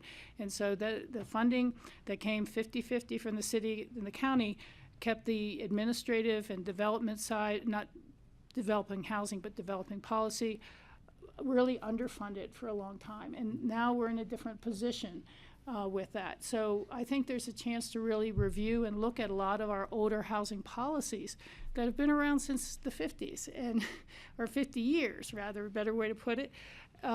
Do they serve us today, whether it's the capital reserves, whether it's the replacement policies, whether it's the appreciation cap? How realistic is it when people's cost of redoing a kitchen or replacing appliances is inflationary and cumulative, and the appreciation that someone gets is simple appreciation, and it's not cumulative, it doesn't compound over time.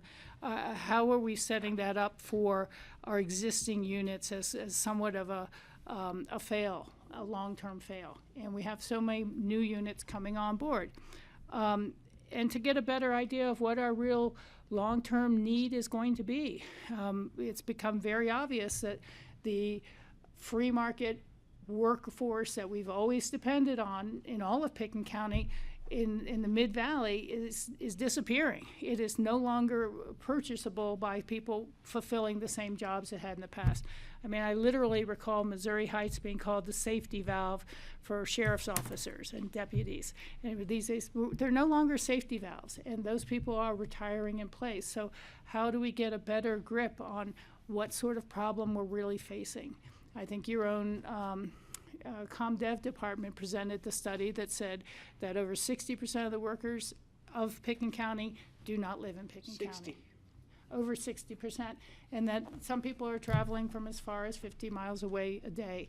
And so, you know, it just seemed that not to have a summit to talk about what the problems are. We know there's a problem, but to talk about what are the solutions and how we can move forward in a unified fashion and work together with the resources we have and do that. And so that was just my concept. And again, I think involving the private sector, we're starting to look to say, how can we have other partners on the lumberyard project with us? It'd be great to be able, as people wanted to buy in, to know that so many units were going to be purchased at some level by the school district, and some would help with the county with its long-term as a business type of needs for housing its employees, that, you know, is a room for the hospital district or the private sector to be a part of some of the units. And those seem to be decisions that the city alone shouldn't be driving. And that's why I've thought if we could all dedicate a day or a day and a half, that's how the half penny was ever conceived of for RAFTA. That is how we ever came to grips with something that eventually ended up with as the Regional Transportation Authority.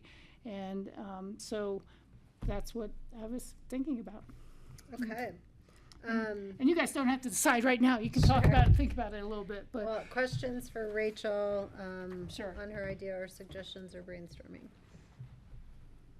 Well, what was the housing thing that we had year before last, I think, at the Aspen Institute, where we were there all day? I think that was organized by Habitat for Humanity and some others on transportation. There were two different. No, it was all Well, about there are at least housing. two I've been there It was for. all about housing, and it was our two boards. I don't think Snowmass was there. And we talked about housing all day. Well, we were not the organizers of it, and the county was not organizers of it. No, it No. wasn't NAPCHA. It was the No. two boards. No, well, I know It was Tori the city spoke. council and the county commissioners and, I don't think anybody else was there. Well, the managers, of course, but, I think Alice Hubbard in the Clear Energy Economy had organized one as well about housing issues and housing and transportation. But there was, I remember Tori speaking, I remember Kelly speaking, but it wasn't, we didn't bring in APSHO, we didn't bring in the no, private we sector. didn't. We and there- definitely didn't. I was just trying to remember why. There was what a did lot we of accomplish discussion with about the that? problem. I heard from the Roaring Fork School District about how they were short of teachers. We heard from our school district on their shortages. It was just a discussion about the problems in many ways. to Do you my remember mind. accomplishing anything at that, Greg? That's a tough, that's a long time ago. It was the first, that guy from Centennial was there. Remember, he was sitting off to the side and. I mean, I brought up the Oh, agenda. no, I not can Centennial, that other tell you one, the what, long 'cause I don't tree. delete Who emails hosted it? ever. He was there. What year was it? They're still Yeah, working. If you want, I could just run through. It was March 2023, so 2 years ago. We spent the morning framing the problem, the housing need and challenges. Heard about some case studies and discussed potential speakers relative to financing, the government's role, what nonprofit paths people have taken, and affordable housing developer approaches. I think so. It wasn't really a conversation relative to. Yeah, like it wasn't crafting localized solutions to what I think, Rachel mentioned, some conversation relative to understanding the need, some of our problems at hand, capital reserves, what partnership opportunities for development might exist, what APSHA policies and structure might be ripe for improvement or modernization, if you will, as a buzzword. I think is a bit of a differentiation from what I hear Rachel proposing than kind of the learning that took place at that housing summit. It was in 2023. March. Yeah. It was a cold, wintry day at the Meadows. Dark and stormy. Well, you don't have to So we make hard can- and fast yeah. decisions now. It was the opportunity for us to meet jointly and be able to discuss it, and certainly open to other improvements of how people think they could be a beneficial and productive conversation. But I was on your board when we made the decision to buy Phillips Mobile Home Park. And yet I know the struggles to do more than just kind of manage the sewer lagoon and manage the existing tenants. We all know what's happening with the loss of potential loss of other mobile home parks within the valley. And we're getting to a point where it doesn't matter how many new units we're building, because we're losing as many year-round workers or households to second home ownership at the same time we're trying to fill the bucket. We've got a bucket with holes in the bottom, and I think it's just I'd like to kind of kickstart a progressive path for more of a unified strategic plan for all of us. Well, how about we sit on it and then I'll bring it back for our board to check in on and see if we have further ideas or interest, and we can communicate that back to the city. Okay. I'd be interested. I think we had a successful, if you all remember, 3 board meetings several years ago with APSHA that did result in some things that we haven't totally seen all of the fruit of, for example, the capital reserve studies and things like that. But we did come to some consensus at that time about some priorities that would be good to revisit. Let me be I'd clear. attend. I want to make sure this doesn't come across as any sort of criticism of APCHA or the people working on housing today. The role that APCHA has is really important, but it moved from where they used to be excited about land that they saw or they were buying or designing and thinking about unit size to very much a regulatory body that's got the nasty tasks of evicting people and saying you're not following the guidelines and finding new different ways, which I knocked on a door or two and people told me, I remember you evicted me when you were on the housing board. And it's not really the most pleasant role decision making that board has to make. So again, and I think there's been some really meaningful efforts to modify the code and work within what we have now. But I don't want that board to just feel like it's out there on its own trying to be the only ones really dealing with this problem. And the city and the county are both all going in their own ways. And how do we unify? How do we create more by working together? Thank you, Rachel. Thank you. All right, we have just a few more minutes. I do think it's helpful, so I'm not stuck flat-footed like I was a little bit this go-around for prepping for our joint meetings. If we want to collectively identify topics of interest for future discussion. What else can we all work on together and wish to work on How about together? electrifying our local bus fleet for lodging in, all of our hotels in Aspen and all the shuttles that go out to the airport? I'm for that one. Surprise, surprise. Yeah. That's a good one, and it almost could be a little bit of a refresh or a refamiliarization of ourselves with each other's climate action policies. That's that a great wouldn't be call. a bad topic Yeah. right there, yeah. Yeah.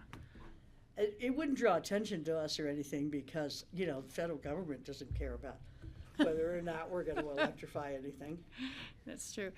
The topic I had thought about would be to talk a little more about how we could be most effective in our advocacy going forward, whether it's state policies or federal budgets. I mean, we all put a certain amount of effort into that.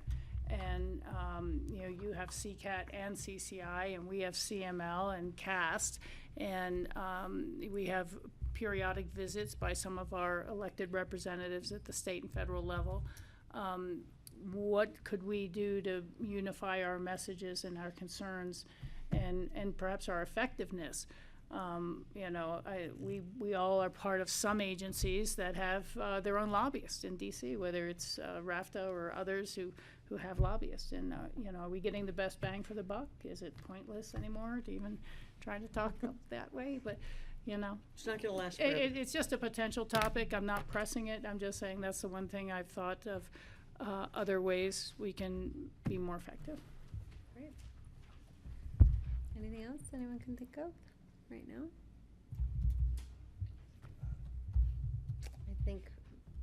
I imagine more to come on entrance to Aspen conversations in a future meeting together. I can see some updates on that, and I would cross my fingers and knock on wood that we don't have to have meetings to talk about recession and our economies as resort economy governments. We know how important sales tax is as a portion of our budgets, but there is a lot of uncertainty, and so that's time will tell if that's something we need to address. And I would offer, our board, I think, retains interest in strengthening collaboration along the line of services for our homeless population or unhoused population. And as our studies finalize, we'd love to come back and present our learnings and dialogue be great. on better collaboration on that. All right, I got a few ideas here. Which will be helpful for, when do we meet again? In the fall? Usually we meet 3 times a year, I think. Is it 3 or 4? But whenever we. It's 3. Yeah, I thought it was 4. Was it? I just thought it was quarterly. Oh. Roughly quarterly, but 4 times a year. I don't remember seeing you all around the holidays, but maybe. but that's okay. All right. Another Yes, topic go ahead. Yeah, you think you might be, and we'd have to have some other partners, but maybe we could all kick off a conversation, is how do we improve the functionality and purpose of the EOTC? You know, I personally think a 2-hour meeting is way too short for the magnitude of the issues. We had to drop a lot of items off the last agenda just to be able to keep a 2-hour meeting time. Should there, you know, when it was first formed, we were meeting every 2 weeks to get to a point where we could agree on a sales tax measure and what it should do. But maybe it's keeping the same 4 times a year, but having longer meetings than 2 hours. Or not having the EOTC. Yeah, well. Okay. I want to honor everybody's time. Thank you all very much for coming. I hope this was meaningful and productive for all the colleagues and all present in the room and watching online. And look forward Thank to you, doing Kelly. it again. Yeah. Yes. Thank you, Grassroots, and thank you to the papers for covering it for us. Thank you. Thanks, Grassroots. Okay. Nice to see you, Sam. You as well. Get ready for summer. Great. You're geared up, ready. Summer's in full swing already. I'm gonna go out in my mountain bike.